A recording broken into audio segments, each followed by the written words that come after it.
What do you know of the living lands? The rumors and tales are so vexing, they cannot be true, and yet they are. Those untamed wilds, overgrown with the most curious wonders and the most dreadful abominations. There beats a dark pulse within the heart of that soil. Something vile stirs beneath the earth, seething with rot and decay. A corruption growing beyond everything it touches.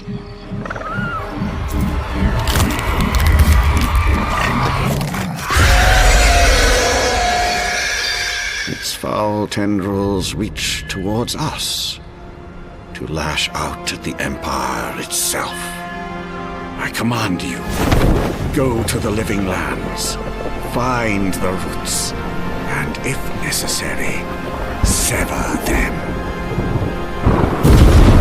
You are my envoy.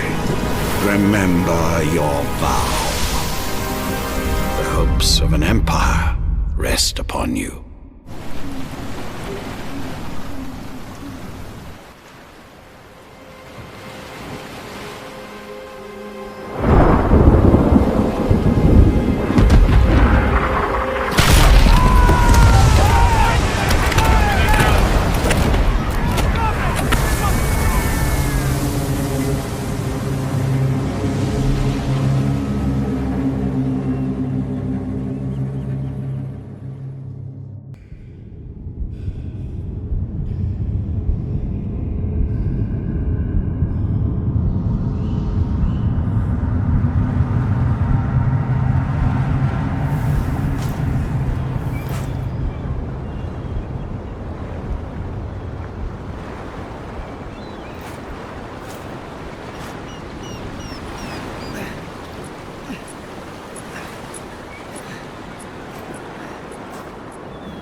You're alive! Thank the gods I pulled you out the wreck when I did. I wasn't about to let the Emperor's envoy die on my watch.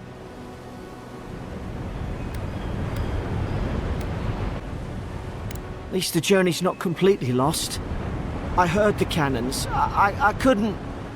We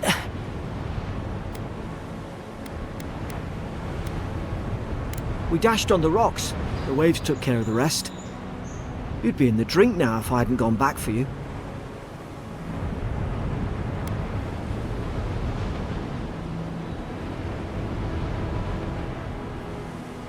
The name's Garrick, sir. Quarter gunner. 3rd Aedyr Fleet. I've been here before. We've got an outpost on this island, but...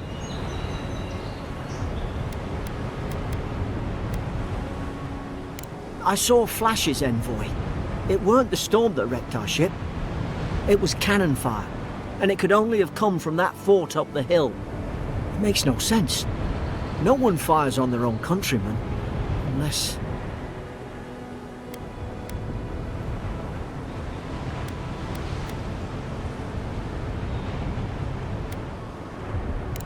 That's what I'm afraid of too. In the meantime, you survived. That means we're not scuppered yet. As long as you're here, the Emperor's mission can still go ahead.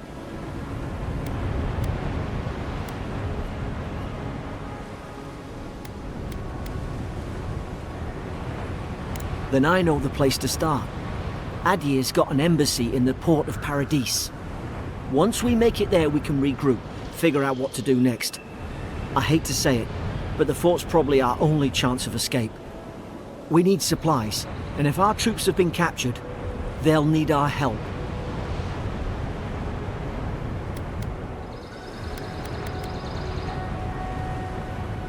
Thank you. I'll keep you safe. Those boards up there look old. A good hit and we can be on our way. Someone there? Over here! Help! I'm locked in! I about time. Oh God!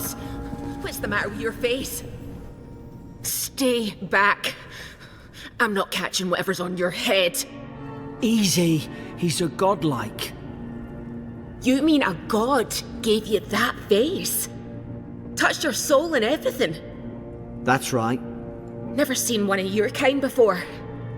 I always heard folks say you were blessed. Looks more like a curse to me.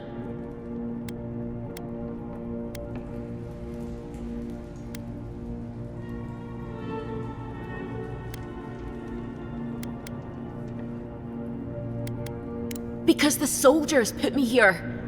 Now, am I getting out or not? That's the Imperial envoy you're talking to. Show some respect. The Imperial? Shite, I should have known you were Aedyrans too. Funny you survived while all your friends here went belly up.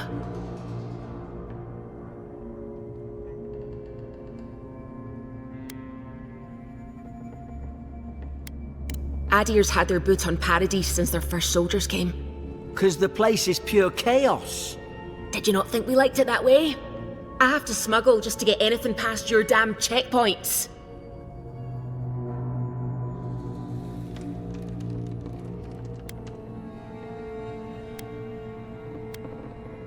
Paradisans will knife you in the back over a dirty look.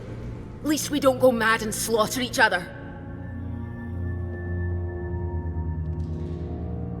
The day I came, I noticed the guards talking gibberish. Then the killing started. They went wild. Stabbed their mates in their sleep.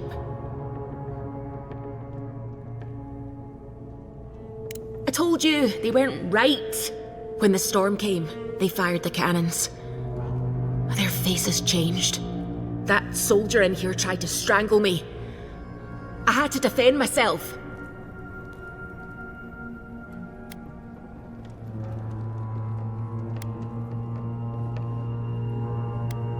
I don't know, they just did. I've got a bad feeling about this. It doesn't make sense. What if she murdered that soldier and she's just trying to cover it up?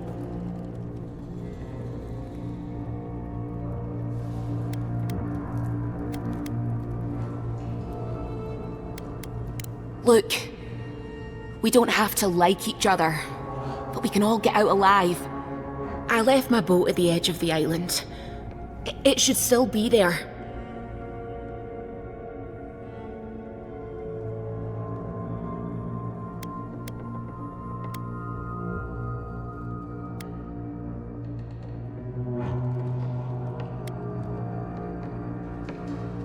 Doesn't look like I have a choice, eh? You let me out, and all three of us can go to Paradise. Envoy, I've tangled with Paradisan smugglers before. She'd say just about anything to get out that cell. Her story's full of holes. What if the boat's not there? What if she turns on us? For fuck's sake, be reasonable. Don't listen to him.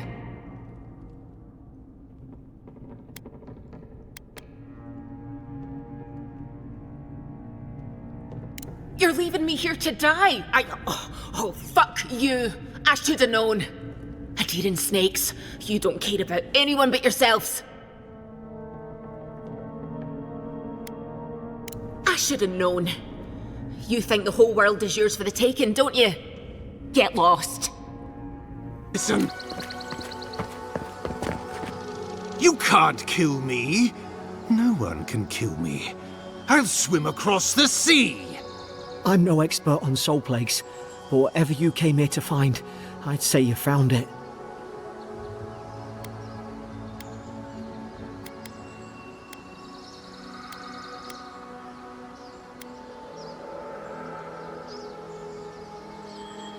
And what if it's already spread elsewhere? Who disturbs us?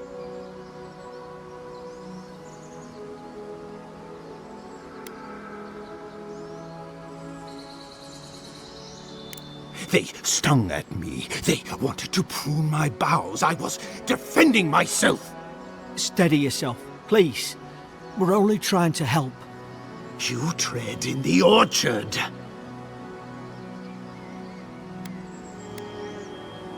No, hens hunting foxes. I should have been free to drink of the land. They thought they could stop me. Vipers! Their venom stains my blade.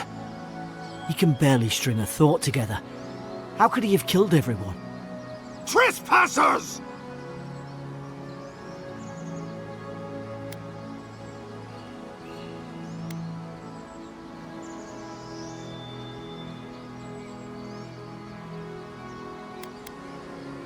Shackles! They would bind us.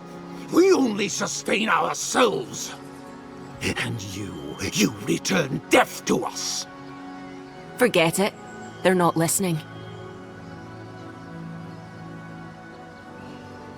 I'm crafty. Craftier than you Aedyrians gave me credit for.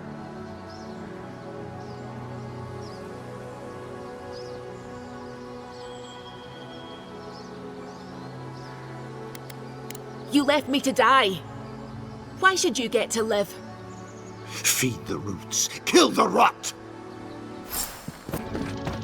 Closer, we twine.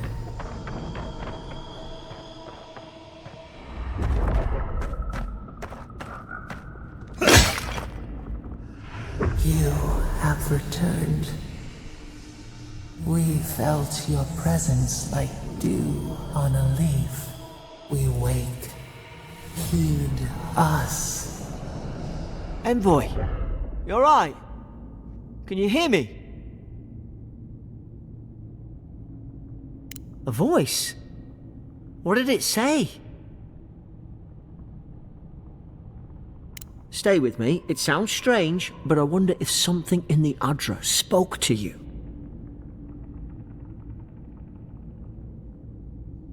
When you put it that way, maybe so. I've been round Aedyr my whole life, and it never spoke to me. Or anyone I knew. Not even godlike. You've got some gift.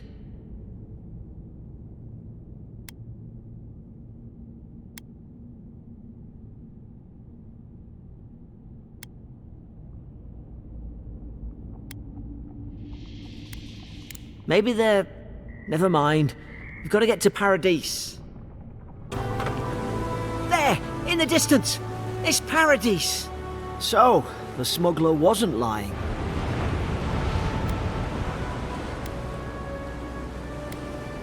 True. Glad we didn't take that chance.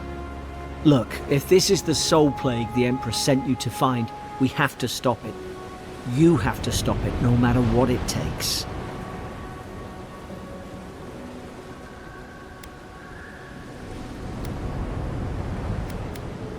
I don't know how, but if anyone can find a way, it's you. Now hurry! The wind's... Suppose this is where I leave you then. I owe you my life, Envoy. I won't soon forget what you did.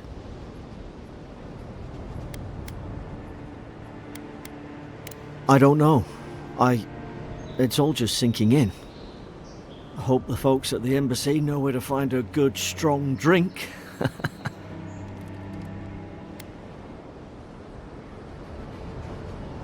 Well, it's the Living Land's biggest port. People come from all over. Not all of them are Aedyr's friends. You don't have to. Just go up the pier. I imagine they've sent someone official-like to take you there. Same to you. You'll make the Emperor proud. I'm sure of it. Hey! Turn around and sail back to wherever you came from. This dock is reserved for the Imperial Envoy. And he's late. Huh. Probably died at sea. Good riddance.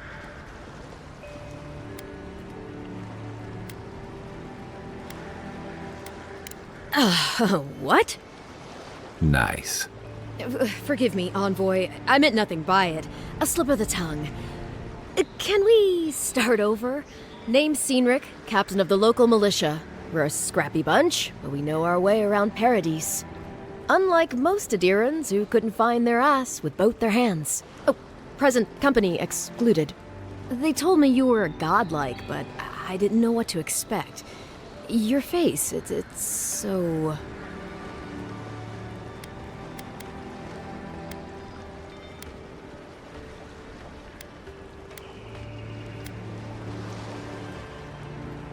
Well, You're doing great. Forgive me, again. We're having a bit of an emergency. No doubt you've come for the Aedyran ambassador, but he's gone, along with our claviger.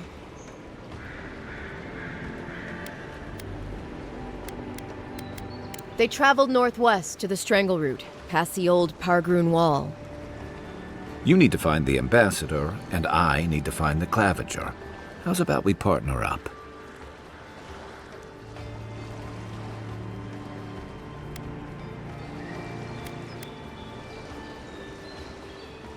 Name's Kai. I've been a soldier, a sailor, and a halfway decent baritone. He's a troublemaker, but a damn qualified one at least. I knew you had a soft spot for me.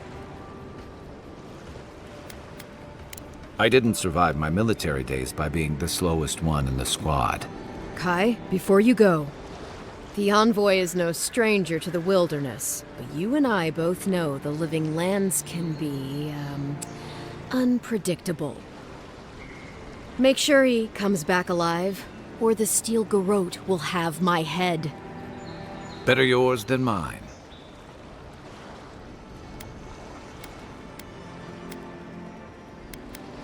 Right behind you. We've got to find your ambassador and my claviger before something else does. What happened? Are you blind? We're being hunted. Get rid of... Are you blind? We're being... Oh, my savior. Oh, thank the gods. Your arrival couldn't have been more timely.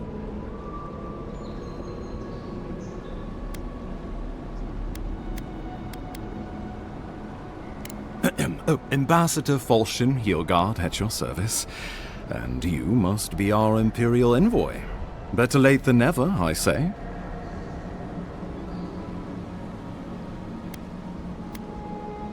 But keep it close until we're back at the embassy. I prefer to take bad news in the comfort of my office.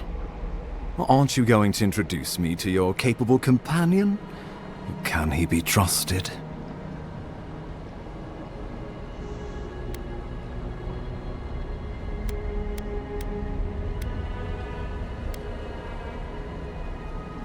I've worn a lot of uniforms in my day, but I'm just a humble scramble root trying to get by and help others do the same. I hope that's enough for anyone, Ambassador. I'm charmed. I take it you had business with the claviger? Poor fellow. It was the bear that killed him, of course. This wilderness has been a little too wild of late.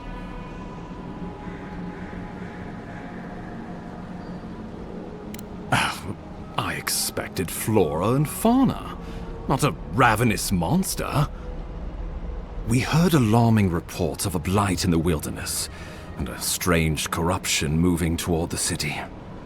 The changes in the ecosystem are expected, but this one was progressing too rapidly to ignore. We tracked the corruption all the way here, but all we found was that creature gone mad.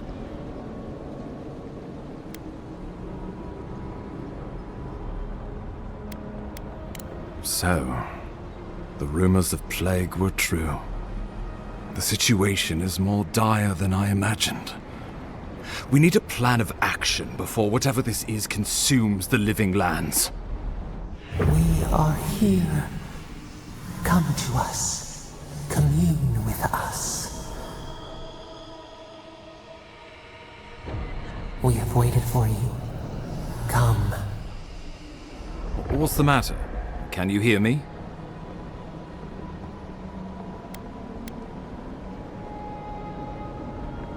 But you... Very well, if you say so.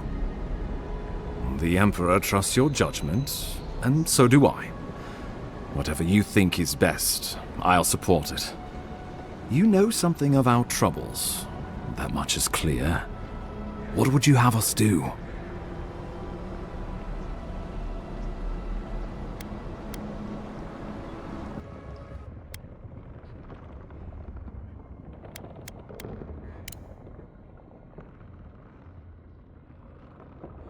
Aedyr is said to be filled with essence, soul stuff, maybe the essence will respond to a godlike's touch. Just be careful. The Emperor would never forgive me if anything happened to you.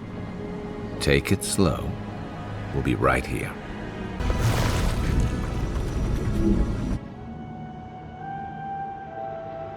It is you. Come closer. We feared you were but a dream. We wake from seasons of slumber. We have been waiting.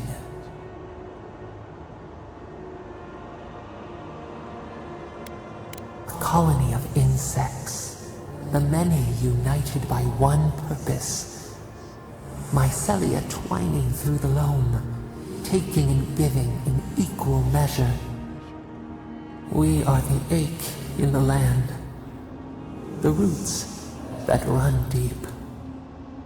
And you are familiar to us. Our memories are fractured, but you too are alone in your strangeness.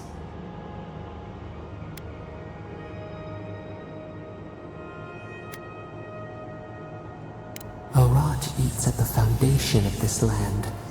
Corruption seeps into the soil. It is an infection. A foreign body invades, the host fights back. We feel the pain of this intrusion. It overwhelms us. If an animal sickens after a fight, as it howls and sings its agony, what do you do?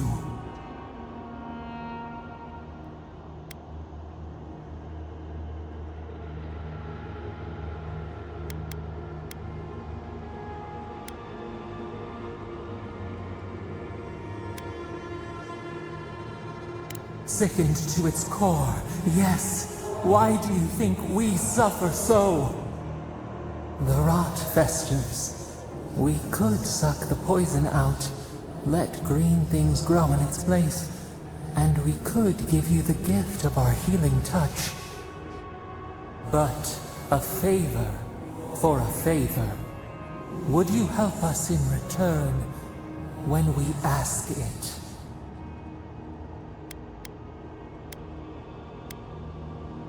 A favor for a favor, then. This place shall heal, and you shall know our power. Retire. New again this world, new again words. We will find you soon.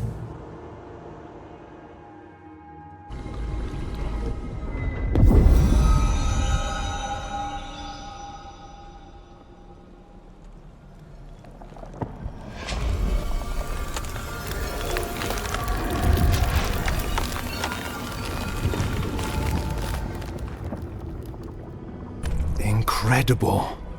Envoy, I don't know what you did, but that was miraculous. You all right? You look like you were in a trance for several minutes. What happened? What can you recall? Spare no detail.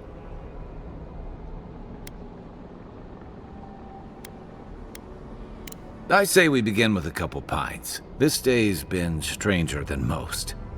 And out here, that's saying something. Inquisitor Ludwig will need to hear of this. I've agreed to share my findings with the Steel Garrote, as long as they do the same. Not that she has any interest in ecology. Ludwig is obsessed with our security, sees enemies lurking around every corner.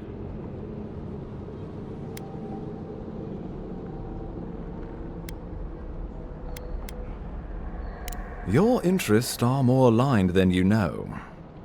But while you and I answer to the Emperor, Ludwig and the Steel Garrote answer only to themselves. Stay out of their way, and they'll return the favor.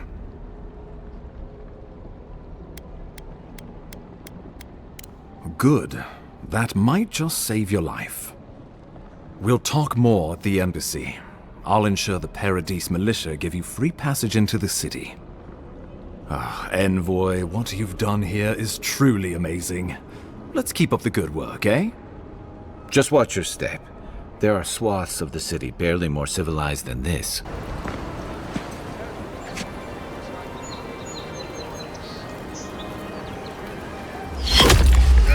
Envoy!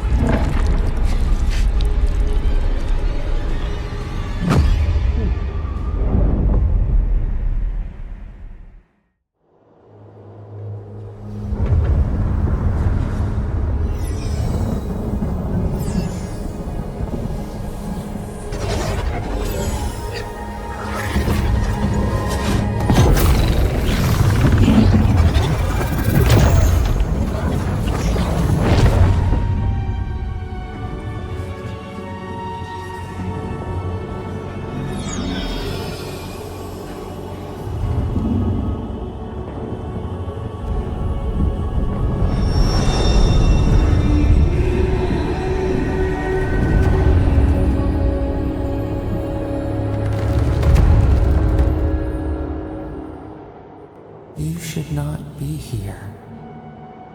You should be free, whole, the blood feeding your veins. Why are you here?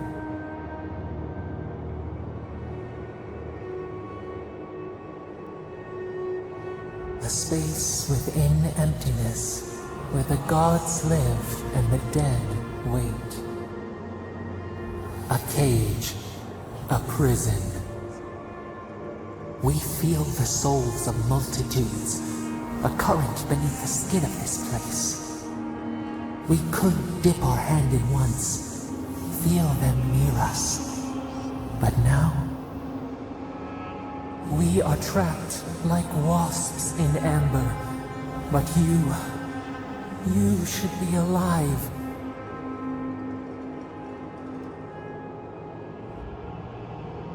Worse. You died. Someone cut short your span. An arrow broke the skin. It carried poison to your veins. A festering blot of corruption spread through the root and sap. It stilled your heart. It silenced the song in your mind.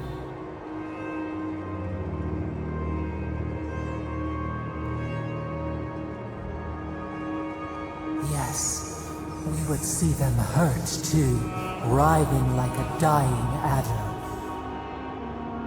We can give you this chance. We could send you back. Just this once.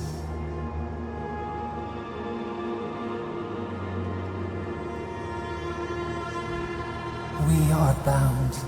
We are leaf and root. We are stream and sea. Help us. We sense the rot and we fear it. We fear how it seeps into us, into our memories. You must find us, free us from our prison.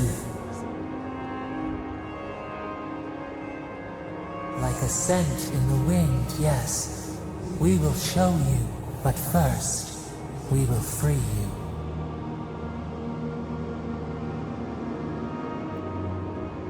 Breathe deep.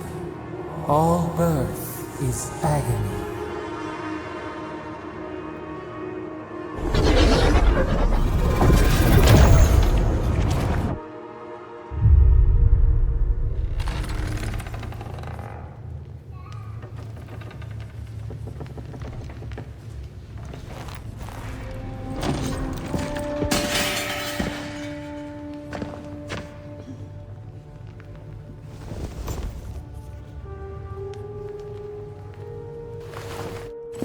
You're awake? Thank the gods. For a second there, I thought I had a problem on my hands.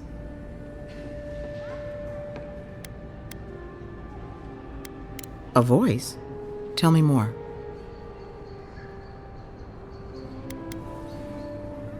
Suit yourself. Aedyrans are a tight-lipped bunch, aren't they? Your friend here carried you halfway across the city. Made quite the spectacle. Probably not the grand imperial entrance he was aiming for. Glad to see you with us. I was sure you were already on your next trip around the wheel, but I brought you here just in case. If anyone can work a miracle, it's Liviana, though whatever restored you is beyond even her skill.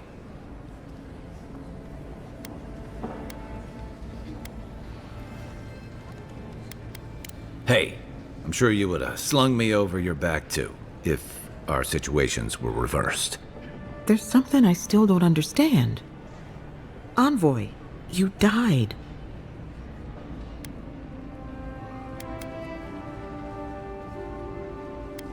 What you need is time to recover. Your soul has experienced trauma, and your body is still catching up. This is far beyond my expertise. You should visit Runid, our local watcher. She would know what to make of your strange, stubborn soul.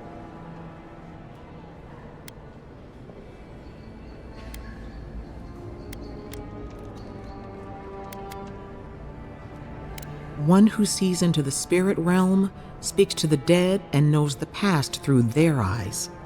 A watcher examines the soul down to its very core. I can't think of anyone more qualified for the job.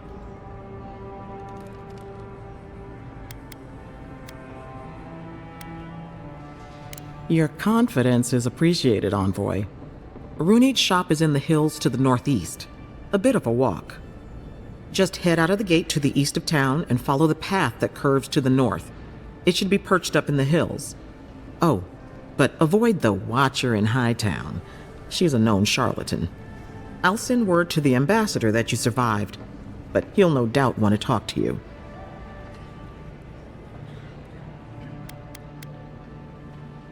Head up the stairs outside my clinic and take a left onto the main road. That'll get you to the embassy.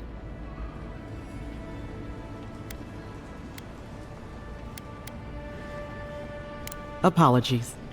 Paradise is a bit of a maze, especially to newcomers. Don't worry. I know my way around, which is why I should go with you.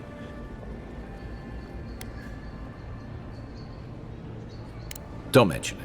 Besides, I don't want this to blow up any more than you do. The sooner we solve your murder, the better for everyone. And we should talk back at camp.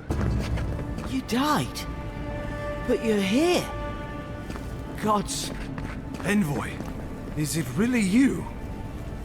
I can't believe you're alive. When they dragged you to Liviana's clinic, I assumed the worst. How do you feel?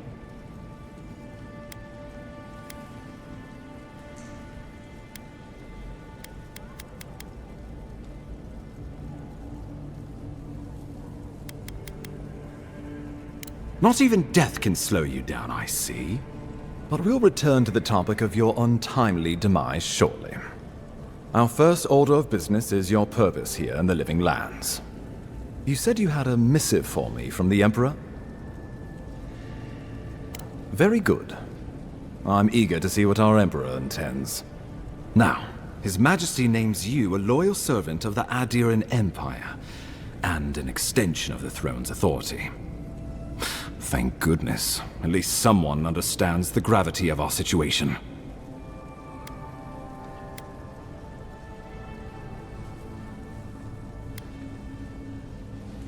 And I can't think of anyone more suited for the job. You've seen how wild the Living Lands has become, both in nature and in politics. Sometimes I think the island has a mind of its own. No sooner had you arrived than you found yourself at the center of our troubles.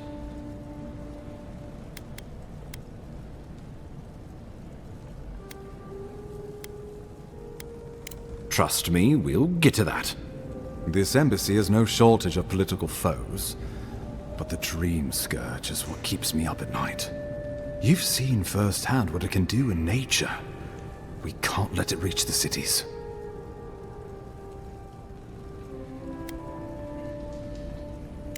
Thank you, Envoy. The island is in capable hands. Inquisitor Ludwig thinks the plague is a distraction. She's more concerned about these local rebels fighting against the Empire.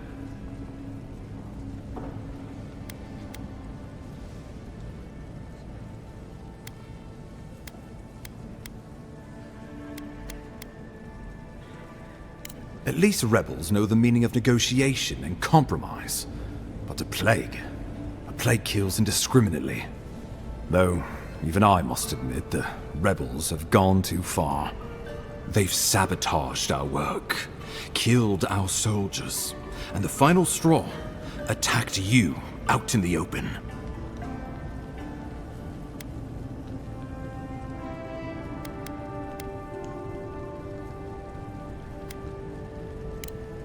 Indeed. The killer sent a message, but this is our chance to send one in return. I won't lie to you, Envoy. Our position is tenuous.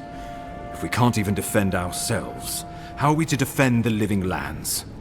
But defend it we must, for the sake of everyone who calls this island home. Inquisitor Ludwig demands that someone hang for the attempt on your life.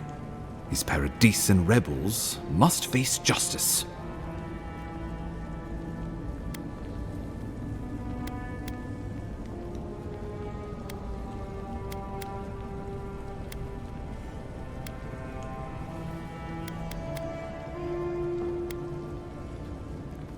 We both report to higher powers, but hers are less forgiving than mine.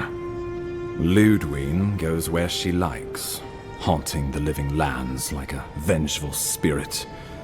She'll reappear when she chooses, and not a moment sooner. Let's make sure to give her some good news for a change.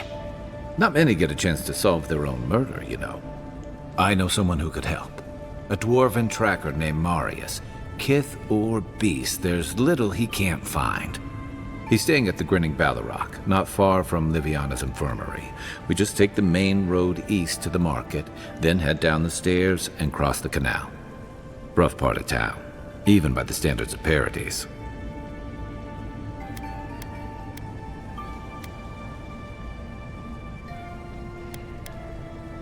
Marius is from the Tusks, about the harshest and remotest place the gods ever created, even by the standards of the living lands.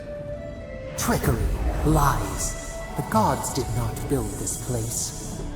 Let's just say no one survives out there without picking up a few skills, the kind we'll need if we're going to find hidden assassins.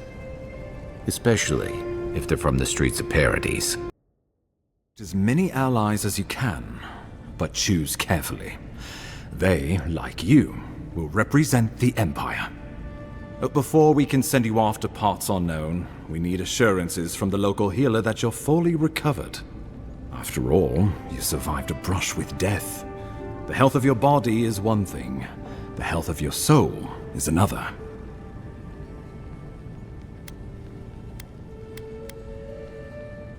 An unusual course of treatment, but who am I to argue? Remember, the assassin is out there. You have the element of surprise. I suggest you use it.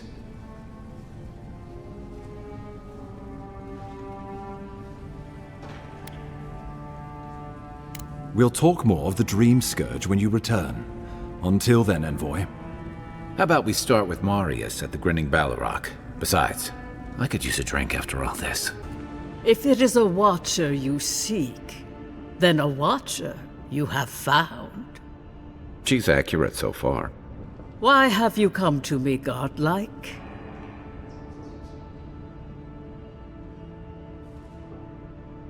Let's have a look at you then. You who came to these shores on a royal errand. You who have died and returned. To open the door to your soul, we must first open a door to your mind. Now repeat after me. I stand on the shore between here and beyond. Very good. Spoken with conviction. I dip my toe into bottomless depths. The lake is a mirror. The mirror is a door. And the door... A door? A garden gate? Impossible. Someone is here with us? How? Who are you? What are you? Show me what you are. A hand knocks on our bark. Do we answer? How can they see? What is this I hear? Old and forgotten. Echoes of echoes. An uninvited passenger? Curious.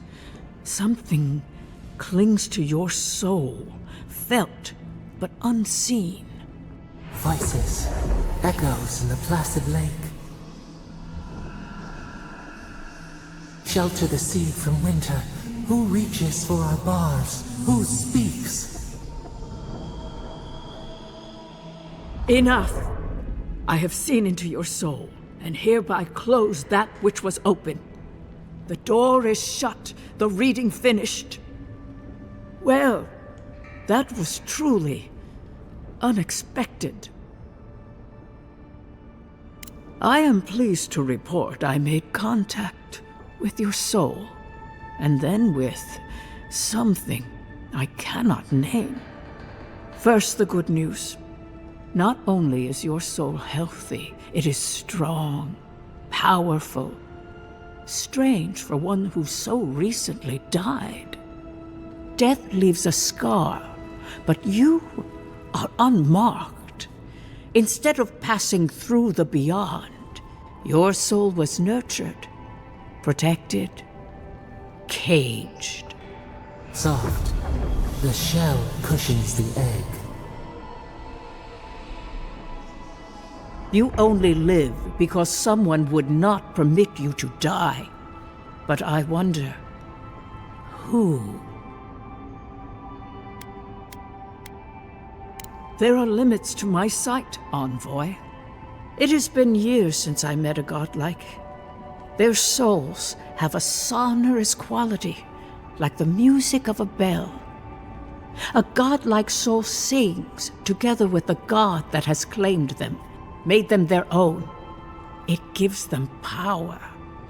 Your soul, it has no chime. In its place, a thorn jabs at your essence, working its way to the surface.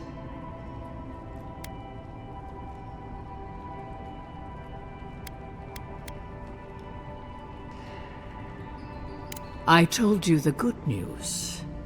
Now comes the bad, or the unusual.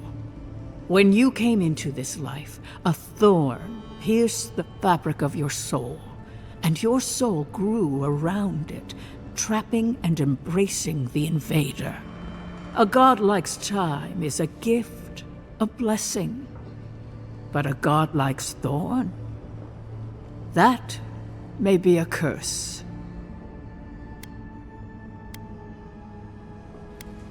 I cannot say. The gods must answer for their actions.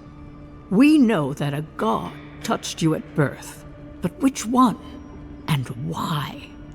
They always sign their work, and none of them lay claim to you. Disturbing. Terrible. There are so few godlike remaining, and you are a stranger even among your own kind.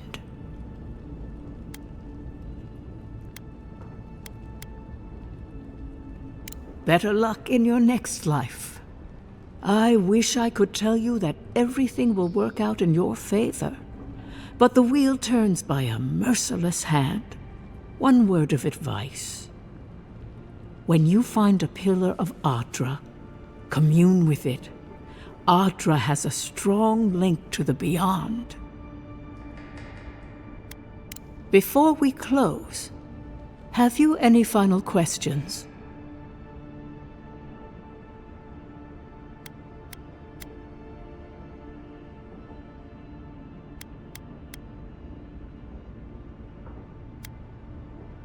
Safe travels, godlike, and thank you for the glimpse at your wonderful soul.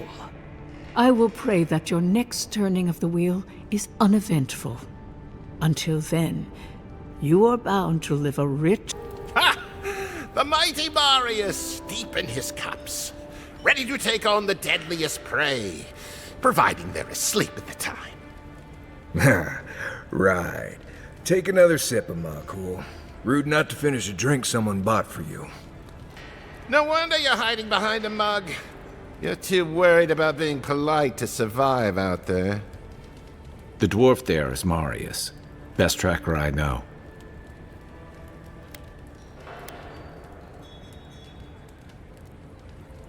I heard you're from Solace Keep. How great a survivor could you be, hiding behind stone walls all your life? You don't know anything about me, you Aedyr Nimdut. So maybe go back and take another blessed day sip.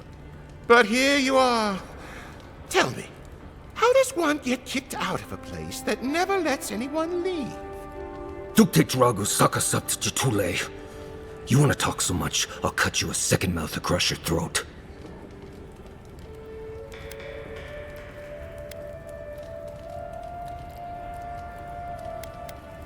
I'm with you. Ready to crack some heads.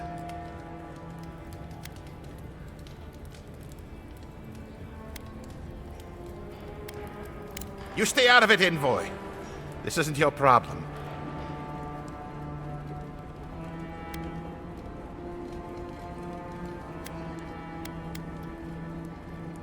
I haven't stopped an Imperial official since I left Aedyr. I guess it's about time I do another one. Come on, Maili. Let's show these people why you don't pick fights in the Balrog. Well, that was something. Haven't been to bar fight in a while. Never really saw the point. Marius, this is the infamous Aedyran envoy. Envoy Marius. Well, any friend of Kai's is definitely a person.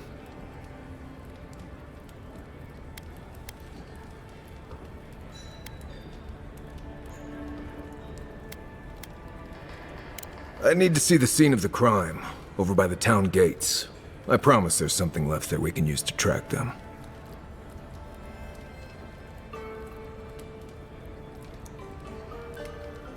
Then they wouldn't need much of a reason to go after an Aedyran official.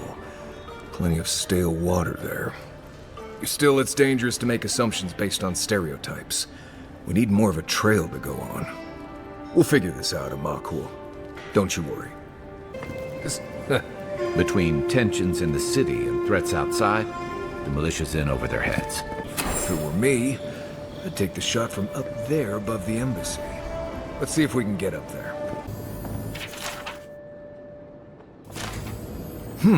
Smells familiar, but I can't place it. Whatever it is, it's not used for game hunting or keeping beasts out of your garden. The apothecary might know more. That's where I'd look. Seems like a good place to start.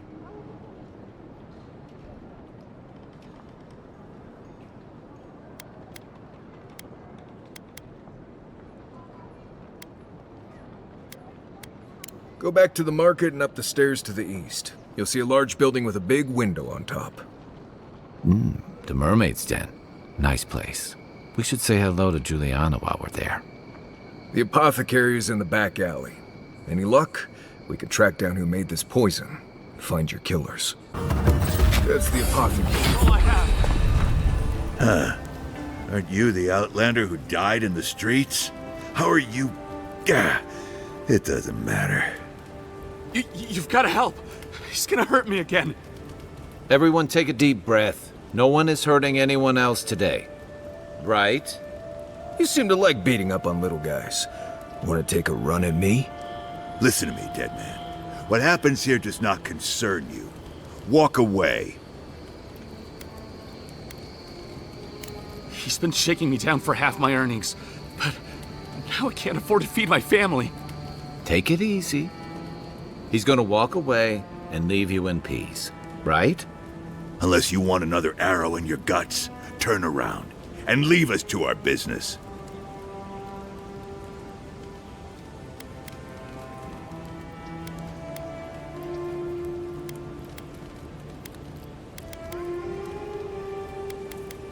Ha! You Aedyrans always think everyone's out to get you. If I wanted to kill you, you'd be dead already. This is getting tiresome.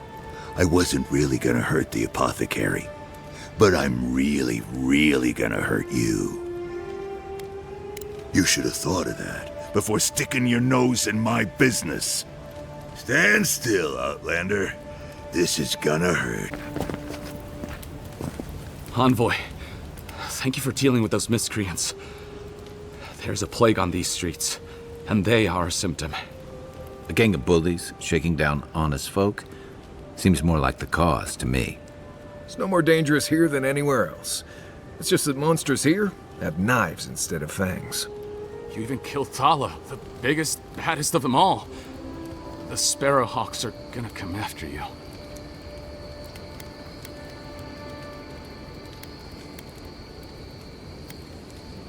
I'd prefer if you wouldn't keep inviting people to try to kill you, but sure, we've got you covered. Don't I know it? Good help is hard to come by. You don't have to come to my defense. No one sticks their neck out for anyone in these parts. Poison? Let me take a look. Wait, I recognize that from my wares. It's oil distilled from Saint Ettore, a berry native to the Living Lands.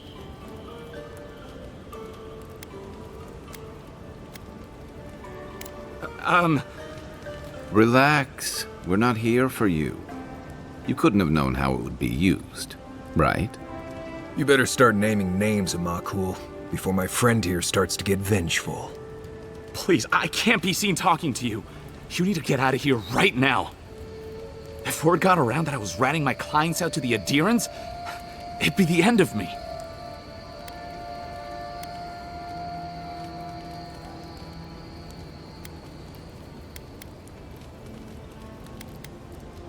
Ludwig?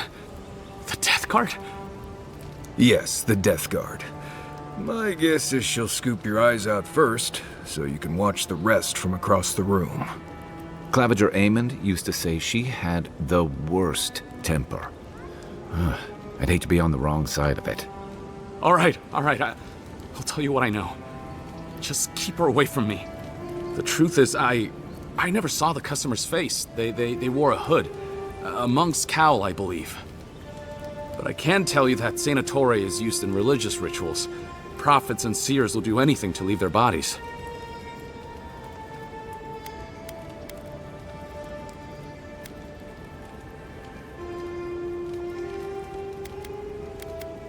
I have nothing to hide. Not anymore. Just talking to you has put me at odds with Paradise. I have no wish to be at odds with Aedyr as well. If you want mystic types, you want to go visit the Temple of Andra. Probably the only reason you'd want to go there. On the other hand, Claviger Amond was cozy with plenty of mystics and oddballs. We could check out his estate for clues. Go past the Hightown Gate to the north, then follow the road eastward until you reach the statue of Andra.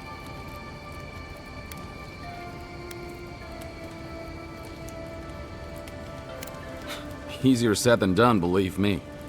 I hope that I've been able to assist you in some small way. Good luck in your investigation, Envoy. Looking to celebrate water? Let's see. This is where the assassins are hiding. Temple seems like an odd... Hail and well met. The Temple of Andra is open to all. Oh, you must be the Aedyran envoy. How wonderful to meet a godlike in our holy sanctum. I take it you're here on official business.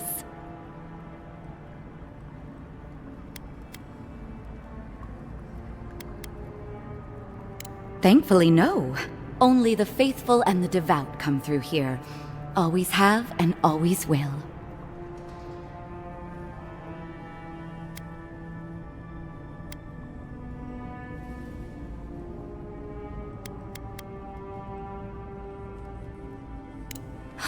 An assassin? Oh, you must be talking about those awful rebels. People say they're outlaws blending in with honest citizens, killers and cutpurses of the lowest sort. But why ask me about the... Wait, you're not implying that I'm involved with that lot, are you? Envoy, you're describing most of the district, plus anyone with access to a robe. This has exhausted my patience. A temple is no place for an interrogation.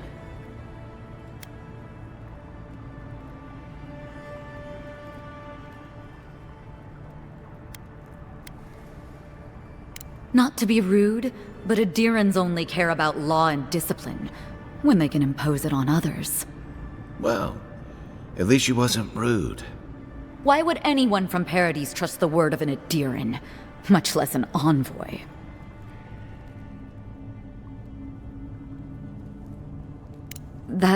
That was you? Huh. All right.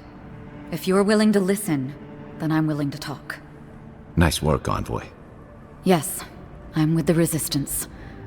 We have a responsibility to defy your empire, to protect our way of life. For some of us, that means hiding in plain sight, passing messages between contacts, playing a role. For others, it's kill or be killed.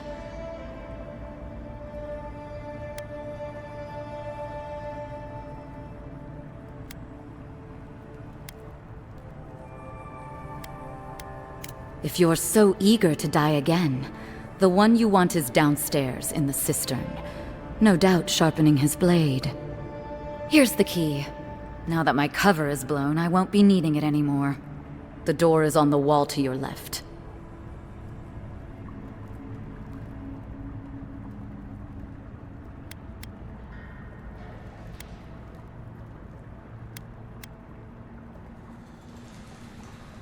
You're letting me go? Just like that? Not that I'm complaining.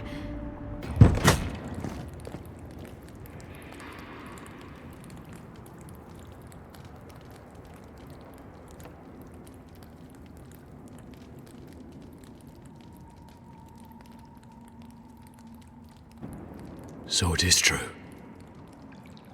You're alive. You're truly alive. Spoken like an assassin who's confident in his work. But how could this be? I killed you.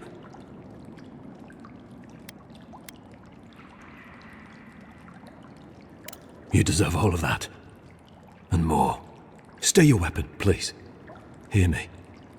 Let me speak for Paradise. Then you can decide if we part as friend or as foe.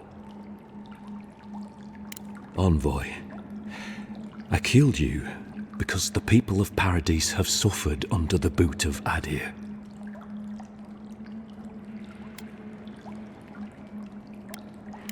I wasn't sure. I knew I needed to do something. And when your face appeared to me in a dream, I believed I received a vision.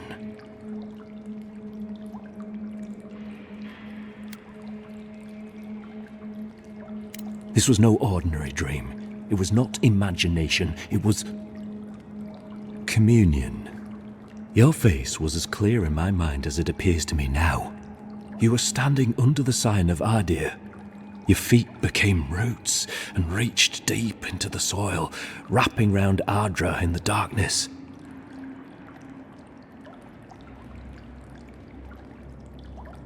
Dreams, visions, they can be confusing things. I took the vision as a call to kill you in the hopes that I might stop Aedyr from conquering this land. No, the gods spared you for a reason. And I have faith in the gods. I cannot imagine what the gods want for us, but you are at the center of it. The proof stands before me. There's definitely something. It's written all over your face. The only thing standing before us is a bunch of well-armed people. Let's take this slow. No sudden movements. The gods aren't finished with you yet.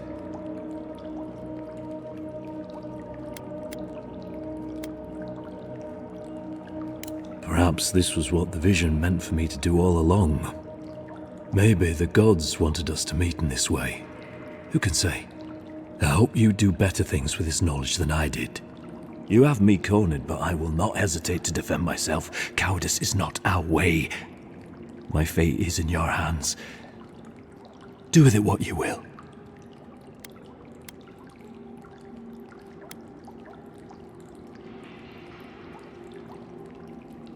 You mean it?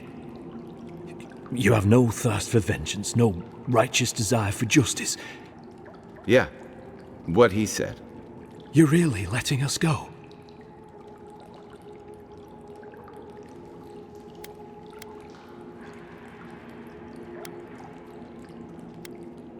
I will.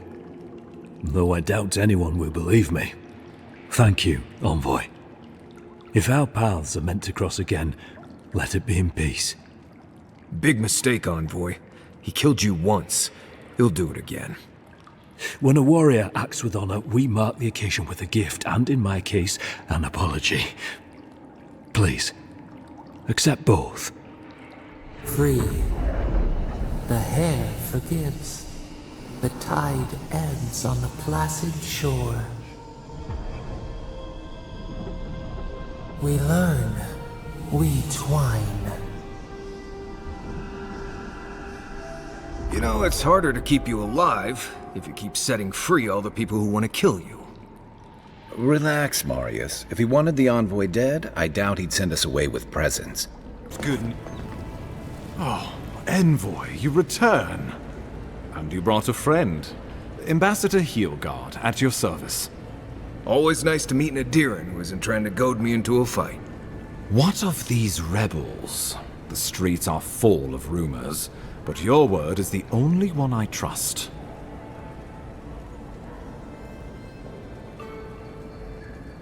You what? Can't wait to hear how you spin this tale. Envoy, tell me this isn't true.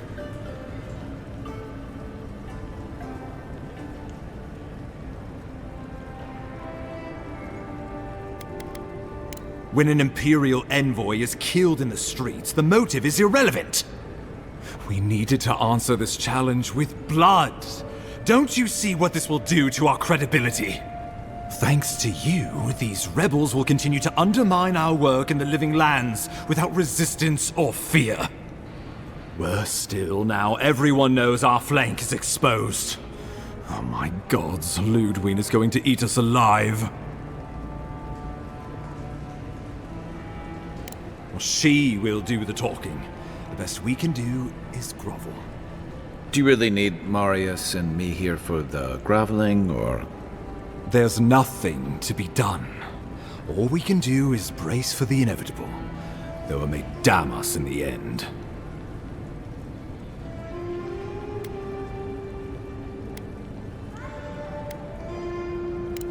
You're right. I need to project more confidence than I feel. Whether or not our days are numbered, the city needs us. The least we can do is be useful on our way to the grave. Now the Emperor wants you to investigate the Dream Scourge, and I have no wish to delay you any further. I'm sending you to Fior Messi Verno, a community of Valian expatriates deep in Emerald Stair. The Animancers may have some knowledge of the Dream Scourge already. Learn whatever you can from them.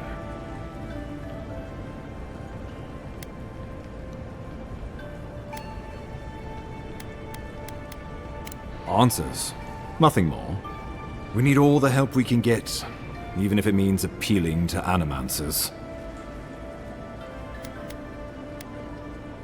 Governor Vidaro will be your first point of contact.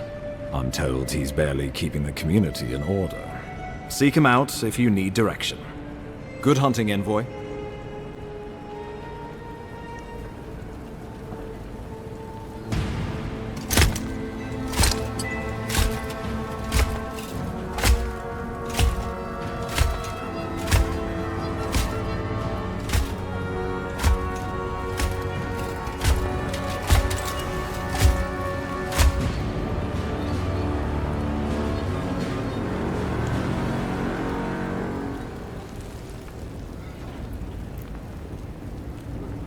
Heelgard.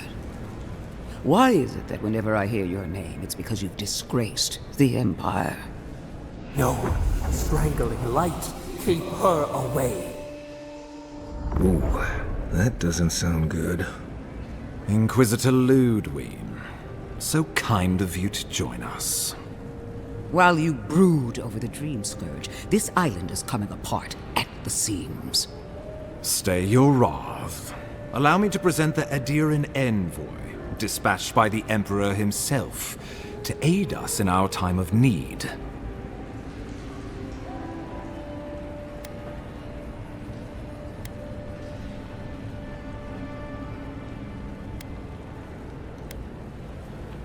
At least someone knows the meaning of respect.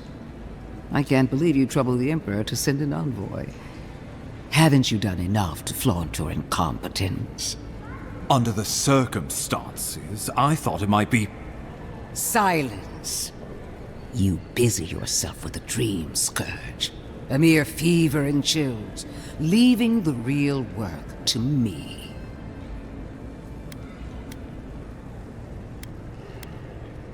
Even if that were to happen, the living will replace the dead. We will ship them in by the hundreds to fill the empty houses. Oh, gods, Ludwig. I have scoured this island and faced the truths from which you cower.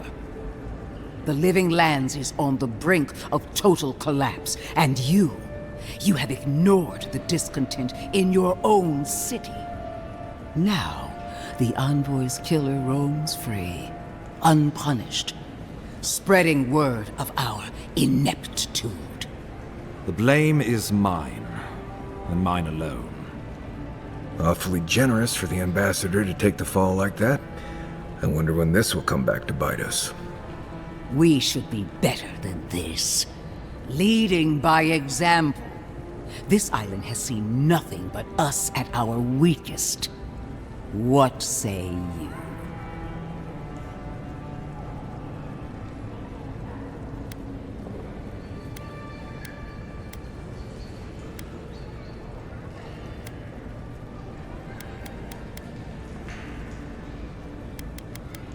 If you only knew the restraint I'm showing. If you're done eviscerating me, you'll be interested to learn I'm sending the envoy to the animancers of Emerald Stair. You are ridiculous. Emerald Stair is under assault by the very wilderness it claims to have conquered. The animancers cling to pride and tradition even as they dig their own graves.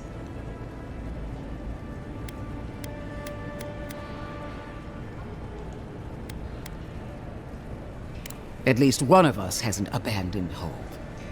Clearly I've wasted my time with you, Ambassador. From now on, I will break the frontier on my own terms.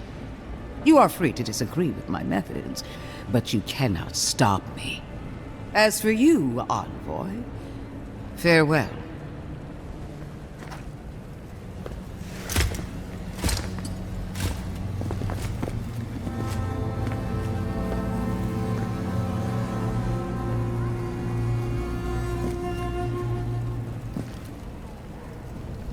She is going to be a problem.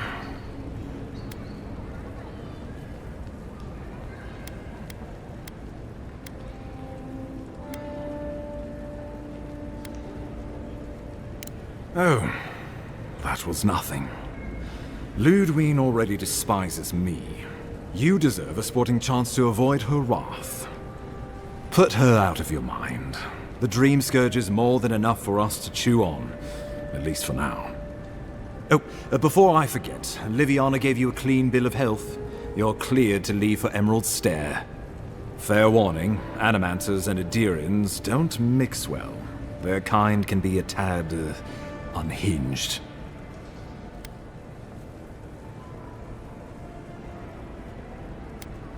Well, in that case, you should fit right in. They're a fun bunch. Crazy, but fun. Wonderful. Now I have to keep a tight grip on my soul on top of everything else. Should you cross paths with Ludwig, well, try not to. I have no idea what's gotten into her. Safe travels. I'm told Emerald Stair's beautiful this time of year. Envoy.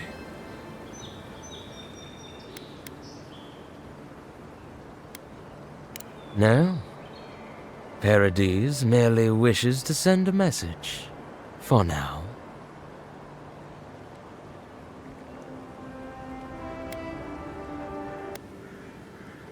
You got lucky with the last one you set free, Envoy. Not sure I'd risk it again. You spared us. That does not mean that we have lost interest in you. Your mercy for our compatriots has not gone unnoticed. Take this. We deem you worthy. This time. We trust you will remember our gratitude. Hold a moment. They tell me you're going to Emerald Stair. Business or pleasure?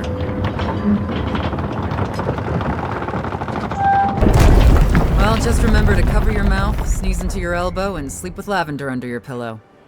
Fair warning, Envoy. Before you showed up, Inquisitor Ludwig barged past me. She was looking none too pleased. Don't thank me. In fact, Keep my name away from Ludwine's ears. Better if she doesn't know I exist. Anyway, I thought you should know Ludwine's on the prowl. Tread lightly. So Ludwine's somewhere out there doing who knows what. Wonderful. Given how angry she was about Eatwolf, probably best we give her a wide berth. Oh, one other thing. A desperate young man at your embassy asked me to deliver this to you. Apparently his expedition team has run into some trouble in the caves north of the city. I mean, you're the envoy, aren't you? The lad asked for you by name. I reckon he was a little starstruck by the whole idea, and no one else. Oh, and I wouldn't wait too long. Those caves have been unstable the last few days. Take care out there. Paradise. I had no idea how tense things were with the Aedyrans moving in. And now we have to worry about whether the man who killed you is going to try again. Believe me, that's a relief. Besides, the Steel Garrote's all too eager to take up that mantle. Steel Garrote?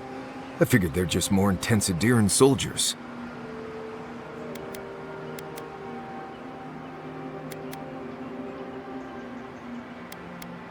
They're certainly making their presence known.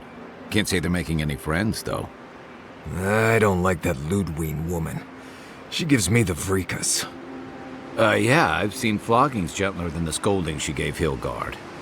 One's tacking when the other's jibing, if you catch my drift.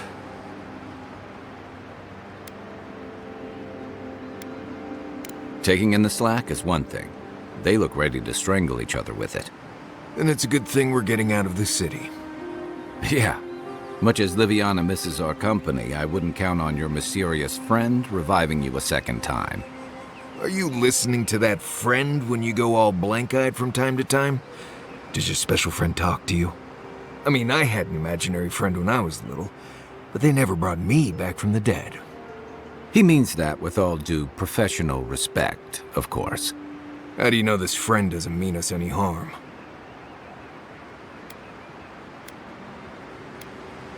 Well, maybe figure it out. We can't prepare for what we don't know is coming. We're headed to Fjord Messi Verno to see if the Animancers know anything about the Dream Scourge, right? Maybe we'll learn something about your... Right. When it comes time to deal with Animancers, you two are on your own.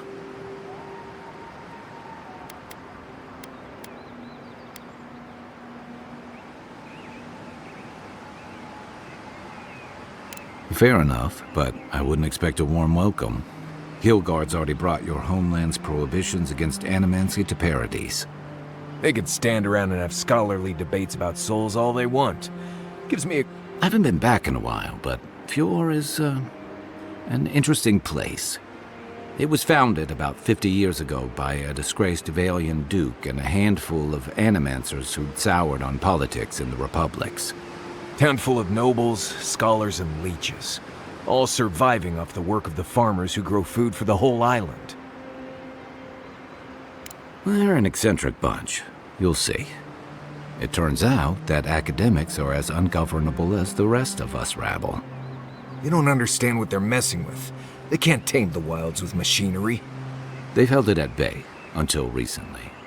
Their ingenuity, or madness, or heresy, take your pick, has fed a lot of people in the living lands.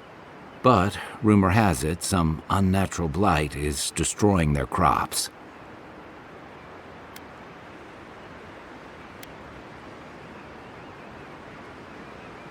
We'll find out soon enough. And while we're in Emerald Stair, there's something I've been putting off. An old friend from my time in Thirdborn had a cabin out in the woods. Tama. He passed a while ago, but he left something for me that I never got around to picking up. But since we'll be in Emerald Stair anyway... You won't regret it. Emerald Stair's lovely this time of year. Even the Delimgon bloom. No matter what I tell you, you keep picking flowers from things that want to kill you. Hey, they love me. You just gotta ask nicely. Come. Right. Maybe buy them a drink before they choke you to death.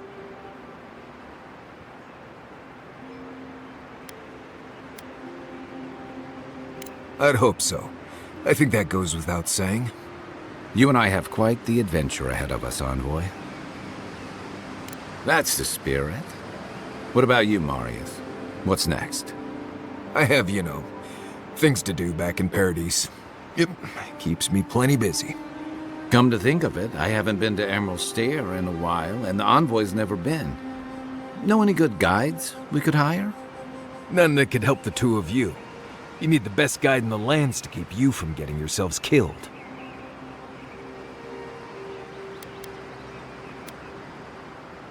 Yeah.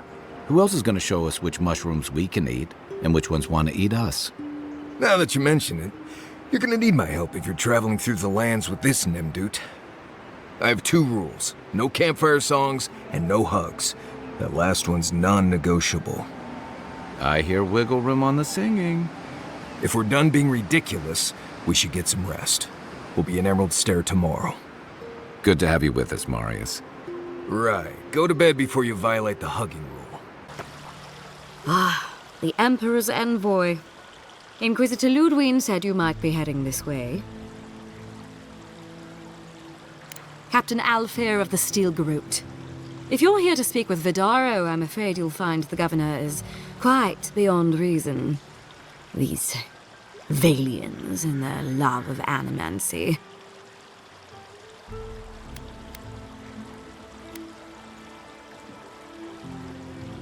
Fair enough, envoy. Talk to the man all you'd like.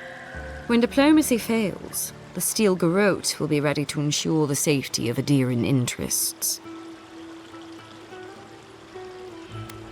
We all have our part to play, envoy. Until later. Pops, look at your sit! How can you ignore what's right in front of you? The Dream Scourge is here, in the soil, and it's killing us. Oh my goodness. Are you a godlike?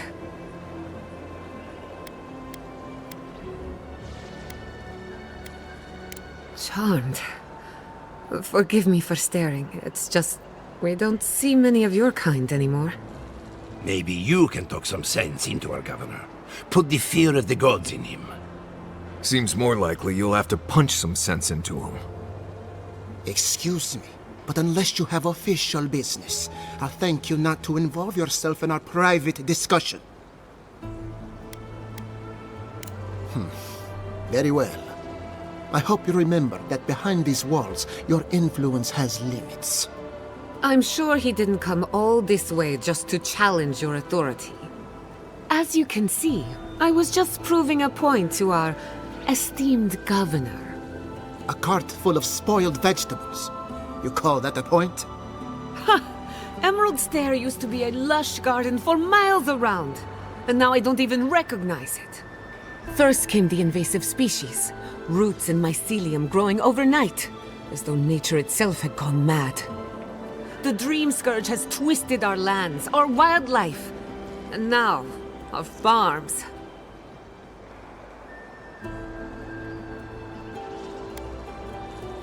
Then there's no time to waste arguing with bureaucrats.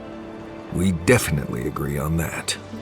I believe that we can restore the land, bring back its soul and its sanity, cut off the Dream Scourge at the root. Our governor would rather ignore the problem.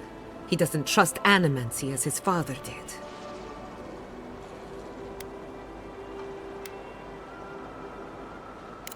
Before we can deal with the Dream Scourge, we first need to understand it.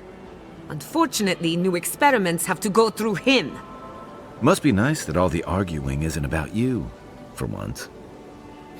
I'm just trying to stop Chiata from hurting herself. Animancy is dangerous when you're shooting in the dark.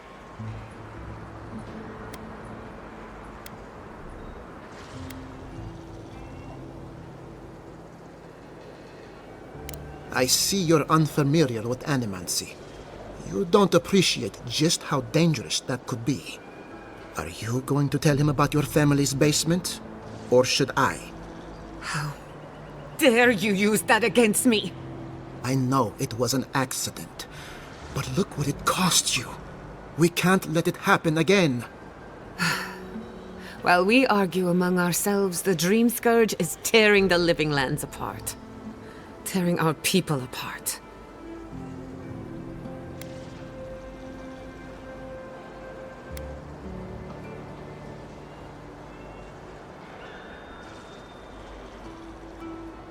If I don't have your trust, I am determined to earn it.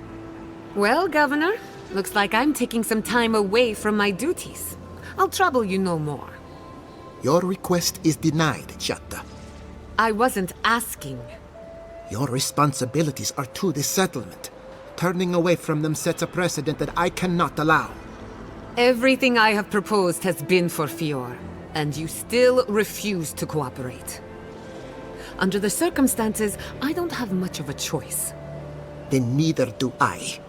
Giatta Castel, from this day forth, you are banished from Fior Messiverno. Banished? What? Ignacy, we can't lose our brightest animancer in the middle of a crisis. Your pupil has gone too far, Quilici. Take her and leave. You're still a guest in my town, but to us, Giatta is an outcast.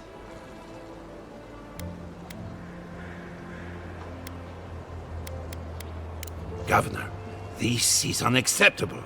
Your father would have kept this community together at any cost. Don't bother, old man.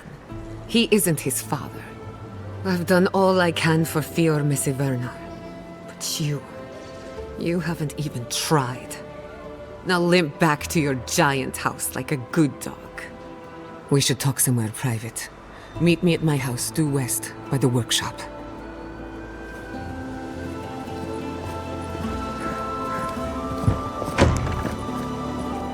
As I had planned. My apologies, Godlike. You happened upon Fior at an inopportune time. I'm sorry you had to see that. What an asshole. Giatta, some manners, if you please. Why start now?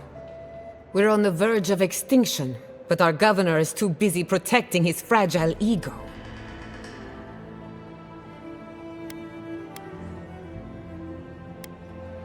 What does he know? He isn't even an animancer. You did challenge his authority. I know, but... curses. Without Fior Messiverno, I'm hardly even an animancer. My tools, the workshop, all gone.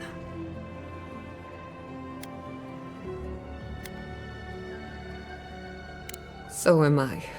At least now I'm free to study whatever I want. On my terms. The Dream Scourge has been a thorn in my side for too long.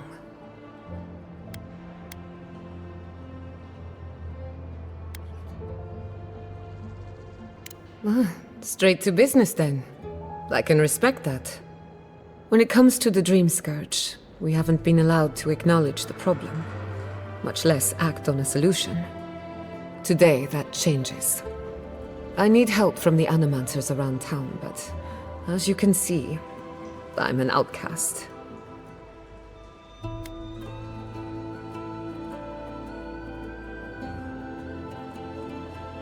Don't worry.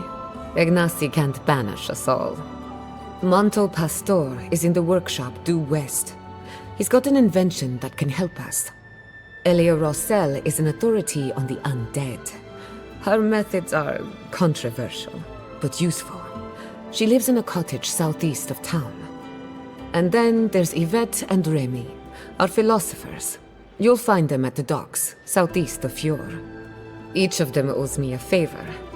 Drop my name and they'll tell you what they know about the Dream Scourge.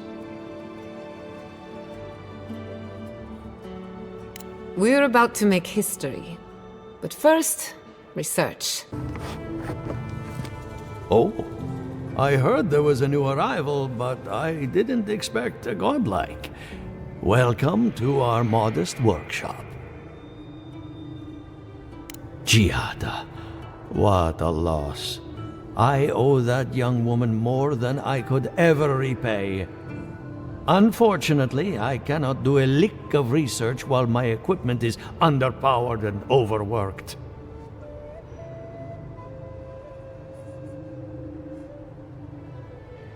Ha! A novel idea, that. What I need is a stronger power source. We can't make something out of nothing. We're still limited by our resources. I could use a large single block of Adra, but harvesting it is difficult in this environment. Oh, wait. One of our rangers reported that an Adragon recently died in a western grove.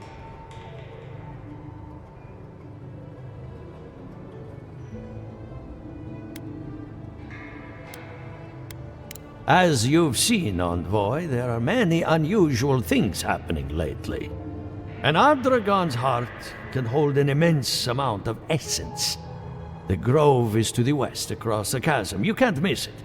The rangers say a Delamgan queen holds court there. You may be able to retrieve it without violence, but most Delamgan in these parts are hostile to Keith. So you can understand why none of us went rushing over there to find it when we heard the Adragon had died. Still, Delamgan queens can be reasoned with, so if you want to get the heart peacefully, try not to kill her guards. Do be careful. Emerald Stair is not itself these days. You may approach. Ah, a welcome visitor.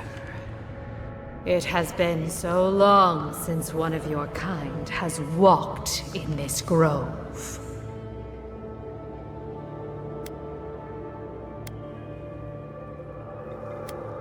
I mean one from the land, your kind. But why have you come here?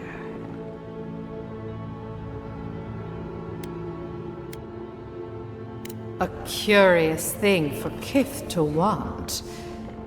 Even one as special as you. It belonged to one who tended this grove for longer than I have been here. Sickness changed them, as it has recently changed so many creatures in these woods. It no longer recognized us as their kin. We had to stop them before their madness damaged the land. But it is over now. All that remains is their heart. Our kind has no need for such remembrances. It would cause us no pain to part with it. But wait. No. No. So many dead. So many of my kin are dead by your hand. The time for words has passed. You have the heart. Excellent.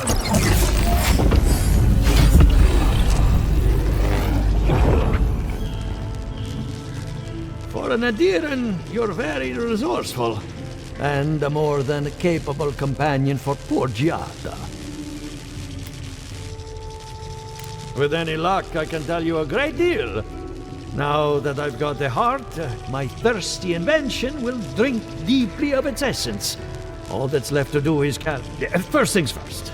Let's have a look at your soul. I'm going... No, not to worry, just testing your read. Let's start with an easy one. You wake up on a beach, looking up into the sun. Your hands are covered in blood.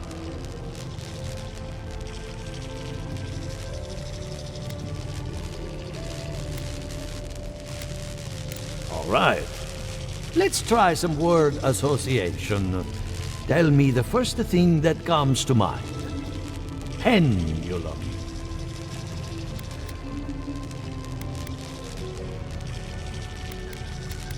Chrysalis.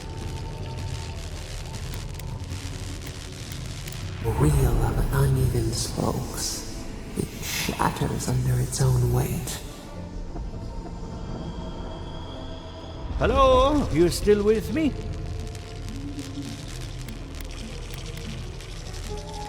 No, we should stop. This has gone far enough. Let's go over your results. Your soul has a fascinating internal structure, perfectly balanced. An artist couldn't have made it better. Your godlike nature is a marvel to behold.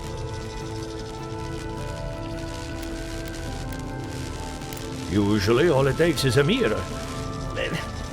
What I see is something entangled about your soul. An outside presence that it's old, dark, and rather tricky to pin down. Very...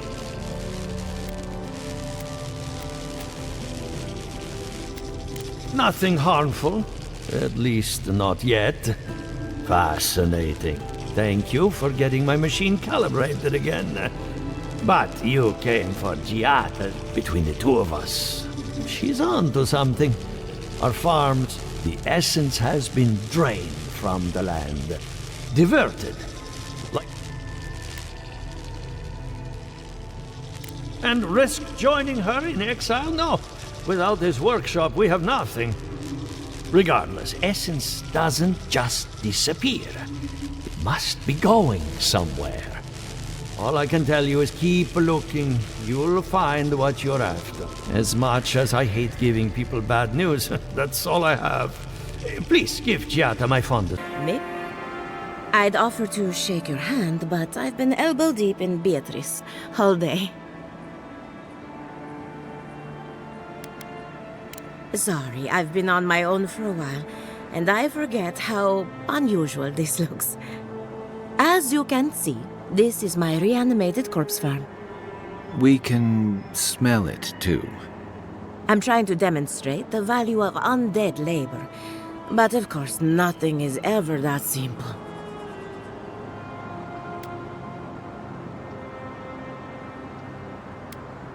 What am I supposed to do? Just let them decompose? Reanimated corpses are the future of manual labor.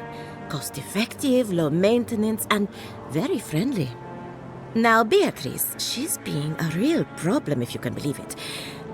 Would you be a dear and reach into her guts? Feel around for anything that doesn't belong.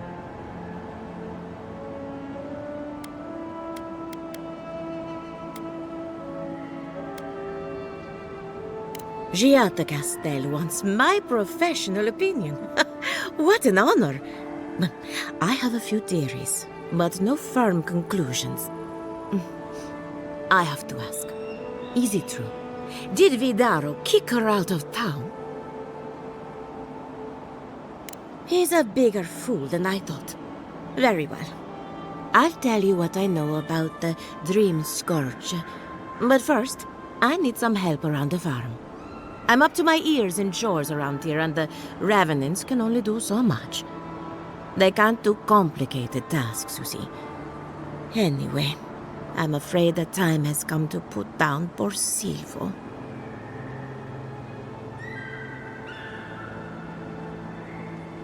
Silvo is one of my Revenants. My oldest, my favorite, and the pride of my flock. Someone needs to put the poor fellow out to pasture. And I just don't have the heart to do it myself. Well, it's already dead. That's the hard part done right there. When a Revenant goes bad, there's only one option. Final death. And poor Silvo's time has come.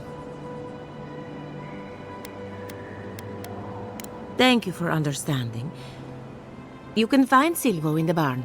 He's blocked the door somehow, but the window should be open. Just be gentle with him. He's a good boy. Envoy! A pleasure. Aha! So the blight got into my Revenant and interfered with her raising. That confirms one of my theories. Not only is the Dream Scourge affecting our farms, it's disrupting animancy, unraveling our work. Sounds like I have more research ahead of me, but at least now I have a sense of direction. Thank you for getting your hands dirty on my behalf. Godlike. You're a natural.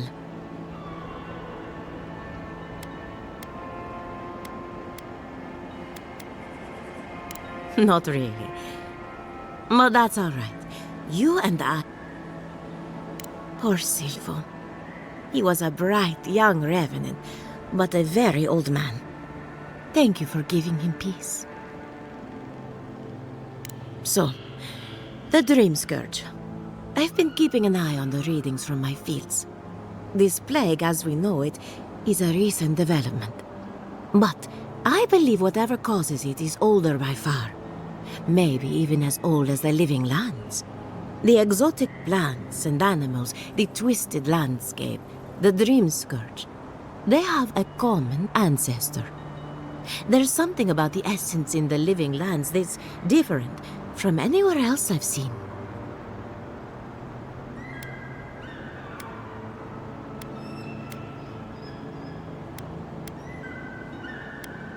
And end up like Giata? No, thank you. The corpses, they need me. Not to get too superstitious, but in these troubled times, the arrival of a godlike is no coincidence. You are meant to be here. Toward what end, only you can say.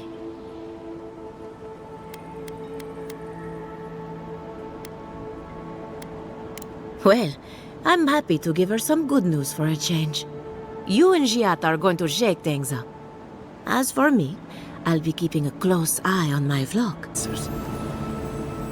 Remy, look what I found. A genuine godlike. Do you think they can hear us? Let's find out.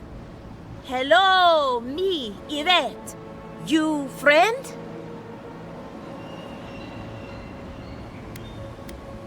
Remy, take a note. Fluent speech and upright posture show marks of sophistication in the endangered godlike. We heard that Giada partnered up with an outsider, but I had no idea you were a godlike. Fascinating. I suppose we owe her a favor. Or two. Giada must have sent you to be our test subject. She knows how we adore your kind. Satisfy our curiosity and we'll give you everything Giada needs to finish her research. Deal? Let's begin the examination. If you could choose, who or what would you be in your next life? Next time you go round the wheel, you might not get so lucky.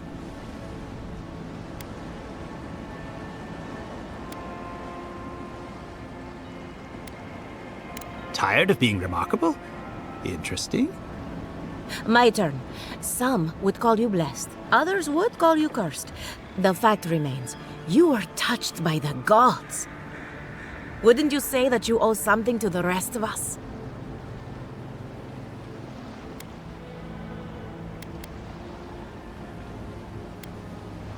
Weren't you?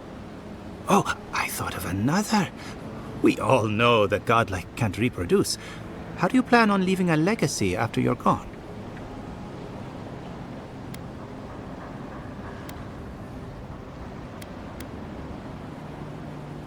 Very optimistic, aren't we? I think that covers everything. Thank you for that brilliant insight, godlike. You're a credit to your dwindling kind. So, Giada wants to know all about the Dream Scourge, yes? Such has been her research of late.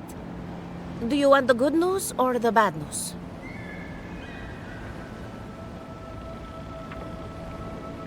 The Dream Scourge is proof that an unprecedented metaphysical disaster can take place at any time. Oh, that's a load off my mind. Sure beats not constantly worrying about the future. How's that good news? Giada will be interested to learn that the Dream Scourge cannot just be studied in a lab. Its nature is wild, so it has to be studied in the wild. Our machines and experiments would meddle with it too much. And like anything affecting the soul, it must be connected to essence. Thus, if she wishes to discover more about the Dream Scourge, a Pillar of Aedyr would be a good place to start.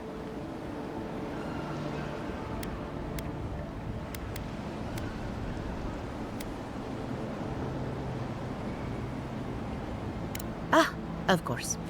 The idea is a bit high-minded. Aedyr acts like a pathway for souls as they rejoin the wheel. And the Dream Scourge is a plague of the soul, is it not?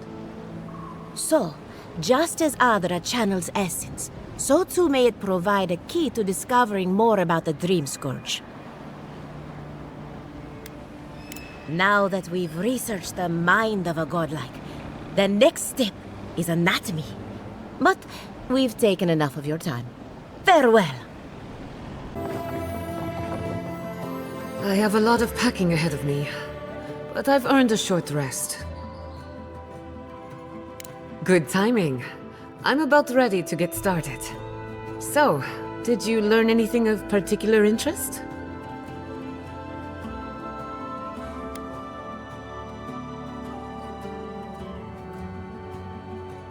Makes sense. You won't find a better source of energy.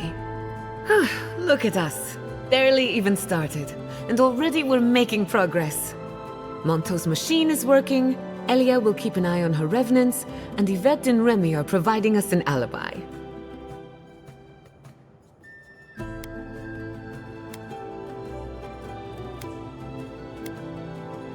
Under the circumstances, the two are not so different. I needed those animancers for more than their expertise. Monto's invention nullifies spiritual interference. Having it up and running means we won't get any false signals. Whenever I tap into an Aedyr pillar, Elia's farmhands tend to get a little bitey. Thanks to you, they won't be a problem. And then there's Yvette and Remy, the governor's eyes and ears. In exchange for privacy, I gave them a test subject. I'd call that a good day's work. Now we just need the right equipment for the job. When my parents died, they left me their life's work. An invention like no other. The phantasmal focus.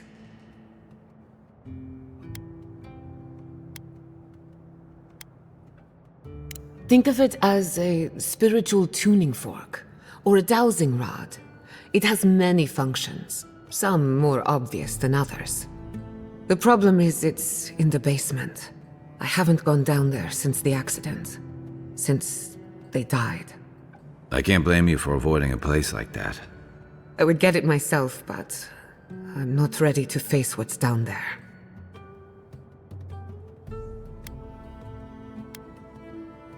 The door to the basement is just outside, around the corner. Of course you'll need a key. Please excuse the mess. Those people aren't supposed to be plants. What a horrific guts. We can leave now, right? Poor Giada. You're back. You found it. You actually found my inheritance. Did you see my mother and father? Are they still there?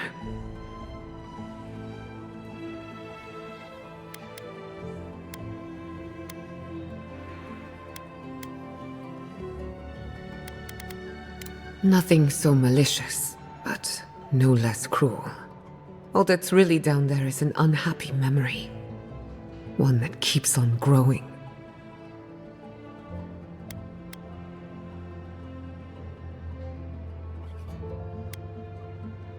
I would appreciate that very much. With the phantasmal focus, I can finally tap directly into the essence of the living lands. I can also use it to smack around anyone who gets in our way. Don't worry, it's more durable than it looks. Kind of like me. The only thing we're missing now is an Aedyr pillar. And I know the perfect one. Naku Tedek, the old godless ruin west of Fjord. There should be some equipment waiting for us.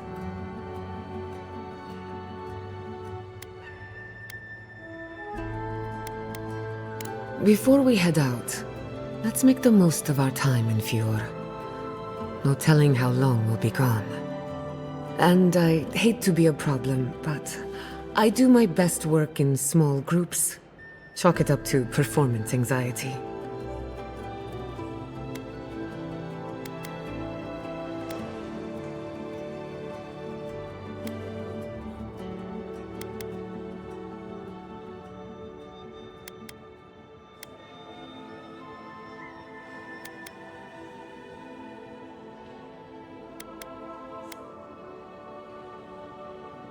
Sounds good.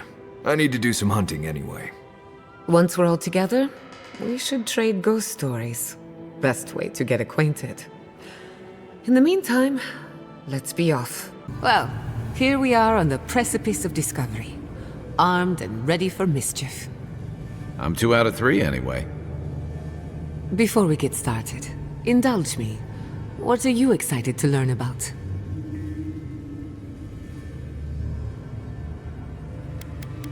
If you insist. Now, I'm going to tap into the pillar's dormant energy. In layman. This is no time for hesitation. All right. Drawing on the energy of the phantasmal focus, I'll start with a low-frequency ethereal vibration. I've got nothing. You? Like I could go for some pie. Shit. All right, adjusting the frequency. The focus is warming up. I hope that's a good sign. Let me know if you feel something. Who knows how your godlike nature will react to this. Brace yourself. We're going to pin this bastard down. Are you sure about this? Don't worry, I'm a professional. Now, here goes nothing. Souls in a circle, a whirlpool. We twine, we twine. Hey, I think I got something. The focus twitched, like a fishing rod. Is that a door? Not the result I was looking for, but a result nonetheless. Don't be so sure about that. Remember, I'm an animancer, not a locksmith. Right before the door opened, I detected something in the Aedyr. It was right. The Dream Scourge has a point of origin. We can study the affliction from here, but I don't know that we can stop it.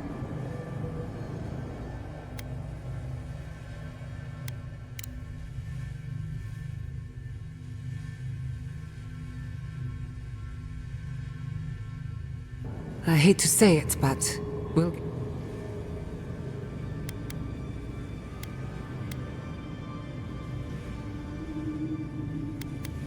Naturally. After you.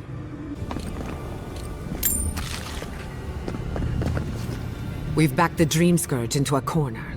I say we pin it down here and now, before it wriggles away from us. The last time we tried this, you felt something, yes? Maybe it had to do with your godlike nature. Try making contact with the Aedyr this time. It could only help. The effect should be stronger than before. Brace yourself. Come, hear us through the Aedyr.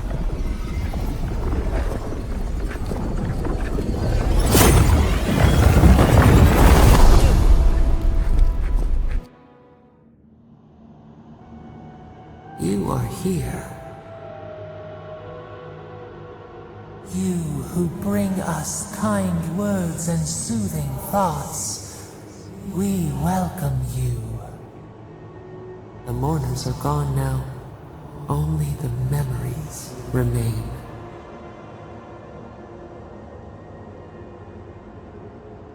We once belonged to the green and the wild.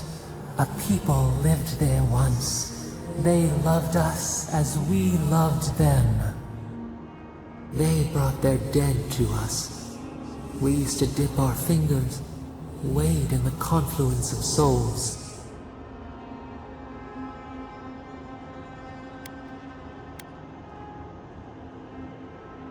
We are the heart in the soil, the lungs.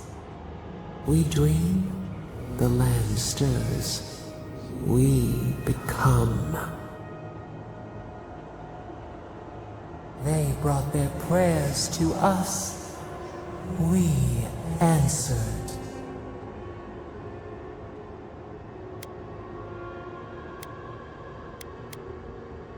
We do not remember how we grew. Our eyes opened. We were the earth, the sky, many into a whole. We touched the mountains and they molded to our fingerprints. The Akita twined around us. They sang in awe of what we made.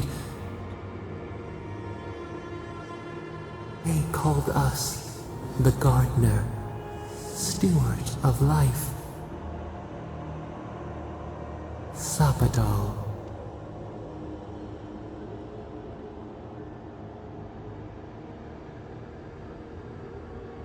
Our spark found you when you dreamed in the womb. Godlike, they said. But we have felt in you the seed of connection. We have sought you, called to you. And you reach back. We have not known the joy of companionship in so long. Rot, we feel it too. Our hands are bound. Find us, free us. The rot that festers seeks into us as well. Our cage is far from here, buried in the garden, beyond the poison sea.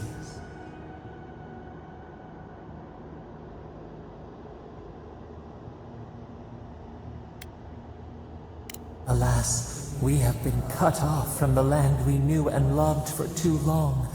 We could not trace its hills and valleys for you. But there are others who can. Go to the halls of the Tabaru Sinakis. We will try to explain. Those who cherish us, the chosen of the Akida, wait there. They will show you the way to the garden, to our prison.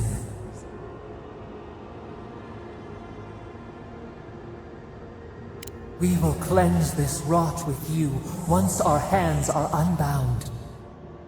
Find us in the garden. We twine, we await. First, let us offer you a sliver of our power, a boon to help you survive and find us. Will you accept it?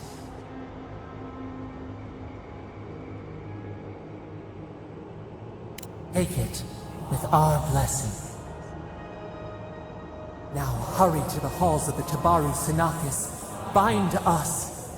Free us.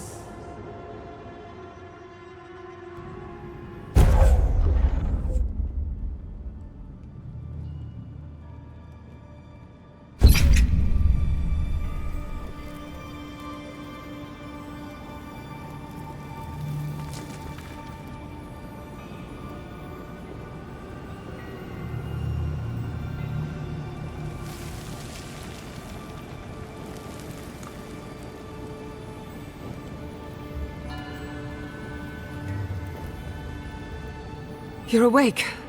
Finally. We really pushed the phantasmal focus to its limits. You were out a long time. We gotta start bringing pillows.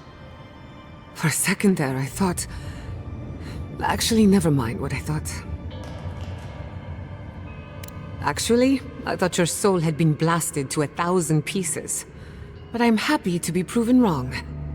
While you were out, I got some clear readings of the Dream Scourge. I've tracked its origin to the center of the living lands, somewhere deep in the untouched wilderness. You've heard of it. Fascinating. Maybe someone knows about this garden of yours. If we find the garden, we can cut off the Dream Scourge at its source. I hesitate to bring it up, but you were muttering while you were out. Had quite a lot to say. Whatever you were communing with, it had a spiritual energy I've encountered before, though only in traces. It must be connected to the Dream Scourge. Perhaps they share a similar origin. Yes, Sapadal. Who are they? What are they to you?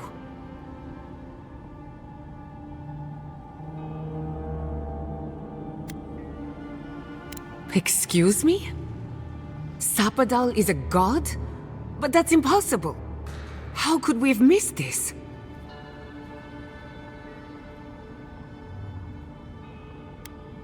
A trapped god. Trapped. And you spoke to them through the Aedyr. Maybe that tells us something.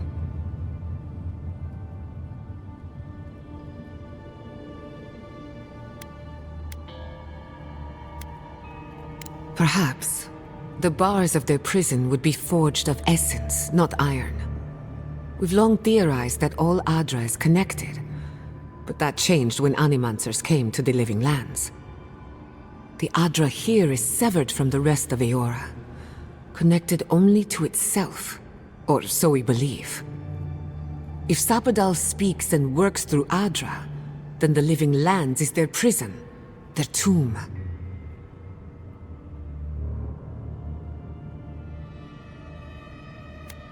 No need to worry. I'm a professional, remember? We know the Dream Scourge is coming from this garden of yours. Maybe Sapadal can help us fight it.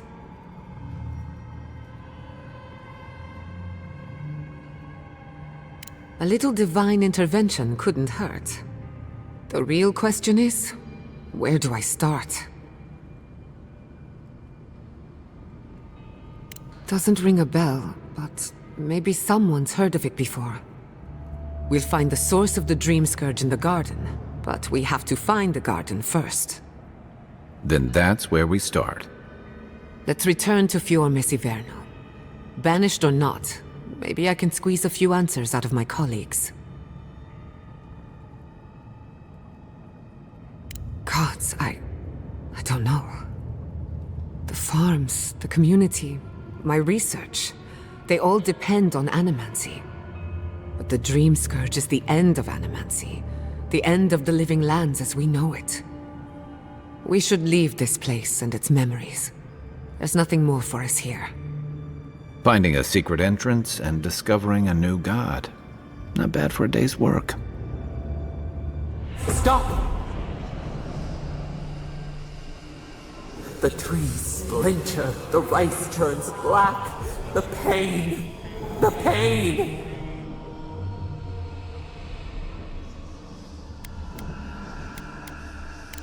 They trample the farmlands, they tear down the gates.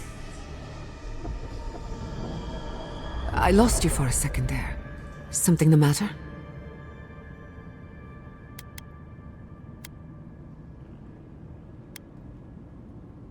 I'm right behind you. Let's go. You take the lead. Come on, there's a way up those stairs. Oh. Maybe an experiment that got out of control. But the damage would have been confined to the workshop. We have to check on the others. At least let me find Quilici. Any survivors would have evacuated to the farms north of town. Come, there's not a moment to waste. A city on the plains. You tell me who your coin is on. Envoy? Oh, thank goodness. For a moment there, I thought we'd lost you in the attack. As if you don't already know. Ignacy, calm yourself. Why should I be calm?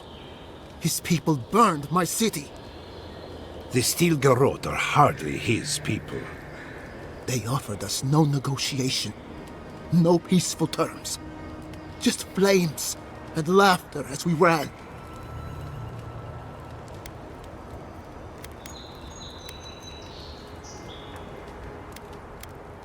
Don't be naive. Anyone who serves under an Aedyran banner is complicit. Your Inquisitor is determined to burn out anyone who doesn't conform to Aedyran ways. We agree on one thing. The Steel Garrote have declared war on the Living Lands.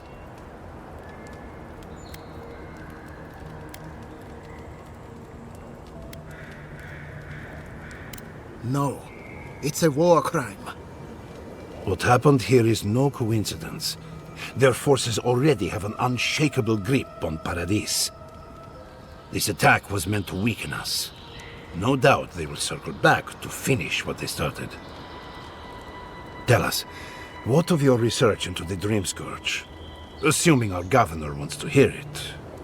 I may have spoken in haste before. Pardon?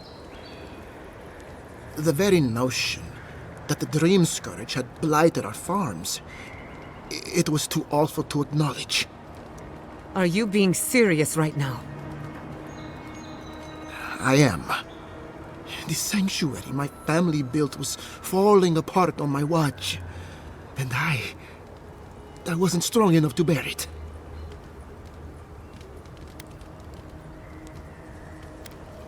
Not for me, perhaps. You must understand. My mother had the dream scourge. I hoped against reason that she might recover, but her mind grew as blighted as her lands. To face reality would mean upending my city, throwing order into chaos, and admitting she was truly gone. I'm so sorry, Giata. Don't waste your apologies on me. This changes nothing between us.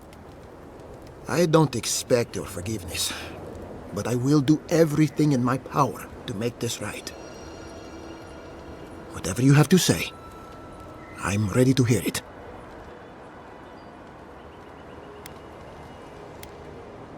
You want me to do the talking? Very well. The evidence is clear. The Living Lands is on the edge of an ecological disaster, both physically and spiritually. We may know the origin of the Dream Scourge. By following it back to the source, perhaps we can reverse the damage. Now for the bad news. An undiscovered god rests in the heart of this island. Until we know more about its nature, we are powerless to stop it. But this is madness. When I said I was ready for the truth, I didn't mean... Quilici, tell him it's madness. Envoy, is it true?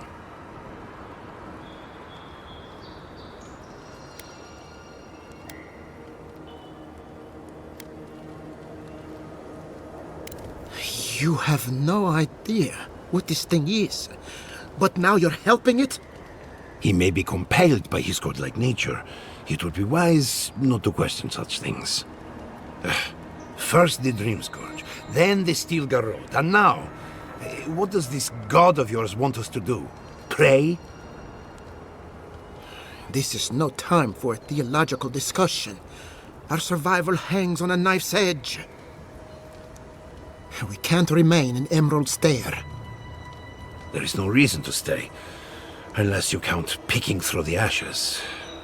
We should relocate to Thirdborn. It's the only settlement that can take us all. No. I say we go to Paradise.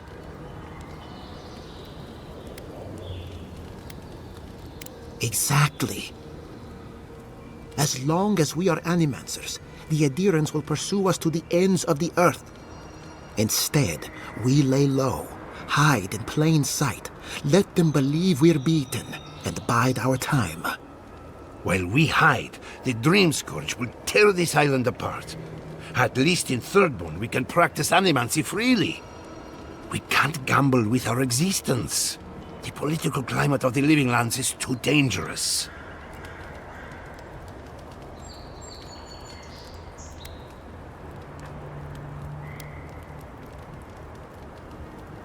We'll be proud to lend our strength to theirs, as Animancers and as fellow expatriates. Not the place I'd send them, but... right. Best of luck. I have my misgivings, but you helped my father leave the Republics. I trust you to help us again. What of you, Envoy? Where does the hunt for the Dream Scourge take you next? Oh, I do. Yardsley? Don't tell me you are getting swept up in all of this. Oh, really? You should know better, darling. Any talk of the Akita, and I will appear. If you're looking for the garden, I can probably lead the way. You're already aware that I'm the foremost Akitan scholar in the Living Lands, and... Godless scholar, my dear. No one outside of academia uses their proper name. Ah, right. Layman's terms. Thank you, darling. Well, to make a long story short, I think I can lead you to the garden. 30 years of research, and I think the answer lies in a ruin called Nakukubel. Gods, here we go. Which is in Shatterscarp, so we've got to get there now. Before Fura went up in flames, that Garrote monster took my research. Your kin are on their way to the garden now. Wait, If they know as much as we do, they know to go to Shatterscarp too. Oh no. I've got to warn Temerty. Meet me in Thirdborn, all right? You can't miss it. It's the only bit of civilization in Shatterscarp, if you can call it that. I'll finish getting ready here and just meet you there. Ugh, what a whirlwind. God, I love that tiny woman.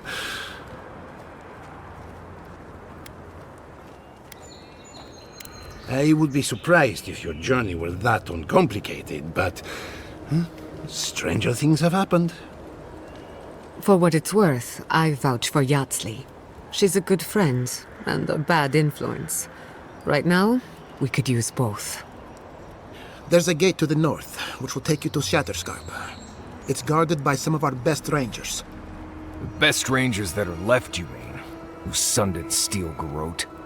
I'll make sure they grant you safe passage. May the gods protect you, Envoy. A moment of your time, if you please. From one Aedyran to another. I go where the Inquisitor commands, just as you go where the Emperor commands. So, did you enjoy our little bonfire? Inquisitor Ludwig was pleased with our efficiency. You irredeemable fucking swine! Keep her on a tight leash. No need for this to get out of hand.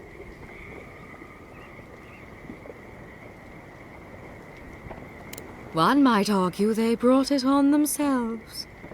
Believe it or not, the Steel Garrote owe you an apology on behalf of Inquisitor Ludwig. Bring us her severed head and I'll consider it. That temperament of yours is exactly the problem she is trying to solve. Our attack came together in haste. You should have been informed, and I regret the oversight. One way or another, Fuel Messiverno was always going to burn. Weak government, chaotic farming, dangerous research. They never had a chance. What right do you have to cast judgment on us? As the future caretakers of the living lands, we do only what is necessary. Fuel Messiverno's reliance on animancy and stubborn individualism has done nothing but drag the living lands down with them.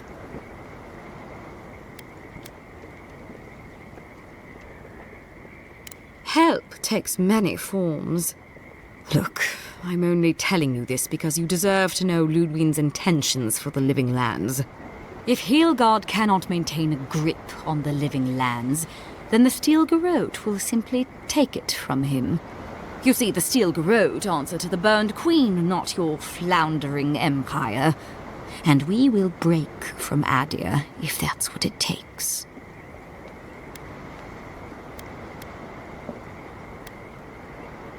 And while he frets in the throne room, his puppy dog soldiers will chase their own tails. Inquisitor Ludwig sees something in you, Envoy. She wants to cultivate your potential, as she did mine. You don't want to get between her and the fate of the living land, so let this serve as a warning. Our grasp on this island is going to tighten, even if it costs us allies along the way. Acceptable losses. What you do with this information is up to you. Either way, Emerald Stair is just the beginning.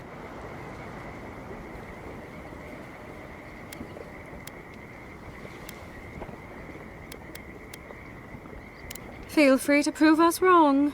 The Steel Garrote love a challenge. Before I let you go, a little bird sang in my ear that you're going to Shatterscarp. Word travels fast.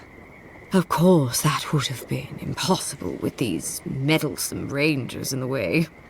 You didn't. I took the liberty of removing them. It's a shame, really. Honorable folk to the last.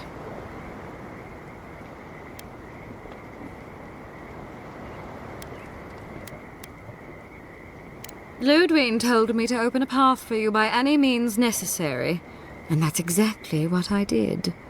When you arrive in Shatterscarp, give this letter to Temerty. Compliments of the Inquisitor. No need to keep you any longer.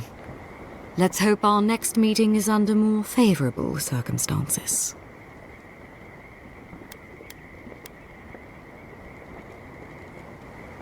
No need. She has both of hers on you. Be seeing you, envoy. Sooner or later. So that's it? We're just letting her walk away?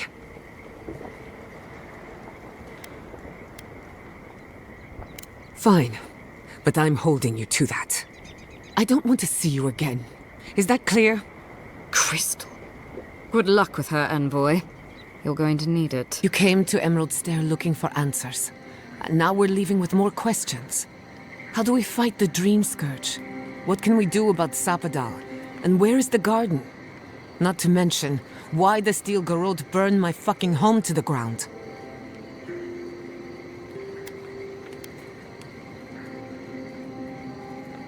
Who cares what she believes?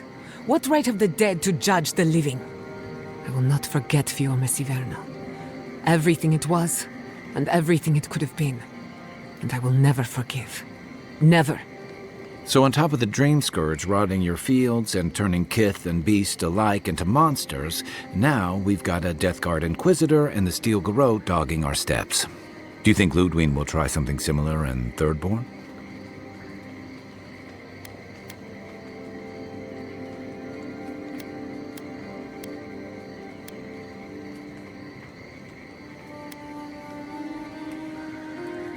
That's good to hear.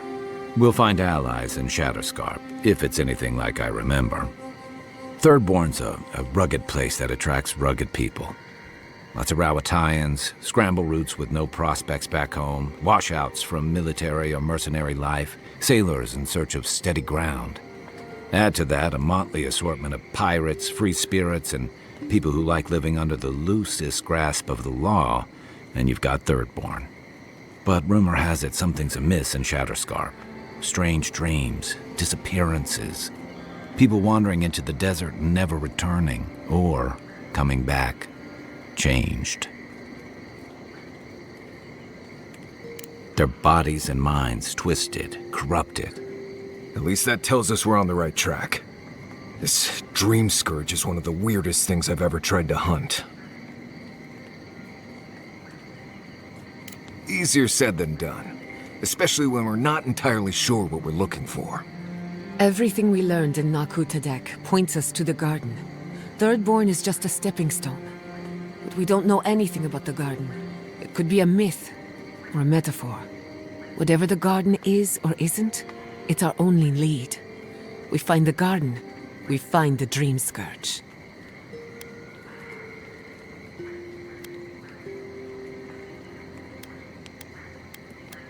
Yatsley is a master of the unknown and the unknowable. No mystery eludes her for long. If there is a path to the garden, Yatsley can lead us to it. I'd follow her anywhere. Or maybe that god poking around your soul could give us directions. Ask for directions. Why didn't I think of that? Kai, that's brilliant. Whatever Sapadal tells us will be filtered through a lot of metaphysical noise, but it couldn't hurt to try. This is so exciting. Sapadal? It's Giada. Giada Castel. If you're listening, could you please tell us more about the garden? Castel. Castel. Why does this name sing to us? A voice through murky water. The garden stifles the notes. We cannot reach. The branches bind. Did you get anything?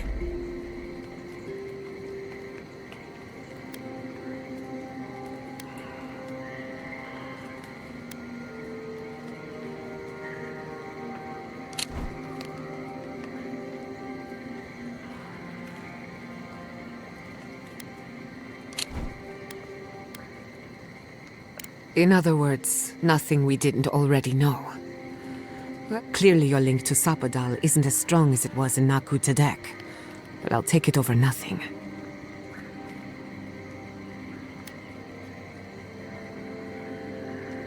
Good thinking. We don't want to push the limits of your spiritual endurance. We're looking for the garden, which might not exist.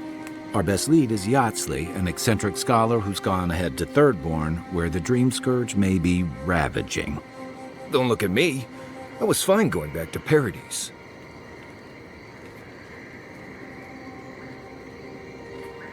Stop. You're aggravating my ulcer. Listen, I hate to ask this, but while we're in Shatterscarp, there's something I need to do. Something I owe Tama. There's an old battlefield near some Pogrunan ruins. Area called the Shark's Teeth. Tama lost his badge there. I need to get it.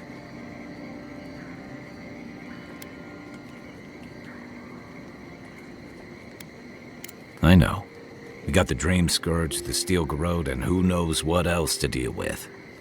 For all I know, it's long gone anyway. Better to keep moving forward, Kai. What's lost is lost. Get some rest. Sleep is good for the soul. Maybe this doesn't need to be said, but I don't blame you for what happened to Fiorme Siverno. I just wanted you to know. No need to question it anymore. They've made their intention. I'll get the bastards who did. You smell death here. Listen to me, look. Hold it right there, Aedyran. What are your intentions in town? Been sick? Strange dreams lately? Darren, Waruta Tatuke.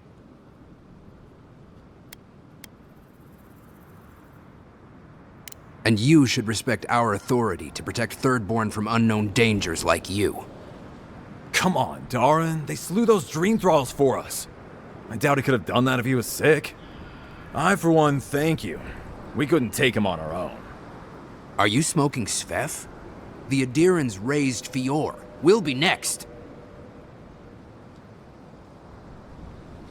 Not much of a difference, if you ask me. Darren, can you get on with it? Fine. All right. I can't keep you out if you're not sick anyway. We just have to take precautions. Everyone in Thirdborn has lost someone. Pass on through, but report any symptoms you see to the Tiranui. They're responsible for keeping law and order around here. That's the problem with the Dream Scourge. When you find symptoms, it's already too late.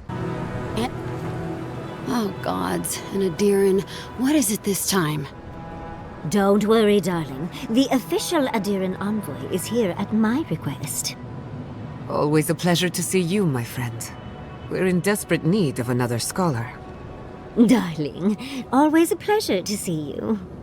And you even brought a Pargroon friend. See the red highlights in his mustache? It's a dead giveaway. Not now, Yatsli. I want answers. Why have you come to Thirdborn? After what your people did in Emerald Stair, I can't imagine you carry an edict of friendship with you.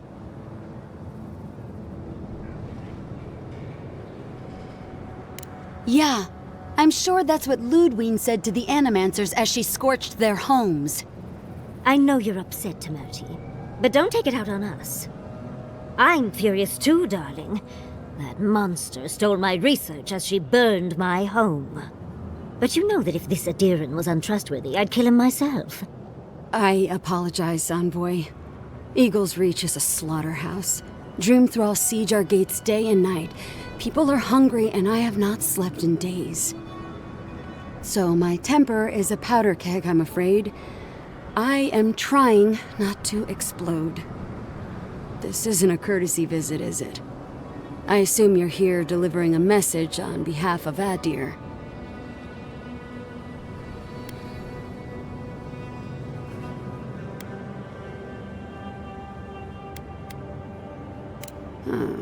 To head sharpshooter first class of Shatterscarp to Merti Kaiwa III.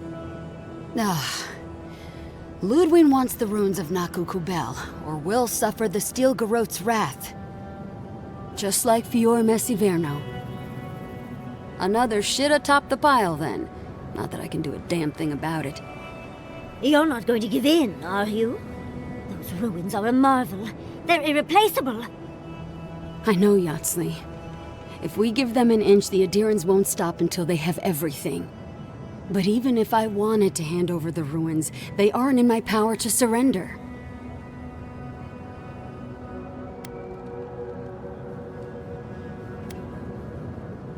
Trust me, I am very aware of all those things. You might even say I've been fighting for those things. But there's one little problem. The Archmage Ringrim has warped the very reality of Shatterscarp. Let's just say there's a magical barrier around the ruins now. No one's getting in or out without Ringgrim's say-so. Ringgrim? As in from the Circle of Archmagi? She's here? The very one. I feared you'd be excited. Her presence isn't a good thing, Yatsley. She flew into the Shark's Teeth a few weeks ago, and now that area is an impenetrable wasteland of ice. I heard there's an Aedyran who had his mind utterly broken by her. He's still lost out there as far as I know.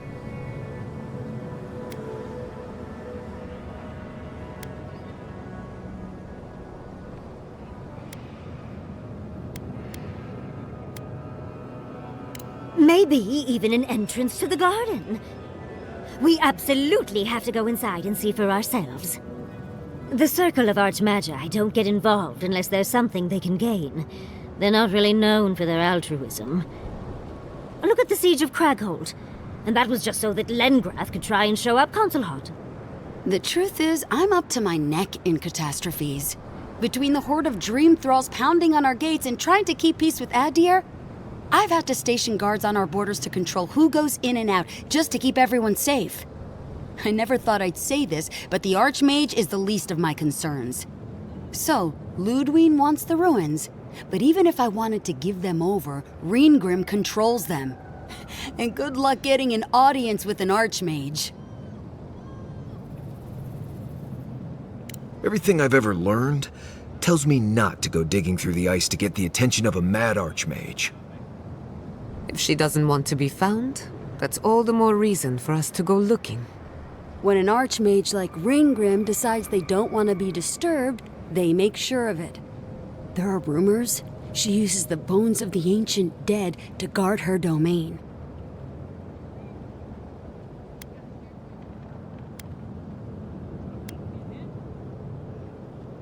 I suspect that's the point.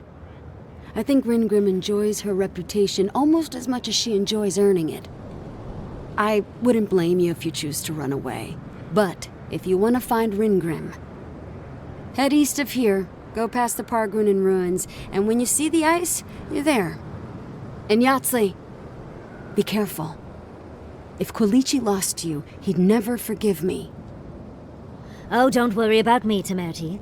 If my spells fizzle, I can always give a good lashing with my tongue. That's what I'm afraid of. Good luck. Good. It might convince her to keep you safe, too. One last thing. Once you had a moment to settle in with Yatsley, come back and speak with me. I need your help with something. How exciting. We're off to see an Archmage. To gain access to an ancient godless ruin. You do spoil me. I've just the fragrance for such an occasion. I want to make sure I smell my best when she kills us. Meet me by the tavern when you're ready to head out. Make sure all your gear is up to snuff. We are meeting an Archmage, after all. Is her around? We're going into more creepy holes than... Ah, there you are.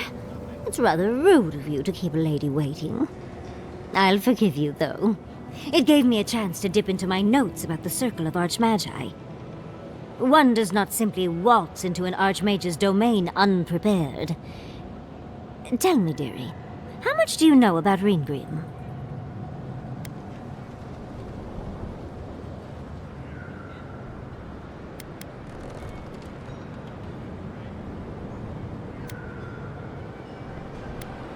Or you're in hers. The Circle of Archmagi are the most powerful magical beings in Eora. Whatever the reason, the fact that she's here at all is significant. Oh, Aldra's titties. The Circle sent the Archmage of Terror. Oh, she's just brilliant.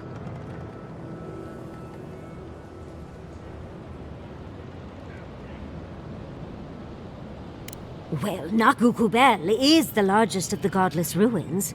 It's still got its share of secrets. There must be something in there of interest to Ringgrim. Probably something powerful.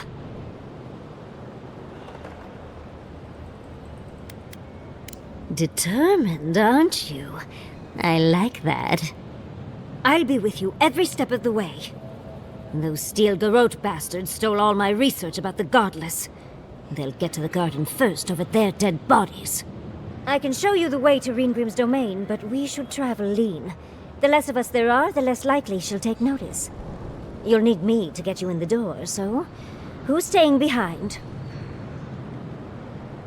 This is going to be fun. This is it. Reengrim was definitely here. What gave it away? The tableau of frozen corpses? The Archmage of Terror is many things, but subtle is not one of them. Yes, but look at them. The artistry is sublime. Can you imagine having enough finesse to make all this? Whatever you say, Yardsley.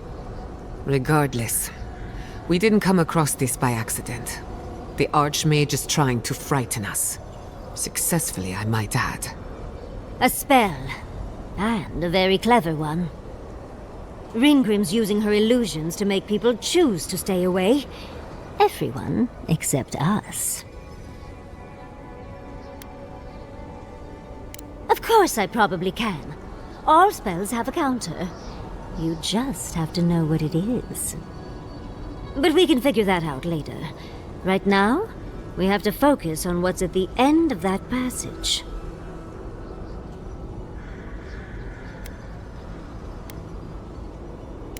Trust me, I know. Last thing I need is to be responsible for killing the Emperor's pet. No offense.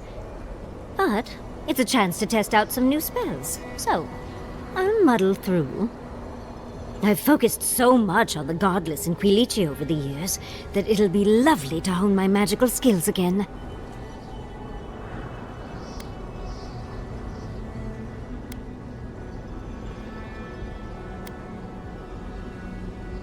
Thank you. When Fjord was raised, I was devastated.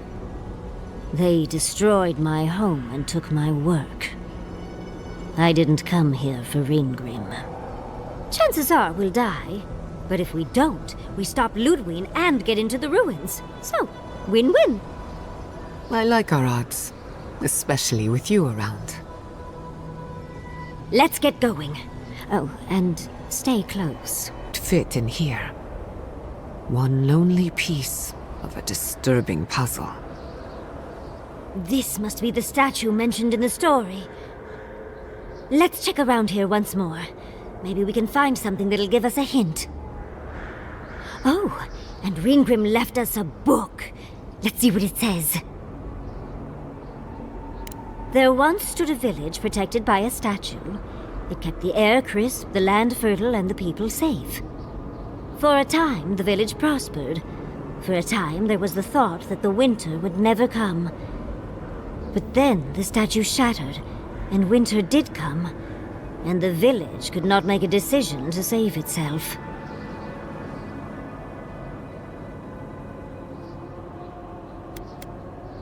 She's an archmage. She doesn't have to threaten people. First things first, let's get those statue pieces. See. You're here for my Aedyr piece, aren't you? You can't have it! Well, it's a pleasure to meet you too, dearie. I'll die without the Aedyr. Please, don't take it from me. I don't want to die.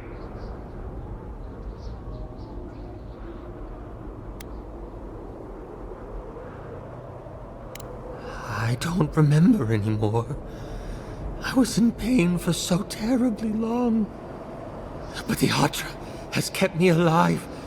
Don't let them take it away. What statue? What are you talking about? Why shouldn't I have the Aedyr piece? It's mine. Interesting. This must be another illusion. They may be an illusion, but their fear isn't. I don't know what you're talking about. Just please let me keep this. I told the other villagers I need it. I understand everyone's in danger, but I don't want to die. Don't take the Aedyr piece from me. I'll do anything. Please!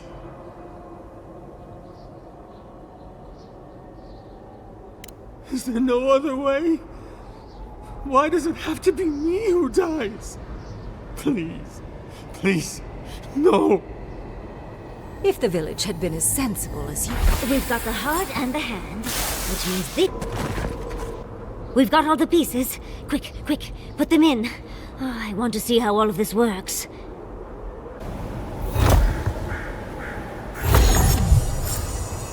And off we go!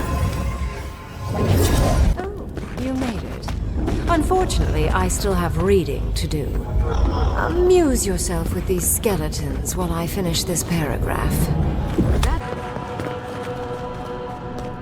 Oh, look at the three of you. It's like something out of a book. A godlike of an unknown deity, an exiled adamancer, and a rainbow-colored wizard. All looking for a garden, from what I've gleaned. It is her.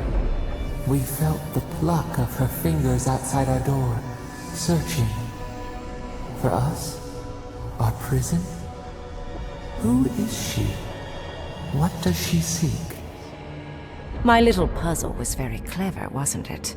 A challenge and a parable, all at once. We didn't come all this way to stroke your ego, Archmage. We seek answers.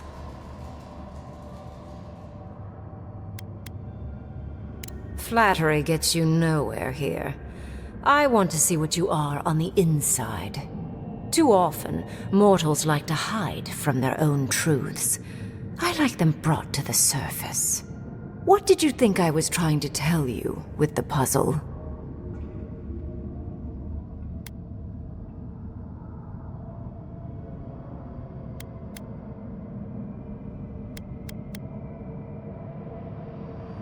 Oh, I like you. Most people wouldn't dare mouth off to an archmage. The point of the parable is quite simple. Sentimentality is a privilege. The village would have lived if they had chosen to sacrifice one dying soul for the good of many living ones.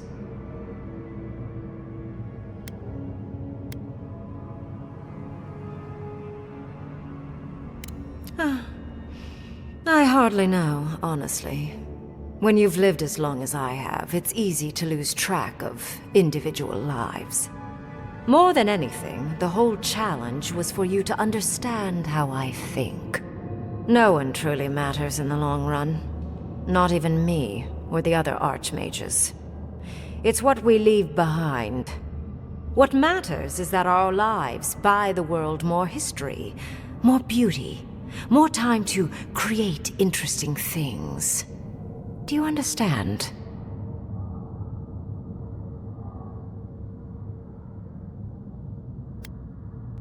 Good enough, I suppose. Most people find it difficult to relate to an archmage. And if you cannot do so, it will complicate. I hope you're not intending to enter the ruins. I won't open the path.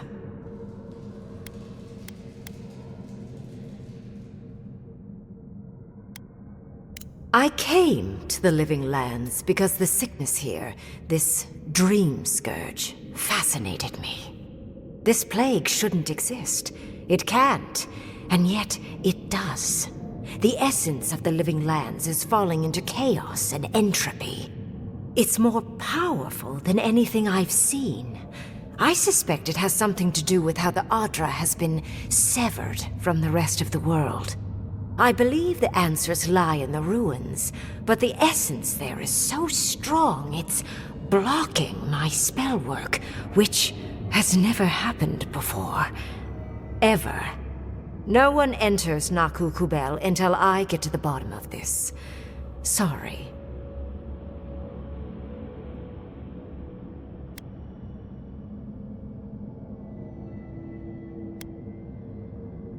I'm fascinated by the implications.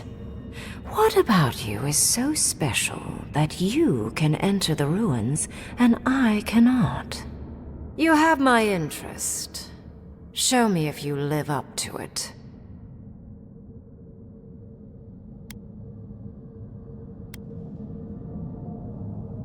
A trapped god?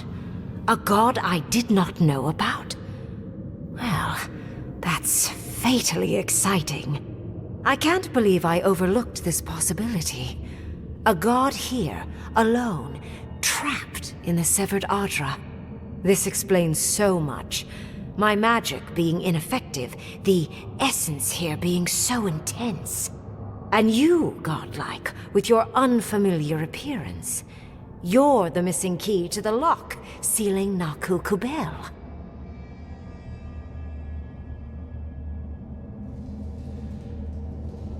Don't take this the wrong way, but in a different life, I'd have flayed you for my study.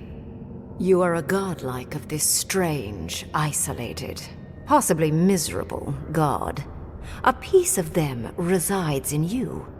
I have no doubt that like will recognize like. You will open the gates to Naku Kubel, and I will study this metaphysical aberration up close. Go. Find your so-called garden.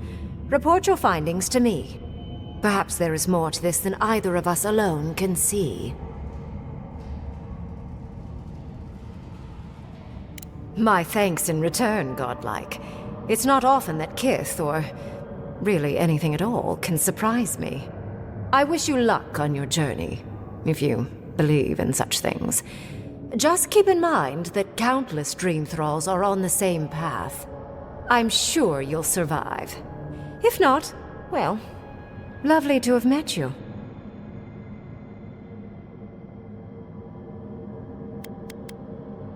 I'd focus on survival first, Envoy. And you, Orlan, you seem a clever one. Take my grimoire. It will allow you to dispel the barrier I have set before the ruins. You have talent. Not any mage can dispel my illusions. Perhaps when this is over, we should speak again. You want to speak again? Yeah, of course. Can't wait. She gave you her grimoire. Be careful with that thing. Who knows what it can do?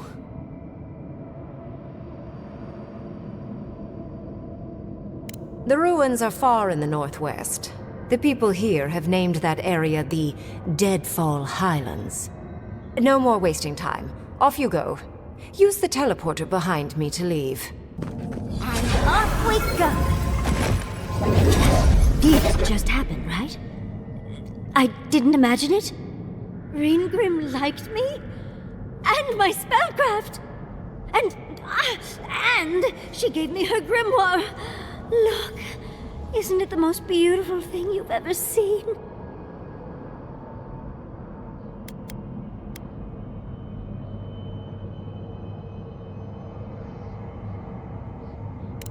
We cut it close, but it paid off. With Ringrim's grimoire, I think we can go to the ruins and find the garden. For once, we've outpaced Ludwig. A rare advantage. I say we use it. Then there's no time to waste. I must prepare for Naku Kubel. As must you. I've dreamt of exploring Naku Kubel for years. To find out what happened to the godless who built this and why they vanished. Oh, hopefully an abundance of history, artifacts, relics, anything really. Though I wasn't expecting such interesting remains. We found something like this in Naku Tadak. What's their significance? These are magfolk. They're often found in many godless ruins, but they are definitely not godless. Oh, they're everywhere, but no one knows where they came from exactly. Apparently, they weren't fans of the godless. Godless ruins are filled with magfolk remains, but no records of them exist in Aedyr lore. I don't think the godless did well against the magfolk. They seem to be killing machines. But who made them? And to what end? 8 years. Blood like a fountain. No quarter. Nothing spared. Wait. Did the voice in your head just talk? What did it say?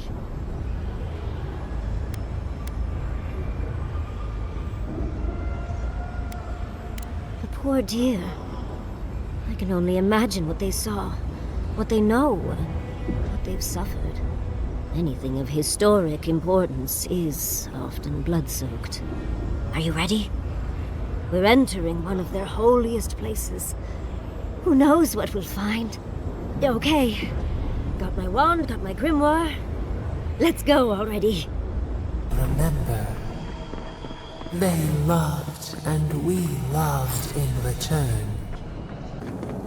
The heart of the Aedyr beats, our veins stir. You are close. Seek the ancient kith who dwell here. They will show you the way. Someone's here now. You don't belong here. Why have you come? What business do you have in this place?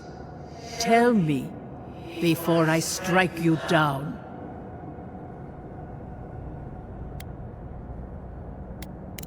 And the gardener. Of course they'd seek more souls to help them. The gardener? That must be how the ancient Aedans referred to their god. To stop it all. I am Numena, Tebaro Senakis, and guardian of the Aedyr and the living lands.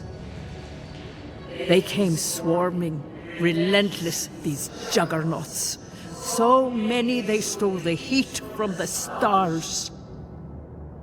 They brought death to our temples. They brought doom to our king.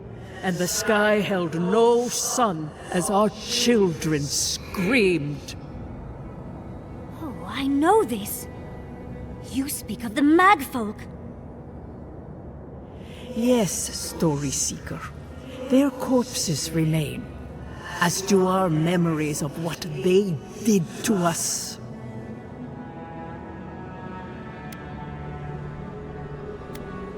We would have offered them everything, just to save some piece of us. But they did not speak.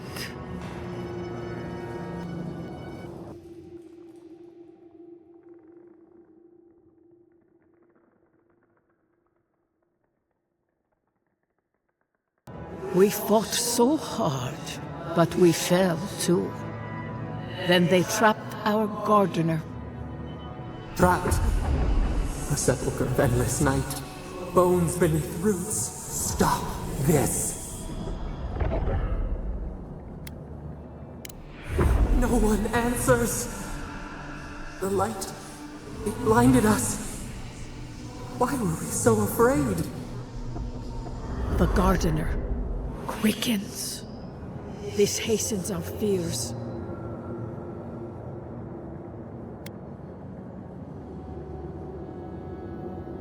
What the gardener requests, none dare refuse. In their fear, they begged that we protect them. Death hungers and cannot be sated. That which killed the Aedyr wants more slaughter still. So our gardener calls then, begging one more time to be set free. We wait. They know. They understand. Why do they hinder you? When the gardener calls, there is no turning away. But you will prove yourself to us through a series of trials. Survive these trials, and you will know the way to the garden. First is a trial of strength. Demonstrate your might against our ancient dead, and earn the right to face the second. May yours be kinder than ours.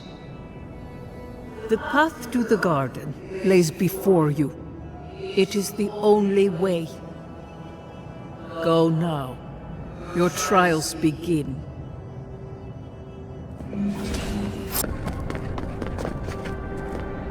You have the gardener's markings, but you are not one of us. You did not fall with us. Why have you come here? Tell me your mind. Tell me what rides in it.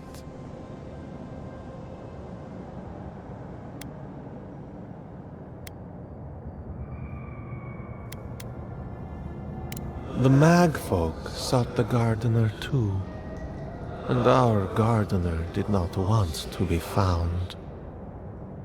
Our gardener knew what the Magfolk would do, and they broke the world to keep themselves safe. The waters boiled, the land opened, the rivers rose, and we drowned. We broke the pain. We died with them. How did we do this?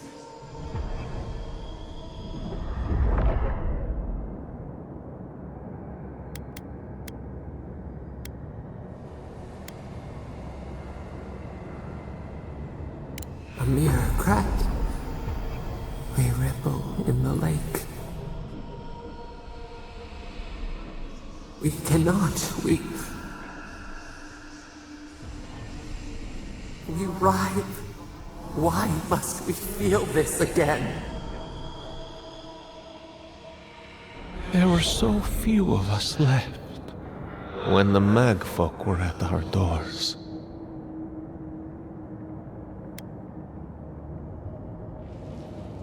They did what they thought was best, yes. Our gardener never asks. They only act. Their ways are not the ways of people. You want a path to the garden? Pass this trial of the mind. Show me how clever you are. We will know the breadth of your wisdom before we let you learn what our gardener truly is. Out. Somehow you've proven to have strength and wit. We now see what you represent. We know the truth of you. We cannot risk you causing another calamity.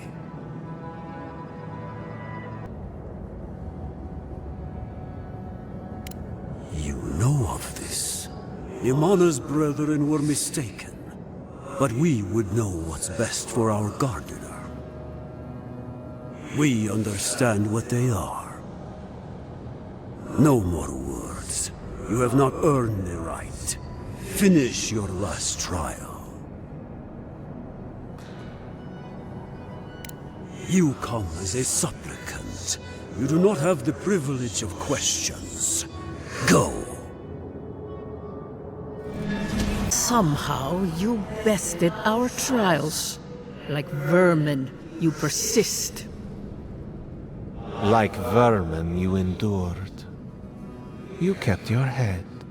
You live where worthier souls have fallen, but your journey ends here. Soil hardens. Hesitation. Why do we smell fear?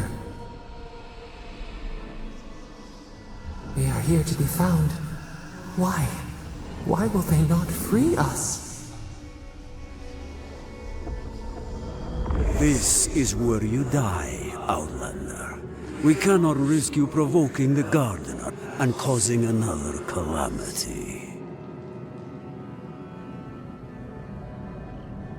So be it. Prepare yourself. I've never seen an Aedyran device like this. These mechanisms, they mark the locations of important sites. It's a map. Ever closer. We must speak of this. A map? I can't believe it survived all these years.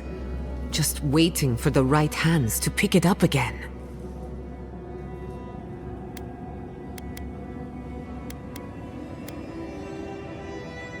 Don't rush me, dearie. Aedyran isn't easy to translate, you know. So close. We reach. Find us in the Adra. Your gods said hello, didn't they? Go on then, deal with them. I need time to translate. You are here. You heard us in the roots. You seek the garden. You know the way. But the Jabaru Sinakis, they turn from you. How can this be? Surely they would welcome you as kin, grafted from the same root. As painful as a wound reopened, yes. We were theirs and they were ours, and we told them to protect the wild and the green. In return, we promised to protect them, and we were true. Always, we protected them.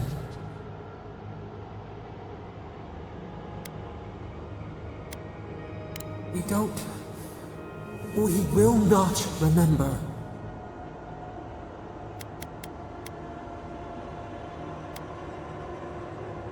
Do not question us.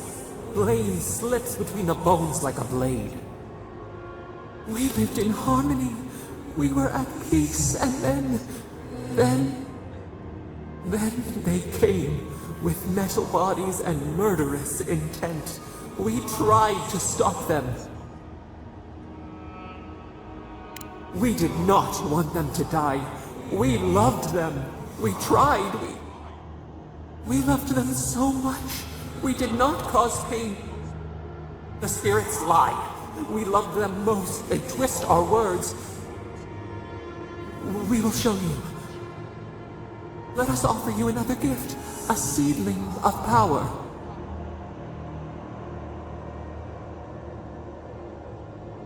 We will show you our favor. Wait. An intruder. The piercing light. She draws near. The wire. A razor in our throat. Stop her! We writhe. We bleed.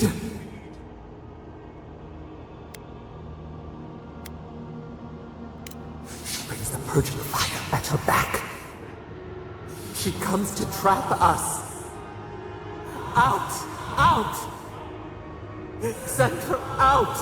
Set us free!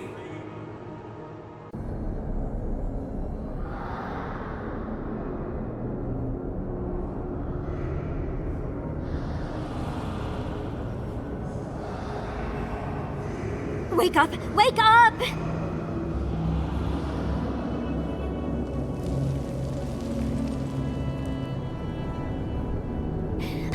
What happened? Are you all right? What did you do? You'll have to give a better answer than that, dear. While you were unconscious, the Adra pillar was not. A great deal of energy passed through it, to parts unknown. You can't hear all the dream thralls trying to get in now. What happened with Sapadal? Once we get past all these dream thralls, I'll be excited to see what scares a god. They're flooding the area, so I think it's a great time to leave. Now! The map points us to Galawain's tusks. We'll find the way to the garden there. We just have to find a godless tower on the southern coast, and boom! There's our entrance into the garden. We should talk to Marius. He knows the tusks better than anyone. Until then, we must ready ourselves for a fight.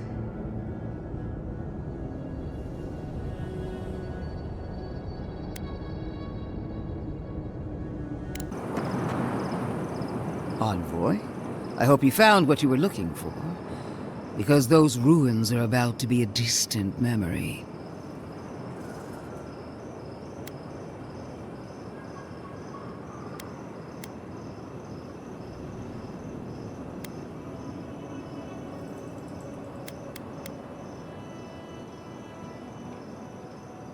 If we want to use the godless term for a godlike of Sapadal, the envoys are Tebaru Sanakis.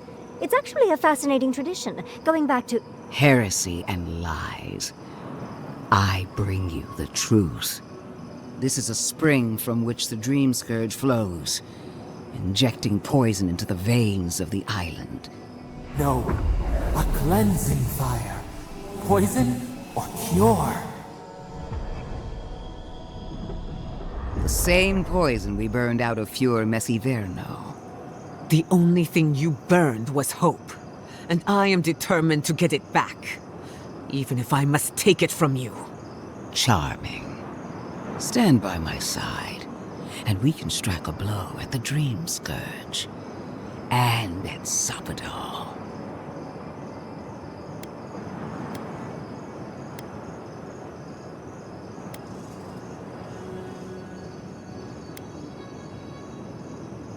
Would you tear down everything we've built? Abandon our oaths because they were too difficult to fulfill? I've been watching you, Envoy. You, who survived when so many godlike fell. I even asked the gods what made you so remarkable. And the burned queen opened my eyes to what you are. We knew the chaos of the living lands had an origin. How could I have known that you were its offspring?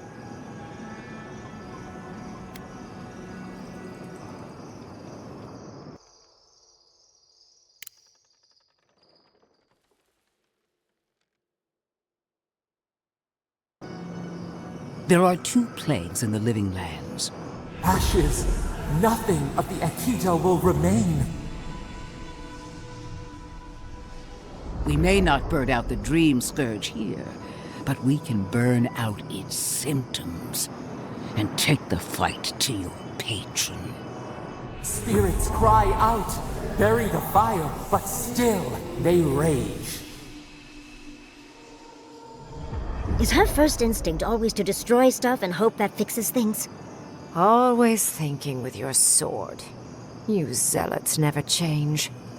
I happen to like these ruins. They've been very informative. Without them, I'd never have learned there was a new god in the living lands. Another reason why they should be destroyed. Sapadal is dangerous, but an archmage is more unpredictable by far.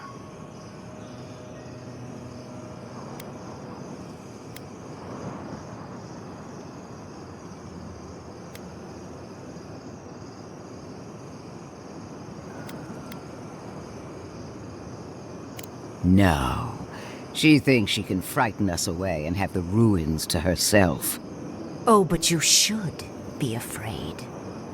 Archmages and gods can be worse than death. Either way, you won't be doing anything to the ruins, Inquisitor. I won't permit it. Stomp your feet as much as you like. Your opinion doesn't matter to me. You forget your place, Archmage. No matter. I am happy to remind you. And I will end you, Inquisitor. I will seal your unlife in ice for an eternity. Do not for a moment think that you possess any power here. You, and more importantly, your people, will regret all of it. See, you talk too much for a glorified weapon. I want our envoy here to make the decision as to what will follow.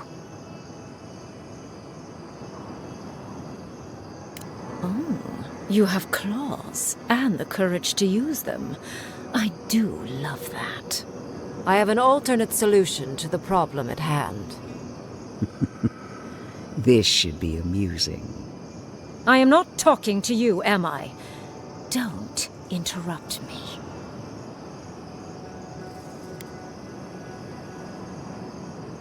Yes, honestly, it's quite simple.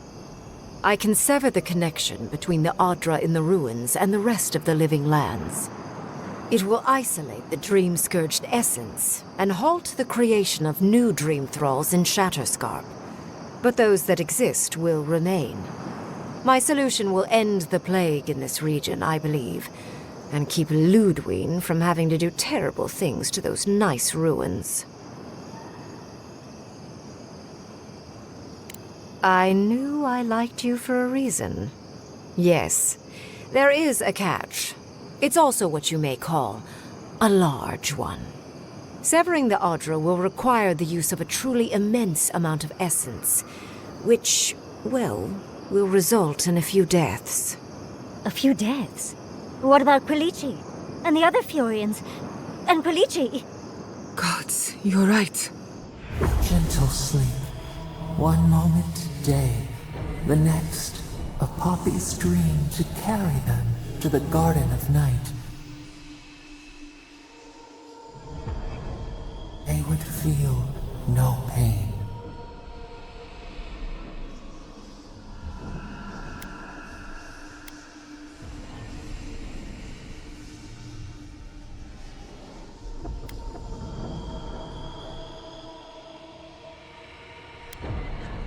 You also will not enjoy hearing that it may cost a few dozen deaths, possibly even 100. There is no control over who will perish in the process. But it will stop the Dream Scourge from spreading in Shatterscarp.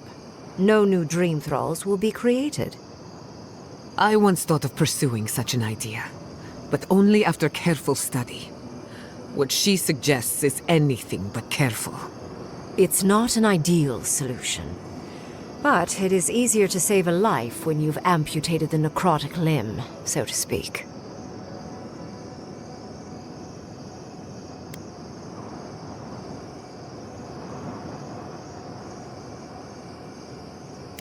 You surprise me, Envoy. After showing mercy to your own killer, you would condemn innocents to pain and death. She would sacrifice the very people we're trying to save, and for what? Not even to destroy the Dream Scourge, merely to slow it down. Destroying the ruins and killing the Dream Thralls within is also a short-term measure. Ludwig's solution will eventually result in the same number of casualties, possibly even more.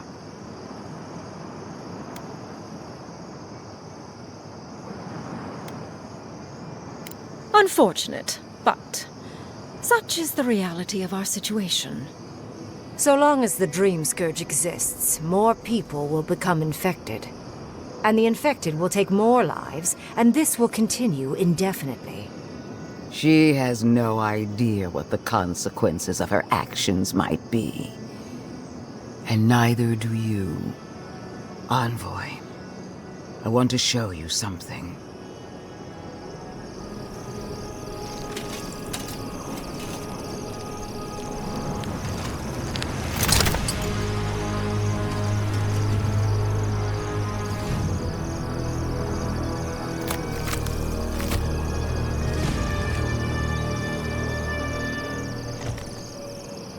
I swore an oath to my goddess, a solemn vow that I would give everything in service to her, even myself, and I did so gladly. Sapadal wants the same devotion from you. The only difference is, you never had a choice.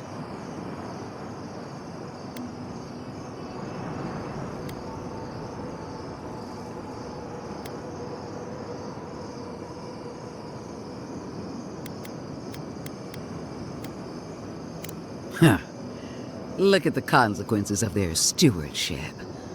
Plague, calamity, death.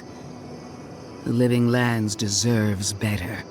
Envoy, we have an obligation to scour Sapadal from the Living Lands before they destroy us. Starting with these ruins. Whatever you do, make sure the decision is yours, not theirs. Sapadal will poison your judgment if you let them. You owe Sapadal nothing, and yet they demand everything. That is not devotion. It's cruel. What an amateur. She accuses Sapadal of what she intends to inflict on you. Don't fall for it. Yes, quite difficult to decide whether to believe your new god or the angry skeleton actively threatening us. Godlike. I leave the choice to you. Both options will bring harm.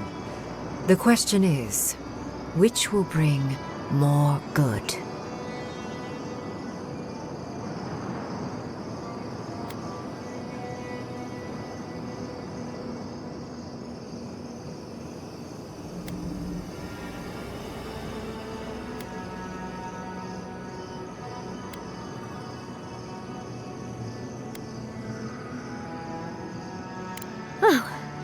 What a relief. You really scared me there, Envoy. I don't like our options, but maybe we can learn something from this one. Let's just hope Quilichi is all right. So be it. Sapadal's hold over you is stronger than I suspected.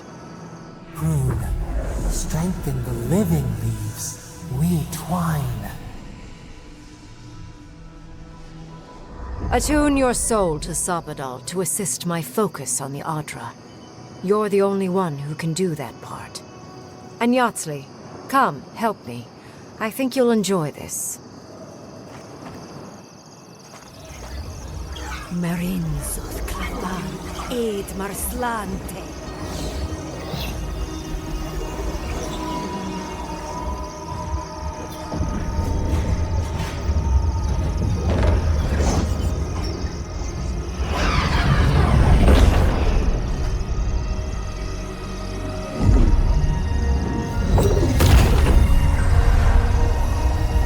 Delighted to have been right about you. I was hoping you'd have the cold logic I wanted to see. We've dealt with the Dream Scourge, but you'll still have some cleaning up to do. Now that I know this was all because of a new god flailing in their cage, the Living Lands is no longer of interest to me.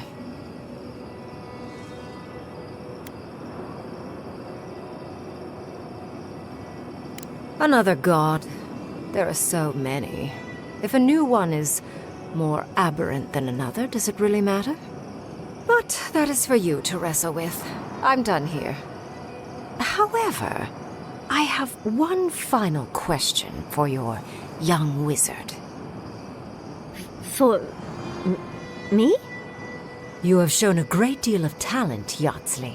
Few can harness so much essence with ease. I could use your assistance. And the companionship. It's really dreary being alone. Should you wish to return with me, I would happily take you on as my apprentice. The rest of the circle do not often visit, which is good because they're tiresome.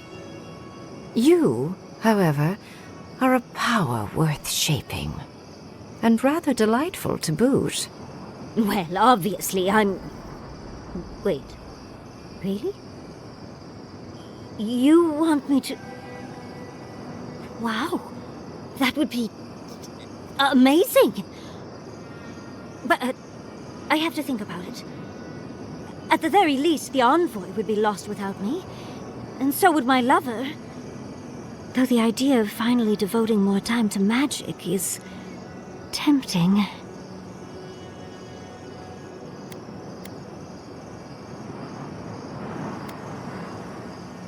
They clearly need someone with a brain with them. Besides, I have centuries. Whatever you decide, it will be some months before I depart. You know where to find me. Be clever, godlike. Don't think too much with your heart. 3 dozen dead, of no apparent causes. They just fell over. Like their hearts were stopped in their chest. What did you do, Envoy? I know you're involved somehow.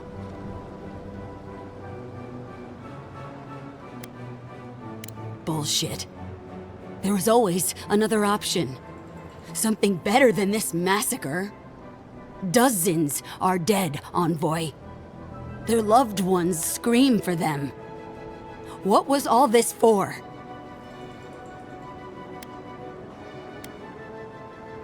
The costs were too great, Envoy. And you paid them with third-born blood. I hope your fucking decisions haunt you forever. You've cost so many families their loved ones.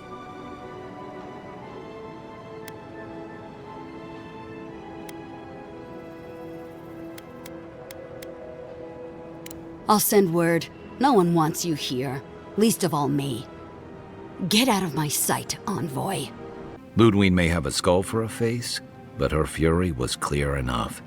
If her path crosses ours again, it'll be ugly. Frankly, I'll take any opportunity we get to ruin Ludwig's day. I'll say this much for the Inquisitor. She's stubborn, like a rat. And I plan on hunting her like a rat. I'd say we shouldn't stay on her bad side, but I'm not sure she has any other sides. You know her better than any of us. What's your read? My vote's on a pack of small, enthusiastic dogs. Wait, was that an if? Well, the joke's on her in any case. Ludwig won't get very far without that map. She'll be scratching her skull. Somehow, I don't think she'll let that stop her for long. And Ludwig definitely strikes me as someone who doesn't leave food on her plate.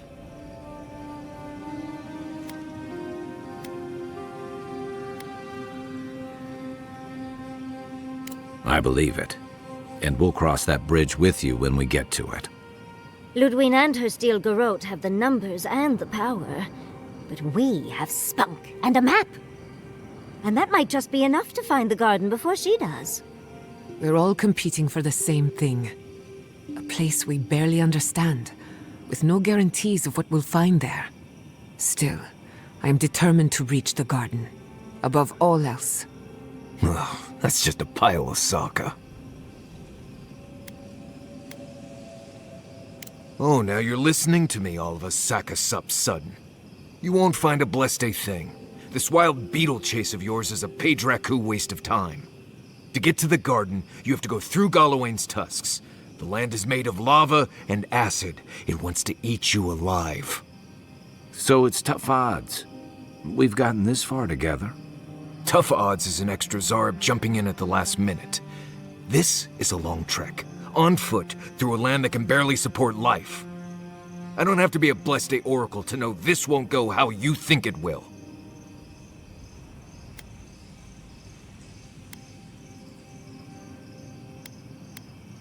And all your clues come from one source. You've been following a voice in your head. What do you know about Soppadal? How do you know you can trust them?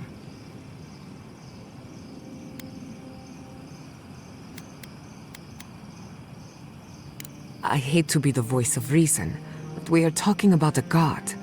There are limits to what we can even comprehend. I have a powerful connection to my Blessed Day flute, but I'm not about to take orders from it. What's on your mind, Marius? What bothers you so? Because I can scream until I'm blue in the face, and you people would still rather trust the Envoy's pet headache demon. And now you want to drag us through the deadliest region in the world because a sleeping god said so.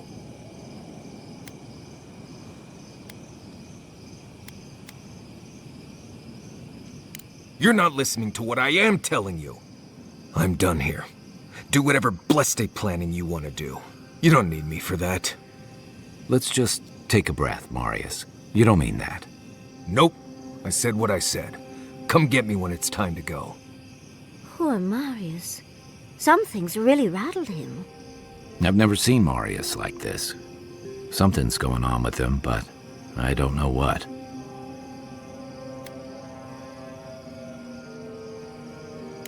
I hope so.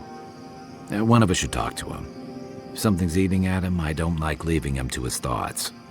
Well, hopefully Marius will be okay soon. We have to get going if we want to get to the garden before Ludwig. We won't get far unless we look after each other.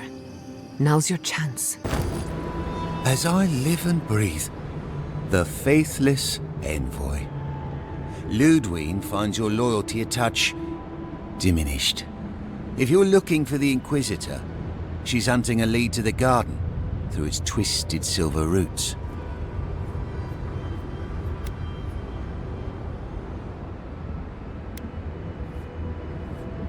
First, we tried the tower first.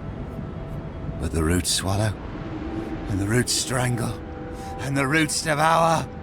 The roots say your name, envoy. They say you told them to do it.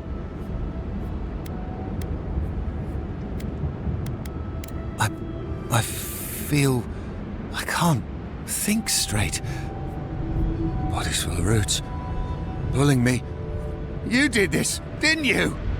The roots try to choke the steel garrote, and we will strangle them in return. Cut them, bleed them.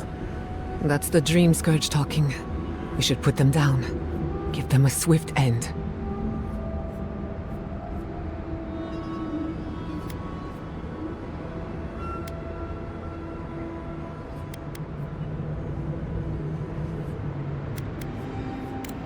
roots come, and you'll be the death of the sun. Won't let you die as the... That island. It must be the garden. So close. I don't think this broken bridge will help us. Didn't we read about another way into the garden, though? The other path is hidden well. I certainly don't see any way across the acid sea.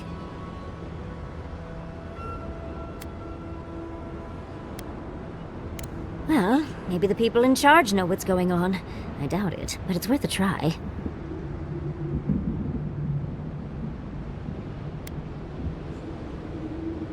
To Solace Keep.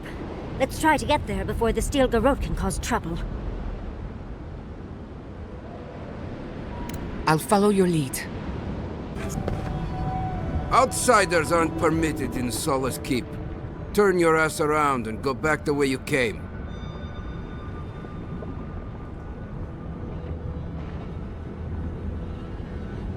Precisely. We don't welcome outsiders in Solace. It's a violation of Tenet 3 of Nandru's 9 Creeds. No person excepting wardens of the Pargrunen shall be granted safe harbor without express permission of the Council, heretofore established by Nandru, the First Warden, or without the attestation of an established, honored Warden of the Keep.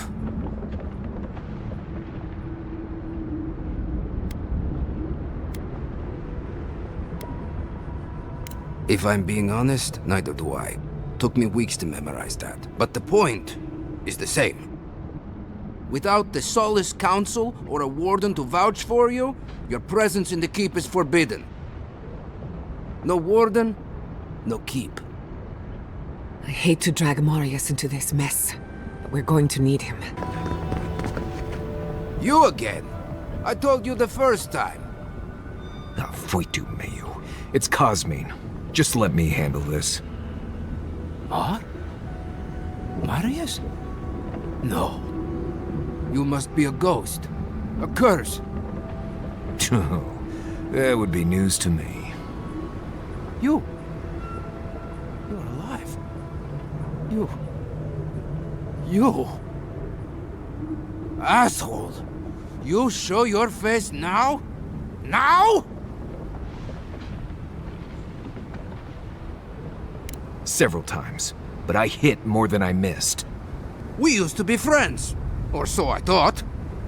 But then this Jitule left, unannounced. No note, no nothing. Didn't even say goodbye to Iancu. And now you cozy up here, after 3 years, with an Aedyr and godlike, no less? No offense.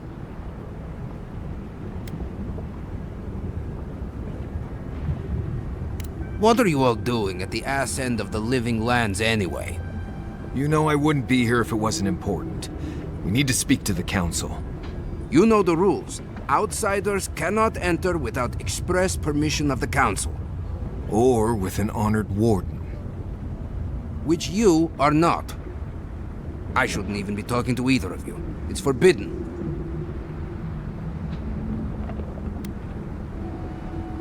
Emperor? What's that? It's their word for a fancy guy in a big gold hat. I know what that means. I was trying to be sarcastic. Come on, just for once, consider not being a complete Jatule and let us pass. You know the position this puts me in. If I let you in, the Council will have my head.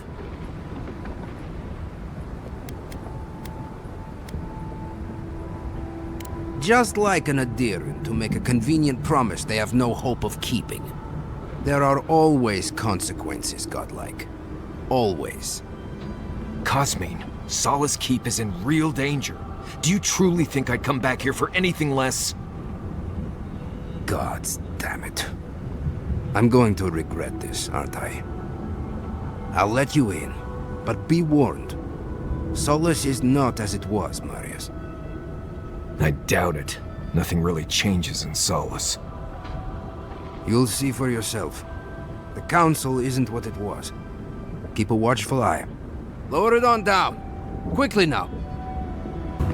Guest. What is the meaning of this? Who let them in here? They're here because I vouched for them. Marius, you're alive.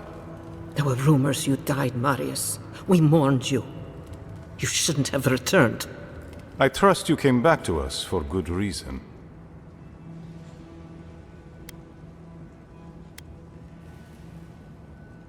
Indeed you do. And we'll gladly help you, right across our borders. Believe me, I don't intend to stick around. Tell us what we need to know and we'll be gone before you remember to miss me. Very well. We'll deal with you later. So, you need our help. What do you expect us to do for you, precisely? There is no dream scourge in Galawain's tusks. Nor has there ever been.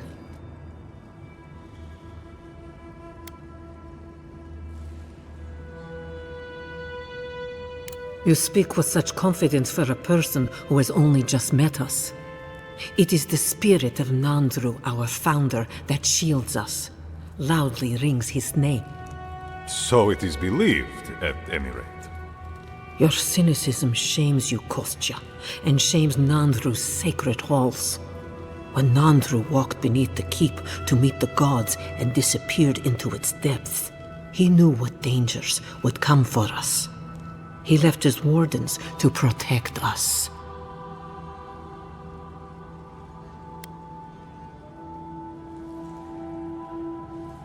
I do not believe it, but I cannot risk the keep on doubt alone.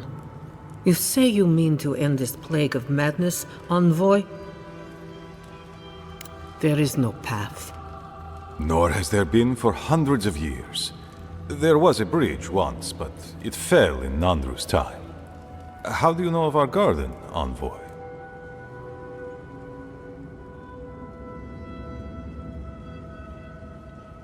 The garden is our sacred purpose, its observation and protection a task handed to us by Nandru himself. He once wrote that the island spoke to him, perhaps as it has spoken to you. The envoy does bear a remarkable resemblance to our founder, does he not? The markings on your face, I recognized them. But I didn't want to believe an Aedyran could have anything in common with Nandru.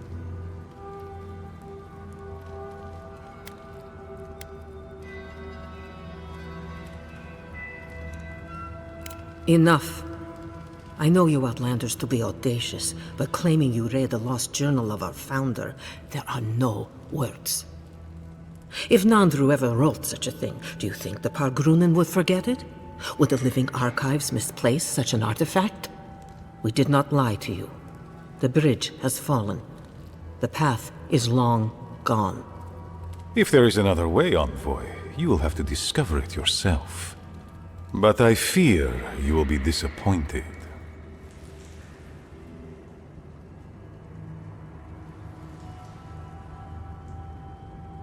It has and always will be our duty to watch over the garden. Even if we knew of the potential of another path, we couldn't tell you. Your facial markings might be similar to Nandru's, but we will not change our ways for an accident of flesh and cartilage. You are an outsider and will remain one forever. The agent of an empire bent on destroying all that we have built. Envoy, you and those like you are why we are here. The Wardens exist to stand in your way.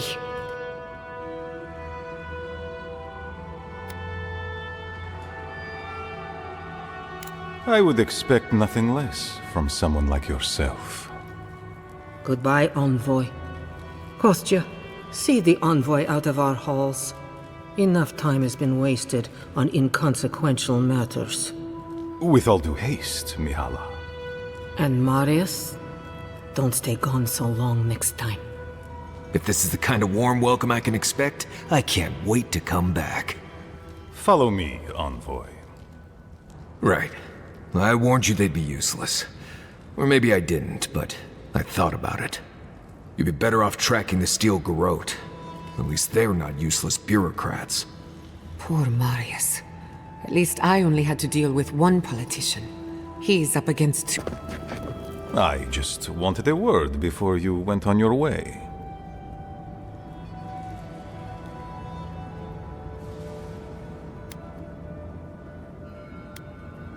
I wanted to apologize for what happened in the council chamber. The situation here is desperate.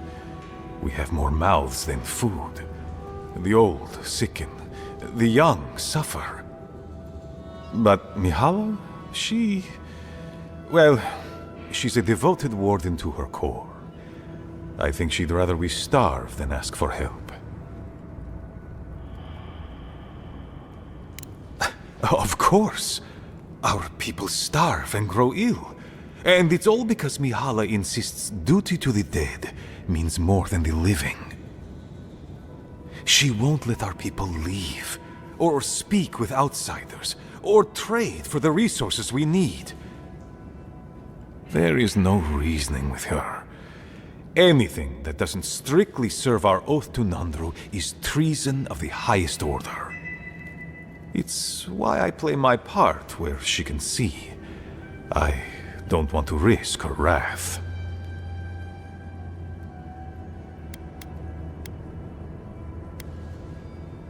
It is. I understand, Mihala, but principles won't keep your people fed and safe. Neither our oaths nor this keep will prevent our people from starving. Change must happen. We need to leave the keep. Do you understand me? The keep decays, and we drown in a rot. The wardens defend a corpse against that which would revive it. We will not last here much longer. Not without food, building materials, medical supplies. I let Nadiran trade caravans slip past our patrols, but that's hardly enough. We need so much more. All of which your ambassador in Paradis could provide. If I could only start the conversation.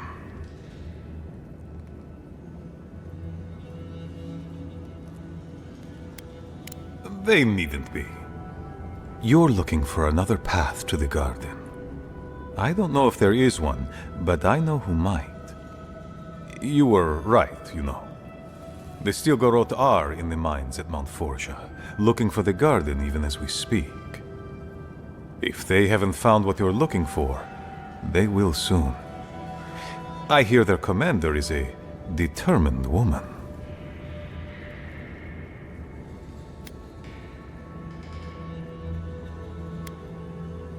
Go then. Seek the Stilgarot.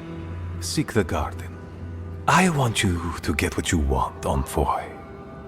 My hope is that you don't kill the Inquisitor before I get what I want too.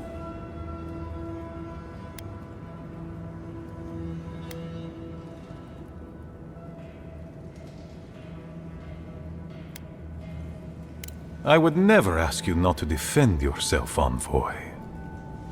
In any case, the Stilgarot are at the Mount Forja mines. To get there, head west across the primordial depths.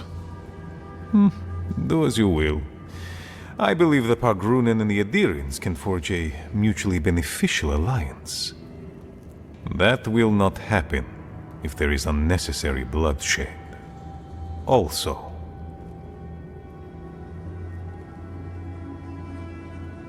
well, if you happen to head north, you might pass by the Living Archives, a monastery dedicated to preserve it. The monastery hasn't been in touch in days, and please, look in on them, if you can.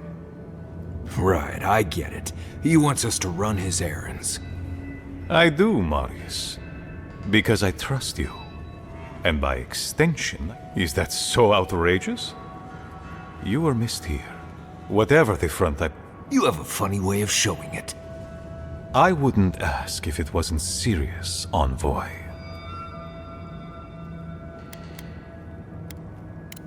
Very well. Good luck on your search for the garden, Envoy. Who are you, spirit? Go away. I know you're not real. I'll stop you if I must. The trap cuts. The fox cries at the pain of the hare. The justice of the wild. The plagues corrupted the rest of us. The steel garrote. Our minds broken. I won't let it take me. I'll keep my sanity. You're not real. You can't be.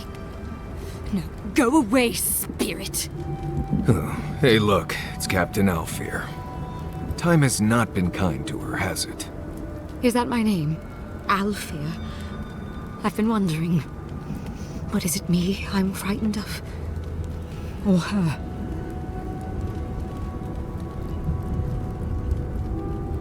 My soul is mine. Mine, it will not be despoiled. What was that prayer Ludwig taught us to banish the visions?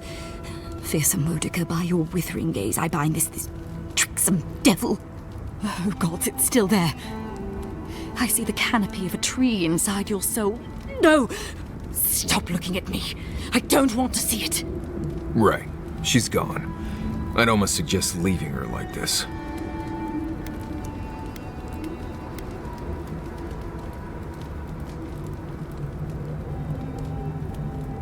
No, no. My soul is my own. I want to live. The steel garrote left in a hurry. Either they were 2 steps ahead of us, or running for their lives. What do we have here? Our Grunin books and documents. Some of them quite old. They circled Solace Keep on the map. Are you thinking what I'm thinking?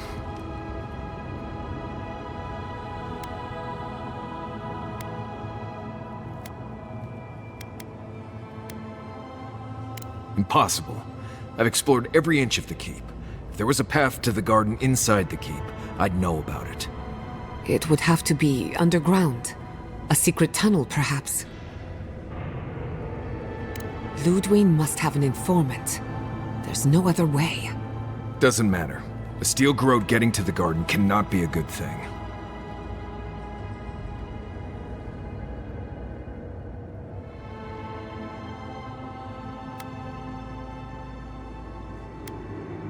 I knew what I signed up for.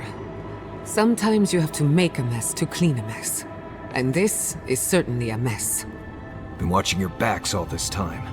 Not about to stop now.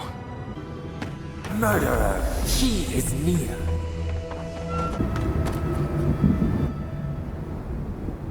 The time has come to take the garden. Wardens will never... Yesterday, this island suffered in the grip of its own madness. Today, the living lands unites under one flag. One people. One law. One true God. No! Never again!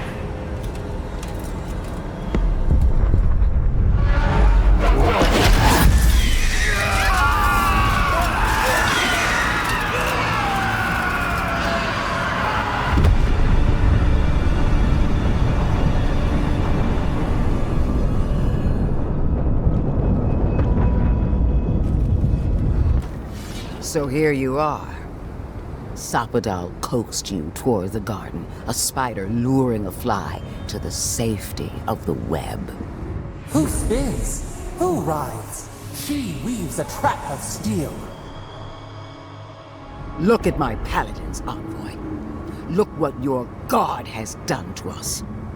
I should have realized it sooner. The Dream Scourge is Sapadal's weapon. A cudgel to drive us out of the living lands.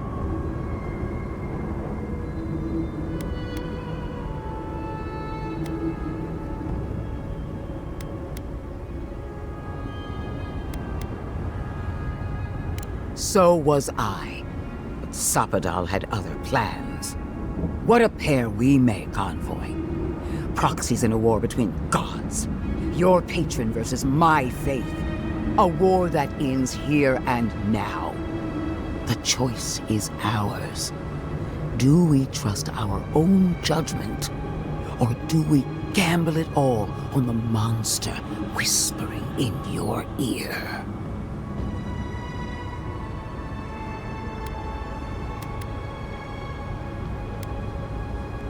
Good. Maybe there's hope for you yet. This ought to be interesting. No matter where we turn, we find the consequences of Sapadal. Plague, blight, madness. The living lands hangs by a thread because mortals cannot live in the shadow of a god, much less one that's lost its mind. We were fine living at the whim of a sleeping god until you came along and woke it up. Use whatever brain is left in your skull. Mortals have been here for centuries. It's only gotten worse since you arrived. You and I alone can save the living lands by destroying the unending madness that is Sapadal.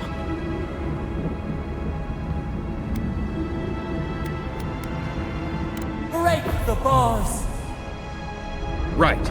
We definitely all had input on that decision. Hear that, you shambling old bag of bones? You decaying cesspit of nightmares? I knew it might come to this. Sapadal has a stronger claim on you than we ever did. Still, I had hoped your wisdom would prevail, if not your loyalty. What a shame to destroy so much potential.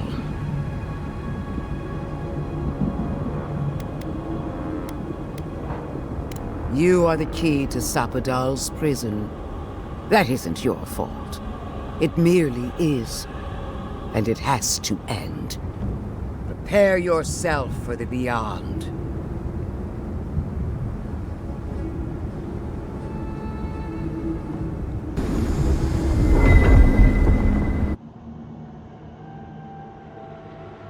They stand outside our prison. We rattle the bars they do not hear. We scream. They do not answer.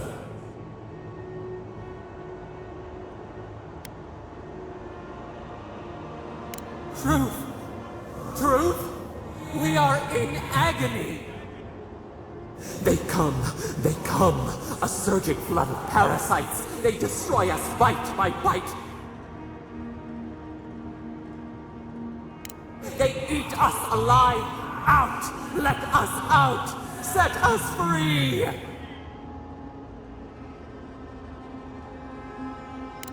New steel treads upon the ashes of the old.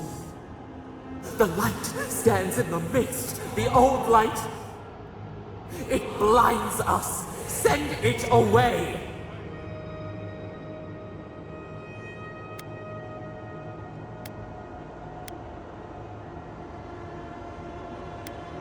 Not silence! Speak! Thoughts like rocks falling down a long dark well. The ripples still. It hurts. It has always hurt this way.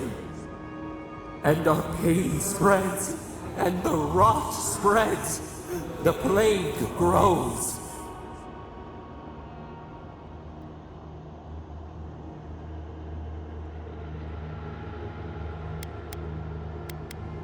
No. We see now. The mycelial roots tended with our blood and tears. We wanted to be patience and strength, but we were afraid. They hurt us and would not stop.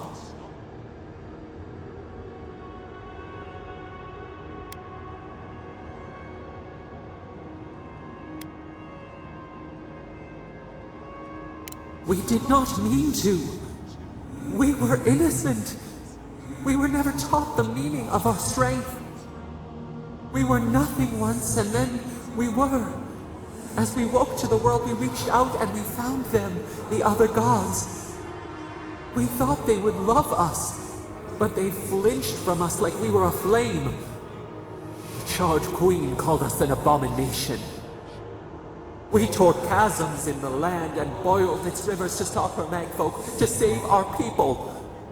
How could we have known how fragile their bodies were? She hurt us, killed those who loved us. She wanted us gone, forgotten, destroyed utterly.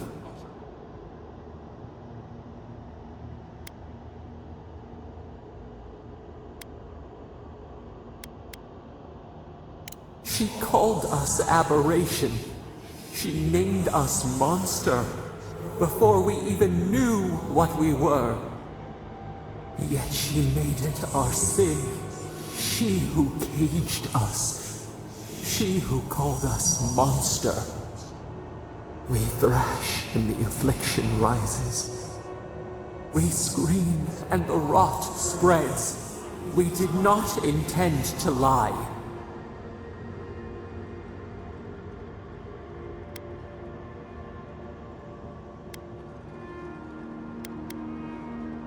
You close your ears. We try to clear the mist.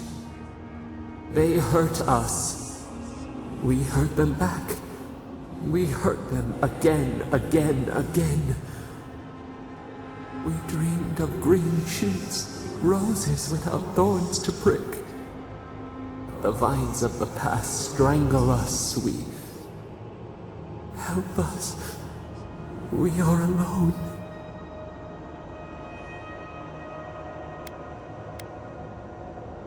We cause it, but it is not our way. We will make this better. We promise. Help us. Release us. Then the rot ends.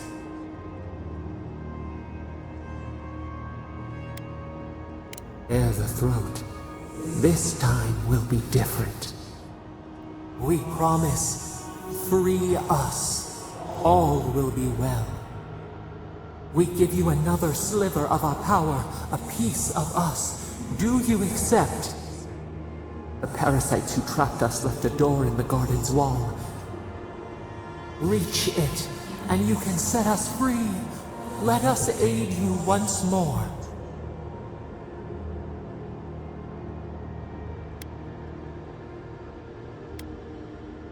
We grant you our power. Find the wall of the valley across the acid sea. It cups our prison in its palm. It waits. We wait. Free us. End our suffering. Oh, Marius! Praise Abaddon! You are alive! What's happening? Why is everyone running around like blessed fools? The volcano erupted. Any minute now, we're going to be flooded. We're evacuating. Kostya's gone to open the lava sluice gates, but they've been disused for so long. When Forja erupted, I thought... Oh, my boy. I'm so glad you're alive.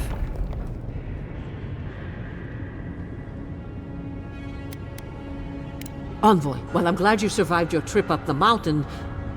We're minutes away from being overrun by lava flows. I have to get my people out. You must leave now. We told you, we don't know, and this is hardly the time to be asking. Then find someone who can help us. We know the path is beneath the keep, and so do the steel garrote. They would have stormed the walls by now. The Dream Scourge got them first. They're all dead, by the way. You're welcome. The steel garrote were marching on the keep? How? Why would they think the garden was beneath Solace?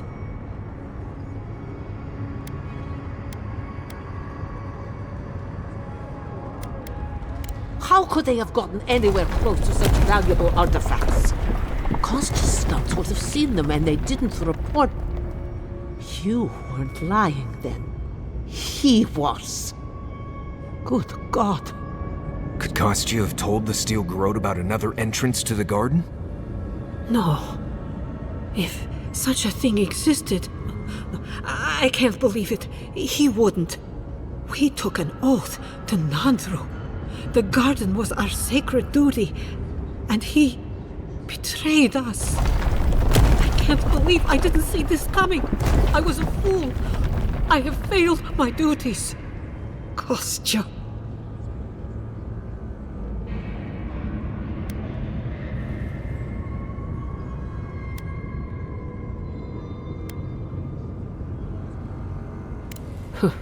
He lacks faith in the Wardens and conviction in Nandru's teachings.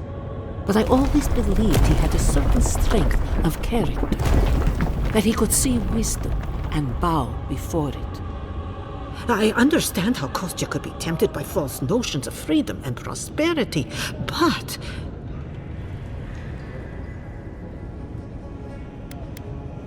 But an oath cannot change. A duty should not change. I can't believe Kostya handed the steel garrote a secret we protected for hundreds of years. Meyu.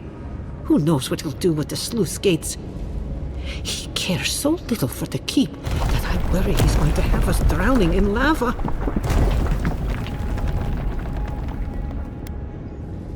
I will. Abaddon stay my tongue if I betray him, but I will. I will show you where Kostya has gone. If you find that he's doing anything other than opening the gates that would protect our home from the lava, I would ask that you stop.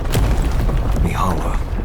I do not wish to see him dead, but if he would risk the keep, then he risks our lives. I cannot suffer those who would harm us to live. Now I must return to the evacuation, and you must go on your way.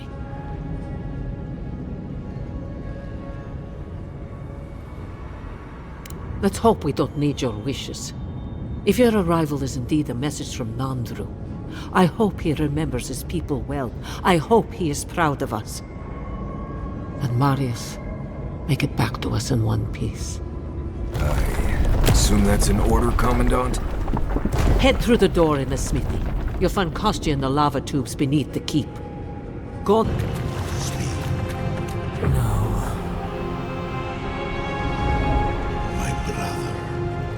Soul of my soul, how did you find me here?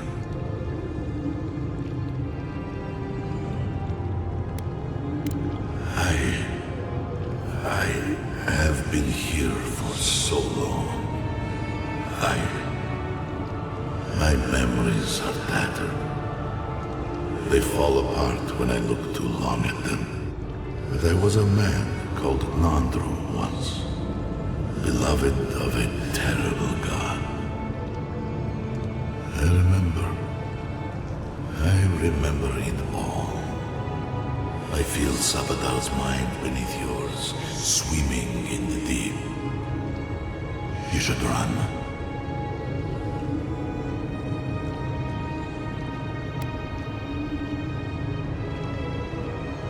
That was the name my mother gave me. But that was never what they called me. To them, I was beloved. An endearment my God wielded against me like a cudgel. I would have killed them with it if I could. But they were beloved of me, too.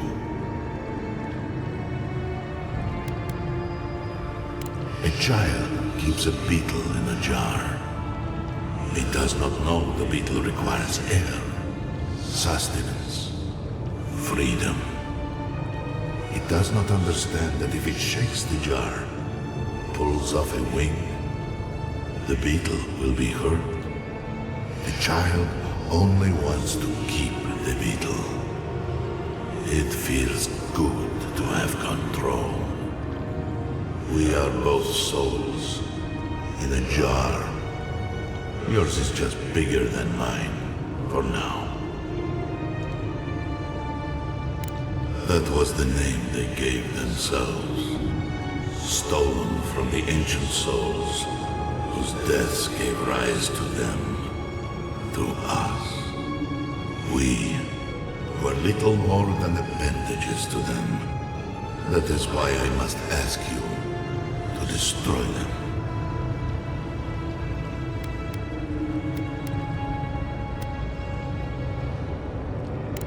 They shield you from the truth of what they are. The Dream Scourge has existed as long as they have.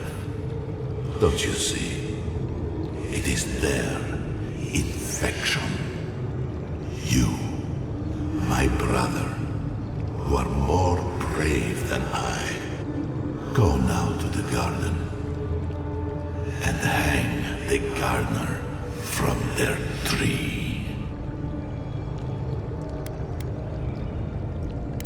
You need only walk a little more. You are nearly at the end. You know, I always meant to die down here, to siphon my soul into a lonely pillar, disconnected from the stone that makes our world, disconnected from them. I only hope that Sabadal releases you to the same long peace.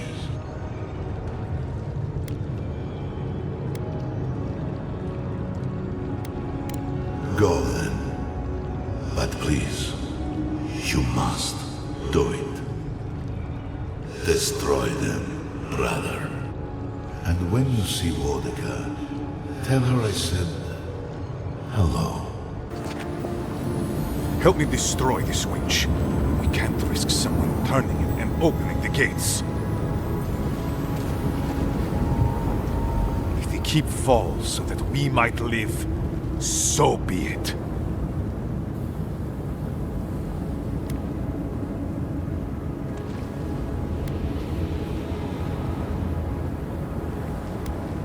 I'm doing the only thing that matters.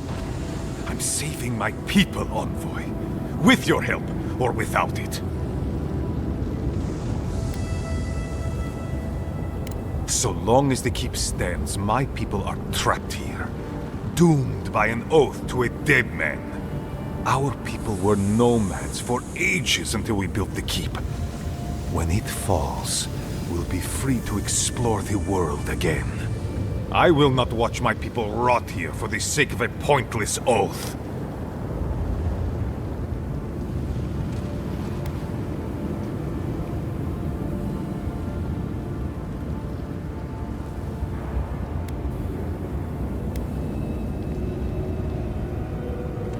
A life for rubble, blood for the prison of old ways.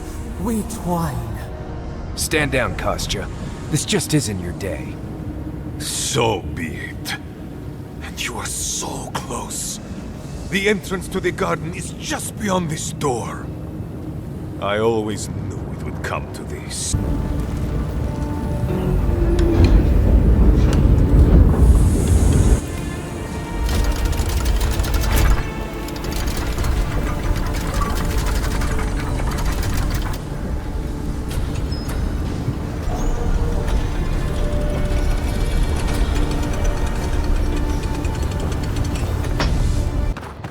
Closer. We have waited so... I feel crazy saying this, but Kostya was right. We should have let Solace keep fall. Crazy is one word for it. You really think you can just burn down someone's ancestral home? Dearie, the keep isn't a home. It's a prison. And now the Pargrunen will never escape. Solace is my home. I still don't get why any of you feel like you have a say in this. But you left. Because I chose to. Kostya doesn't get to make that decision for everybody. If Kostya doesn't, Mihala will.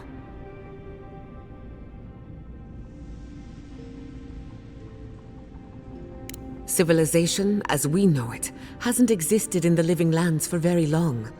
We need to preserve what history we have. Darling, you know I hate to think of losing all of that history more than anyone. But think of what they could have gained. Maxim left the Republics, and it allowed animancers in Fjord to thrive. Destroying our home is not starting something new. You really think everyone in Solace is there willingly?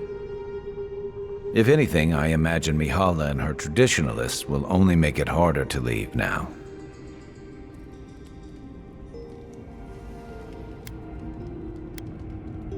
You know your own mind. There's something to be said for that. True. And you've a date with the gods soon. We can only hope that you'll make better decisions. And that's not all. Not to spoil the moment with good news, but I doubt the rest of the island has been quiet while we've been looking for the garden. Things have only gotten more tense since Fjord, and the Steel Garrote probably hasn't been doing us any favors on that front. Especially when they're led by a woman who doesn't seem interested in staying dead. Not to mention, after we take care of the Envoy's little god problem, we'll still have an empire bearing down on us.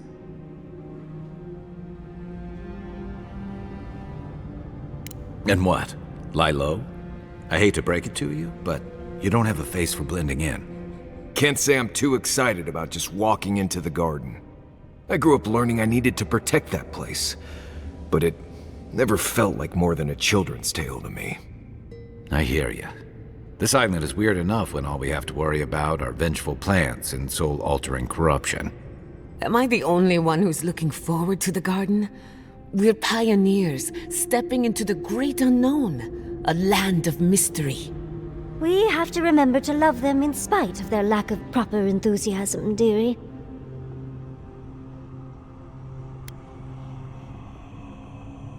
Can you imagine? An untouched spiritual wilderness just waiting for us. I have a theory about the garden, or a warning, depending on how you want to look at it. Sapadal has been imprisoned a long time. The garden will be a reflection of their dreams, their nightmares, their madness. I wouldn't be surprised if we saw visions or hallucinations, and not even the fun kind.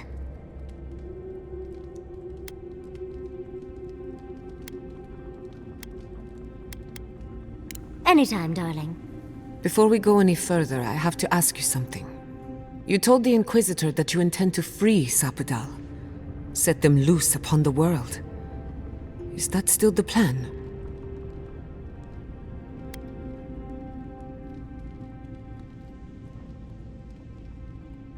You're not the only one. Sapadal is responsible for the spiritual health of the living lands, and the island has suffered for it. No matter what the Inquisitor said, I don't believe there's a right or wrong choice to make here. Just the one you believe in.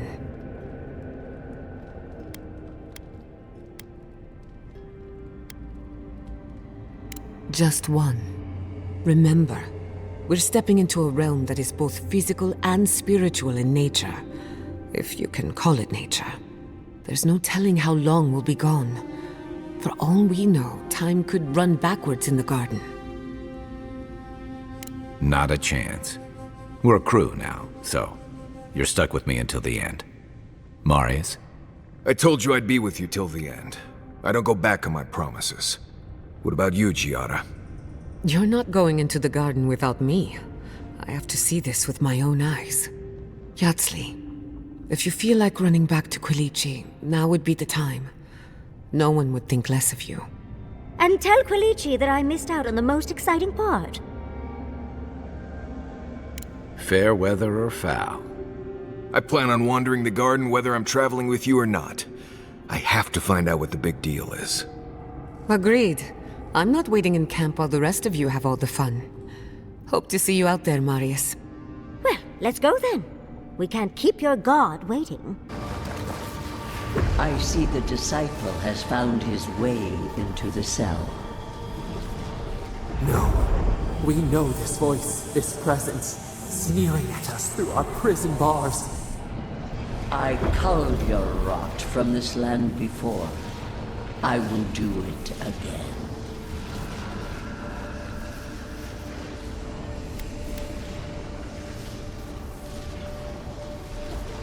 I am Mordecai, the Oathbinder, goddess of order, vengeance, and law. I speak for the gods of all Aeora.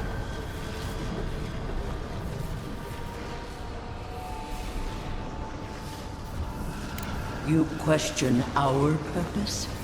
Search inside yourself. Out! Her voice pierces our skin. Look at this place. A quagmire of your parasite's worst instincts. Can you even begin to grasp the forces that you tamper with? Hell? It has forged the iron of its own restraints. Do you think you're special, with your god's thorn in your side? Do you believe you can hold dominion over chaos itself? when even the collective fury of the real gods could only confine the sniveling creature to this wasteland.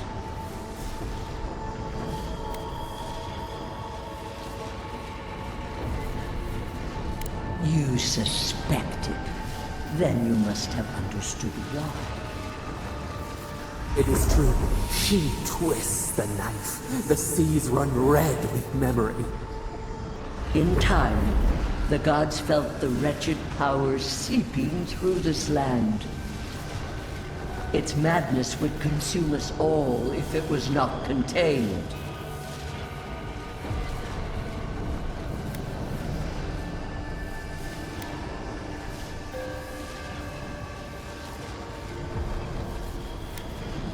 Chaos threatens us all. We will ensure order prevails. A pity that its followers could not be reasoned with.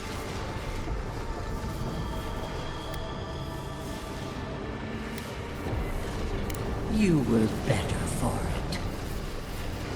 The poor godless, worshipping the very thing that subsumed them. We could not excise the rot and spare the roots that nourished it.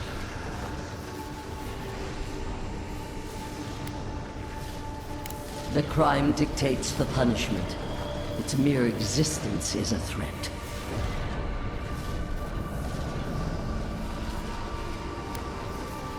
And expose my fellow gods to the corruption. Don't be absurd. Why does our prison not protect us? Help us! Silence her! Listen to its tantrum. It knows neither order nor sense. Aedyr is the only thing holding back the tide of entropy.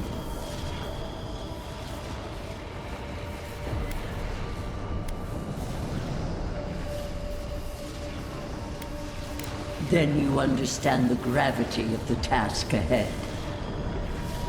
You are here now. There's still time to succeed where Ludwig failed. Face your false god and end its reign of terror permanently.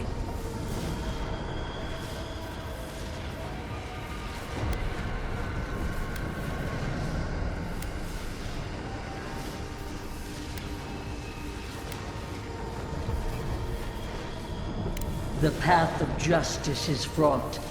Only the strong may follow it. I leave you with a warning.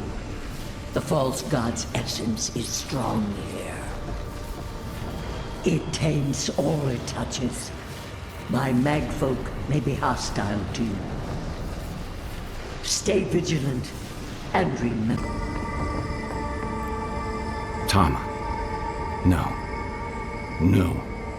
This can't be. I escaped this memory.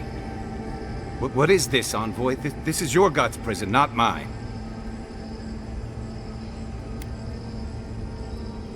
It feels like I'm standing on a storm-tossed deck. Is this really him? He looks older than I remember. So he can't hear me? I've seen this moment playing through my head so many nights, run from it each and every time. And still, somehow, it finds me here, in a crazy god's fever dream.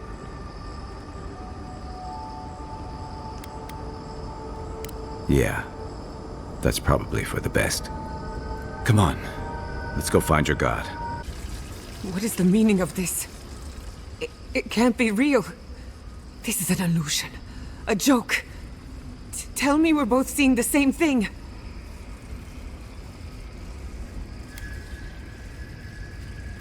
I hate it. Why am I cursed to see this again? Why does the memory follow me wherever I go?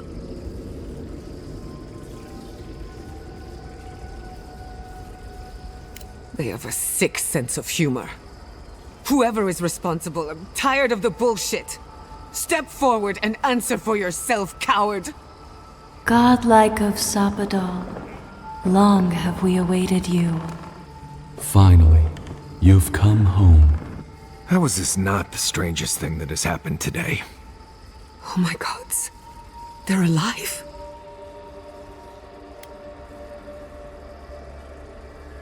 Who knows what is or isn't possible anymore?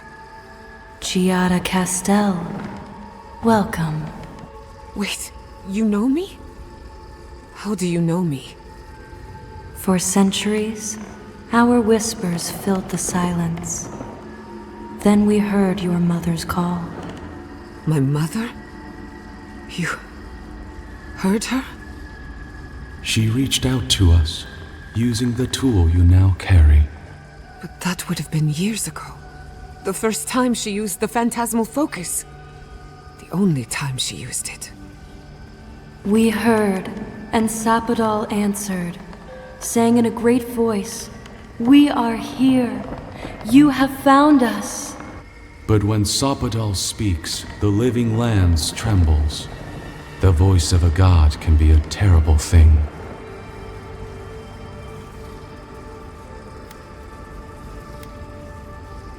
No, this can't be. What exactly happened to my parents? Tell me, please. I need to know. Sapadal wanted to be heard, and in so doing, twisted your family in body and soul, broke them into a more suitable shape. Sapadal does not know the limits of their strength. Mistakes were made. Mistakes were made? Do you have any idea what my life has been since your little mistake?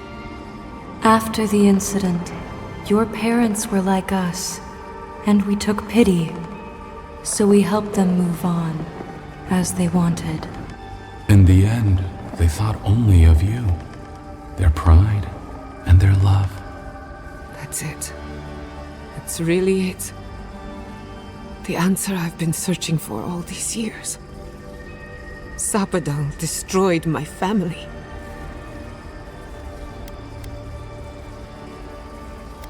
Indulge me a moment.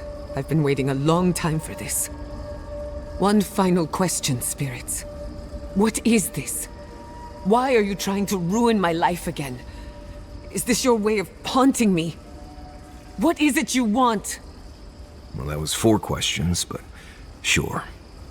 We want to apologize on Sapadal's behalf, and for the part we played in your sorrow. They want to apologize. I came to the garden for answers, not to offer forgiveness.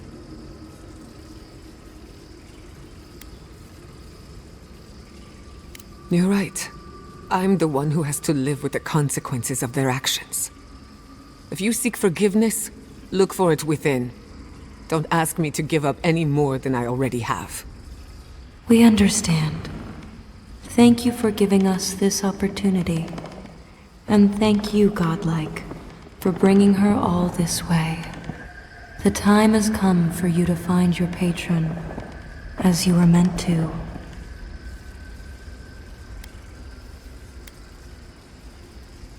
May the living lands receive you with open arms. Farewell. Goodbye.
Come at last, after so long.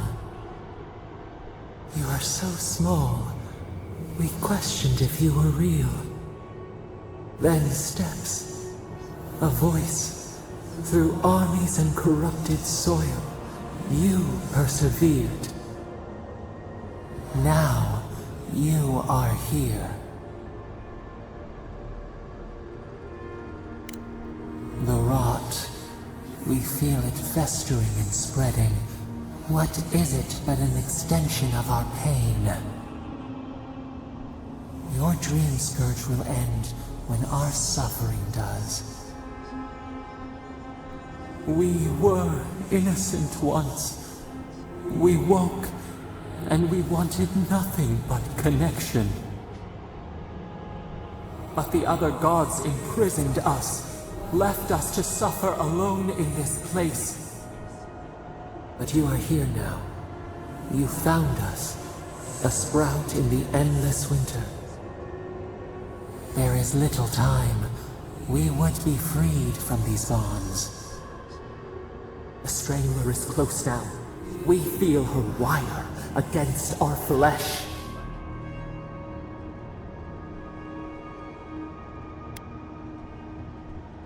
The fist of empire.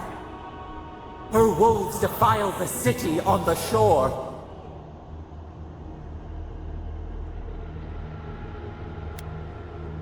The prey flees, hides.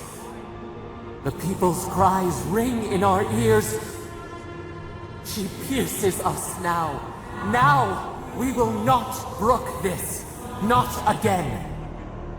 A spark. Wait. The essence bends here. Time flows into itself. You can reach her. Will the garden to open, it will take you there.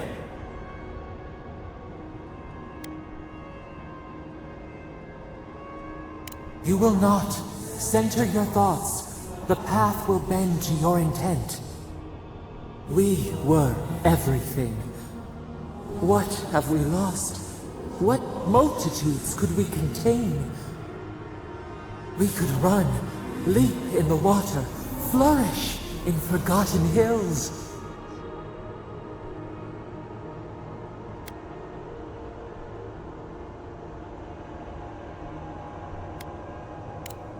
We must. We shall. We have been thinking of this.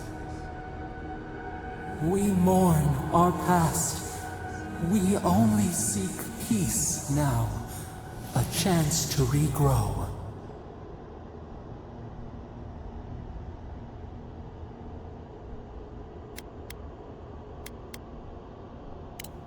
We hear your words. We do not desire it, but we hear them. You met death, and you offered your hand.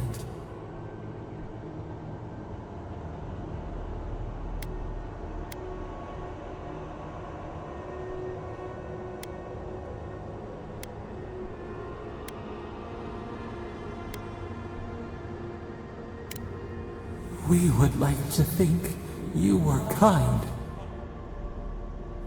Give us peace. We want a chance to change. We deserve that opportunity.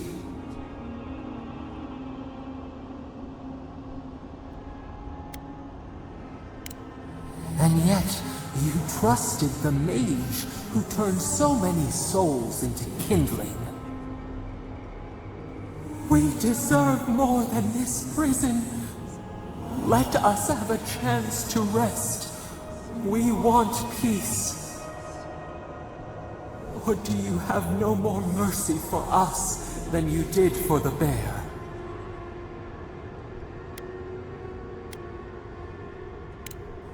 Yes, we long for this too. The time has come for you to act. End our pain, and the dream scourge will cease. Give us peace. It is all we have wanted for so long.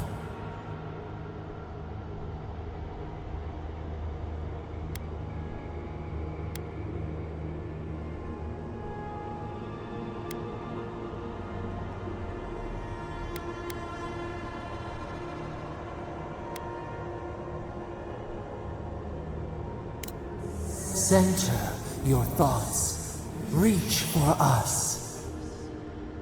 Clear the fog. Tear down the gates. We were so blind, so lost. We brought such horrors to this place. We feel bright.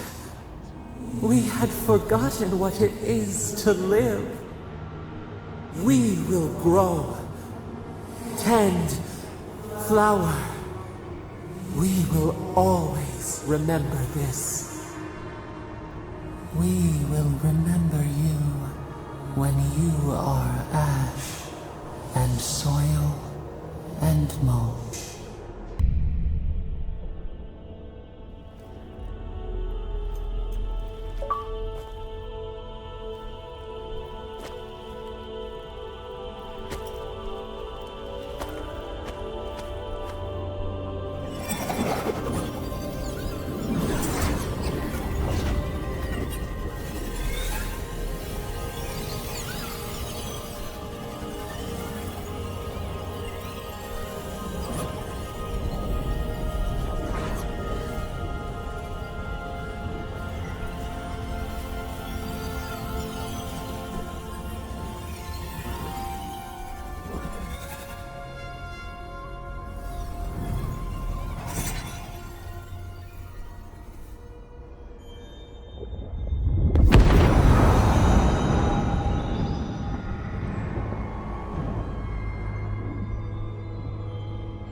It's paradise. But what happened here? Are we back in Dawnshore? Already? This is Sapadal's doing. I'm certain of it. No power in Aeora could transport us so quickly, or so far.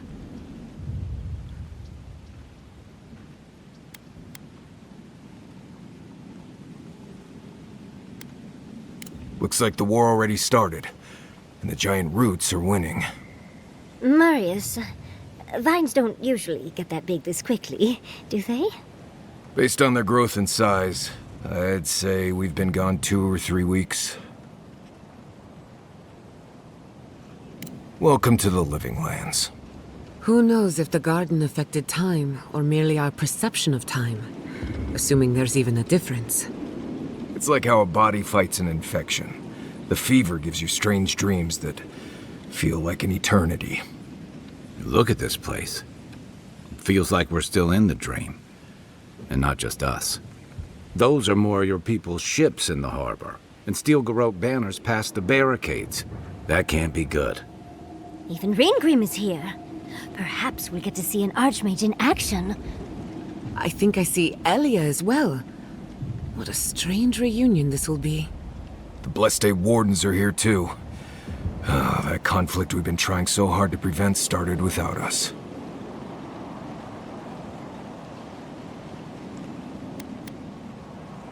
If he didn't start this himself. The steel garrote have been itching for a fight this whole time. This would have happened with or without us. Before we go, what happened back there with the Dream Scourge and Sapadal? I'm not sure. That's good, right? It's a relief that the Dream Scourge won't be a problem. I only hope we can say the same about Sapadal. Time will tell, I suppose. After all this time, they're free. And the Living Lands is free to heal.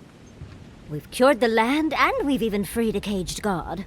All in all, rather a successful day.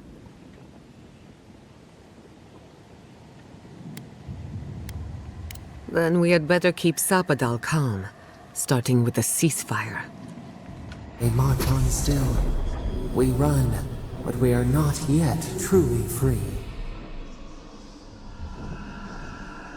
We should take a look. See if we can get ahead of whatever storm is brewing down there. People seem to be gathering west of here. Whatever's happening, let's be a part of it. Envoy? Is it really you? Mihala told us you went into some place called the Garden to seek a god? When you didn't return, we took you for dead. What did you see there? The god you felt in Nakutadek? The origin of the Dream Scourge? It was the act of a god this whole time? Everyone, please, please. We could get to the bottom of this if you would only let them speak. It's been weeks, Envoy. What happened?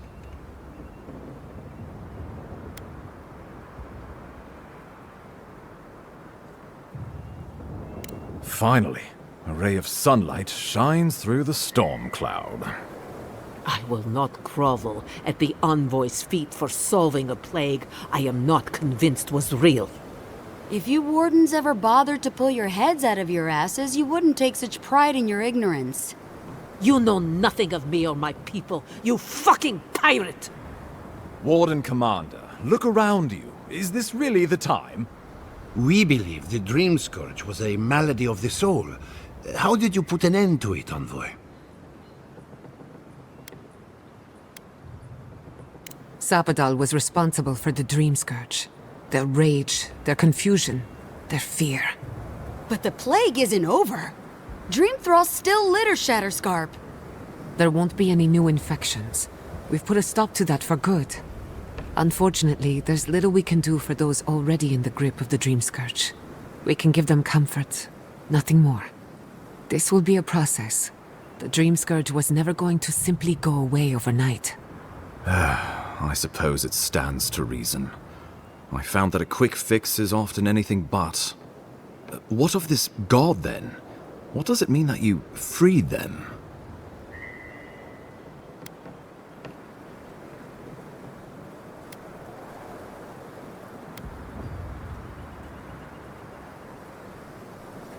Wodka no doubt saw Sapadal as a threat to her authority. So, she killed the godless and imprisoned their god. I assume it is this god we have to thank for the roots tearing apart Paradise? They erupted from the earth the moment those bastards stood up their first siege tower. Nakutadek was riven with those things, not to mention what they did to the land. We saw similar destruction at Nakukubel. If these roots and the Dream Scourge are the work of a god, and the gods thought it best to imprison this god, how could you let such a creature go free? Let's hope they don't decide to... It was Aedyr's arrival that disturbed Sapadal. We'll have nothing to fear from this god once we expel you from our lands. Sapadal's power ravaged my people. I don't know that I can ever trust it. Keeping watch over Sapadal was a sacred task Nandru gave us when he left. For that reason alone, my wardens owe them their allegiance. Well, whatever happens, I suppose we can't put the godling back in the bottle now. But come, we have more pressing matters to attend to. The Steel Garrote have attacked Paradise. Inquisitor Ludwine has already joined the battle. She must have traveled like the wind to get here so fast. You did. I kicked her corpse when you weren't looking. Just to be sure. Well, she's seen better days, but you wouldn't know it judging by how she fights. Ludwine's plowed through the militia like a knife through warm butter. All right, let's keep the similes to ourselves.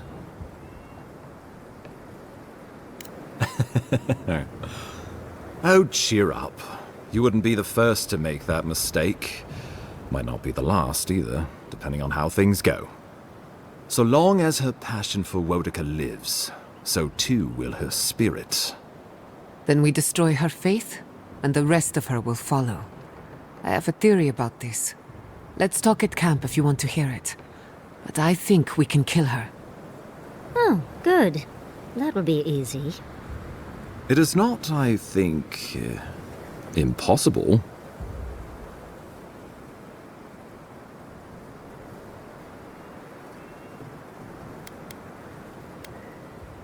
I couldn't agree more. Ludwig has sent a message to the Emperor informing him of her attack. He will send advisors and reinforcements swiftly in response. What will his representatives find when they arrive? A new colony? A budding grave room? Before you face Ludwig, you should know what you're fighting for. All of you must decide, together. But whatever you decide, understand, the days of the frontier are done. Aedyr will come. Indeed, we are already here.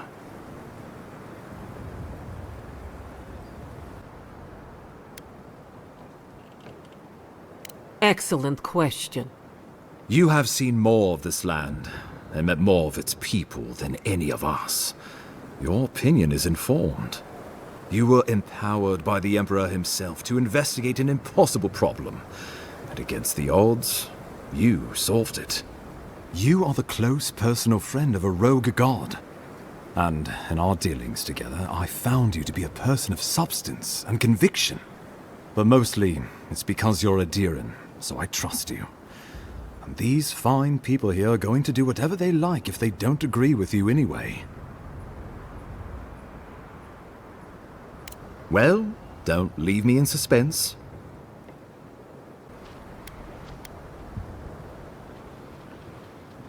Oh, gods have mercy. Solus and her wardens stand vigil with the living lands. By grit and steel, Thirdborn stands with the living lands. Fjord and her animancer stand with the living lands. We deserve this opportunity. Thank you for believing in us. Fighting a battle together is easy. I just hope everyone's willing to stick it out when it comes to the politics. Gods, they made the right decision for once. Finally, some sense permeates the proceedings. On your head be the consequences. That leaves the matter of Ludwig and the Steel Garrote. She will never surrender, Envoy. You must kill her, or we will lose Paradise, and eventually the island.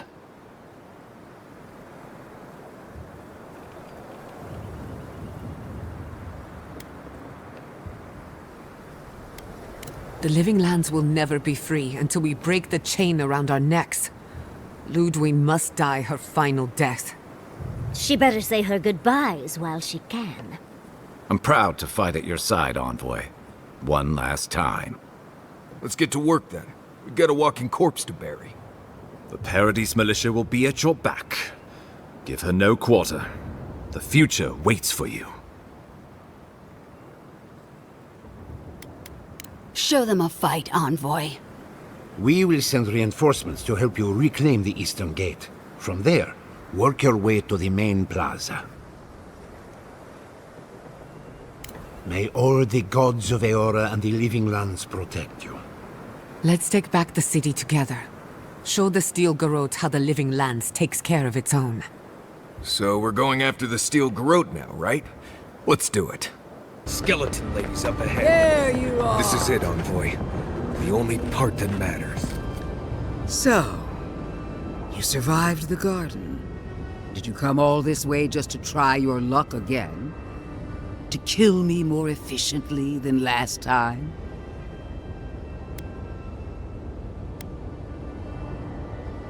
My will is stronger than death. That is both my blessing and my curse. Look around, Envoy. Heelguard should have listened. He tried to bring order through compromise. He failed. Order is meant to be imposed by a stern, guiding hand. Her order wields sharp steel. She must set down her blade.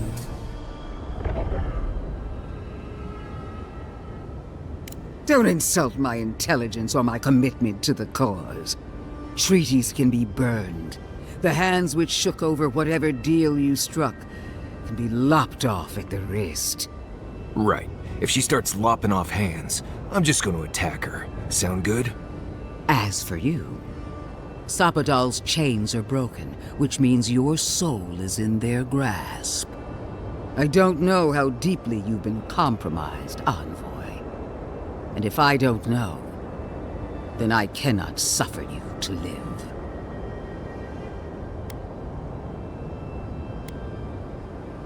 That's what they want you to think. Steel yourself, envoy. Make this a fight to remember, even in death. We would not welcome her death. There is still ample shade for her beneath our tree.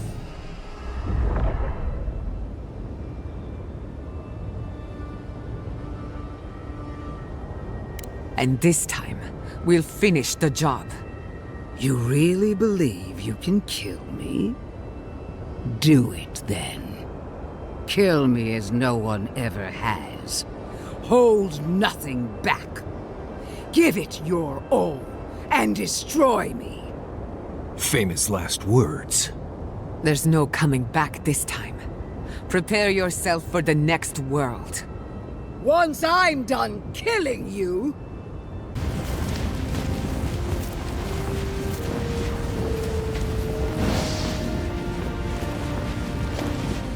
Wherever Ludwig is now, she must be seething. Of course, we'd be happy to kill her again, if not. She's done. But we're not.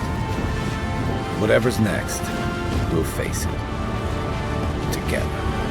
Gods, you're all gonna make me sick. But carry on. Unraveled at last. We no longer feel her wire against our flesh. We are free always. We are free forever. Silence falls over Paradise, as though the city is holding its breath. Then you hear it, the ringing of a distant bell, the waving of banners, and cheers of victory. After a short and bloody conflict, the dust has finally begun to settle. You feel Sapadal close to your thoughts, stirring with interest.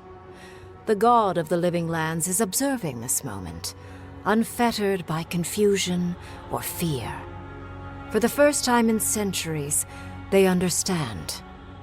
The Paradise militia rallies to you, the outsider who defended them in their hour of need. Whatever happens next, you have won their confidence. You take a moment to reflect on the calm. Not so long ago, you arrived at these shores on a simple errand, which turned out to be anything but simple.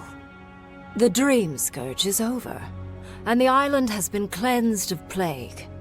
A time of healing and mourning follows. People look to you for answers about the source of the affliction.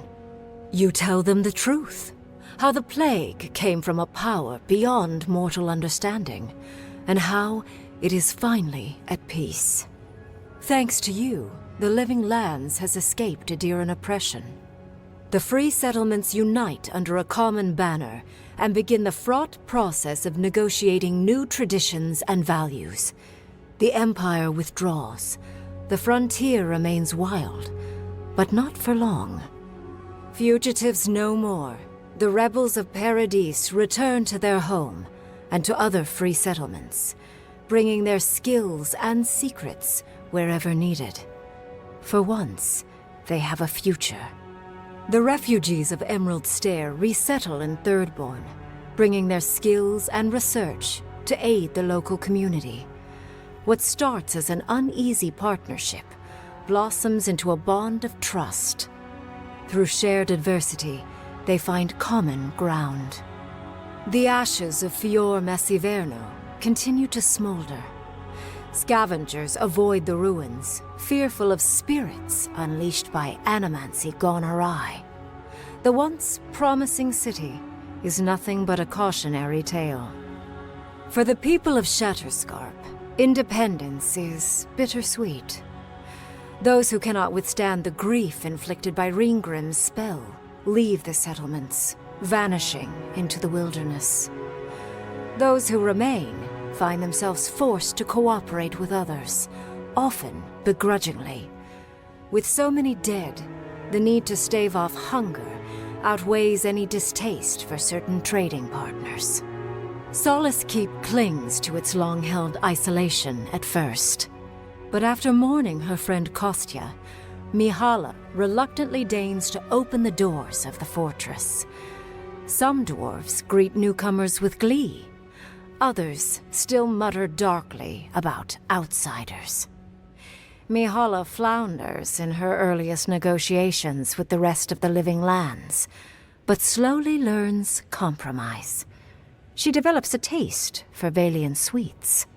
As the din of battle fades and the dust settles in Paradise, Kai finds himself alone again. He longs to enjoy the camaraderie that follows a skirmish, but something is missing. The songs ring hollow in his chest, and the drink lands dry in his throat. He packs what little he has and makes for the coast. He doesn't know where he will go, only that his time in the living lands is through. There was a lifeline here, but he never quite grasped it. He will drift. With his travels alongside the envoy complete, Marius is left directionless once again. Rather than disappearing into his cups, however, Marius leans on his time among his companions to give him the strength to re-enter society and find comfort in civilization. He establishes a route between Paradise and Thirdborn, guiding travelers between the two in return for money and supplies. And while he has a reputation for being aloof, he joins the campfires from time to time, sharing stories of his time with the envoy that most travelers believe are completely made up. Giada learned much in your time together. How to stand up to authority, how to face the unknown, and how to move on from the past. But her family's unfinished work weighs heavily on her soul.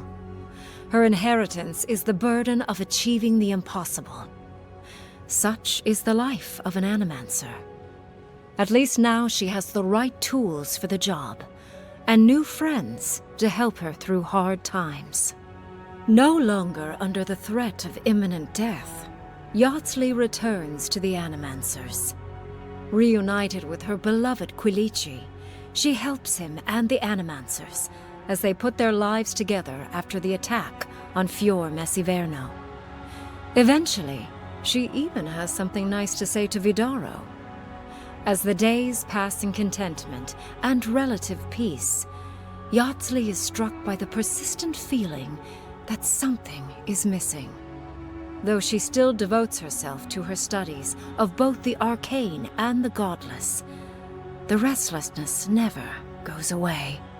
Freed from torment for the first time in centuries, Sapadal turns their prodigious curiosity to the people that shaped them. They observe the ways their people live, and they think deeply about what they see. Though they flinch away from moments of violence, and they grieve souls returned to them too soon, the rage that once shook cities to rubble no longer rules them. Instead, they come to you with questions. They want to understand. After a time, they begin tentatively to garden. Where they can, they improve the lives of Kith, and the suffering that troubled them is reduced, if never fully eradicated. Their grief compels them to love, and they love unreservedly, with the power of a god. Sapadal has questions about what happens tomorrow, and the day after. You do your best to keep them calm, until the voice in your head is little more than a polite whisper. After everything you've been through, you don't mind the company. The sounds of celebration pull you out of reverie. Many are waiting to greet you with open arms. You take a moment to catch your breath and savor it, because everything is about to change.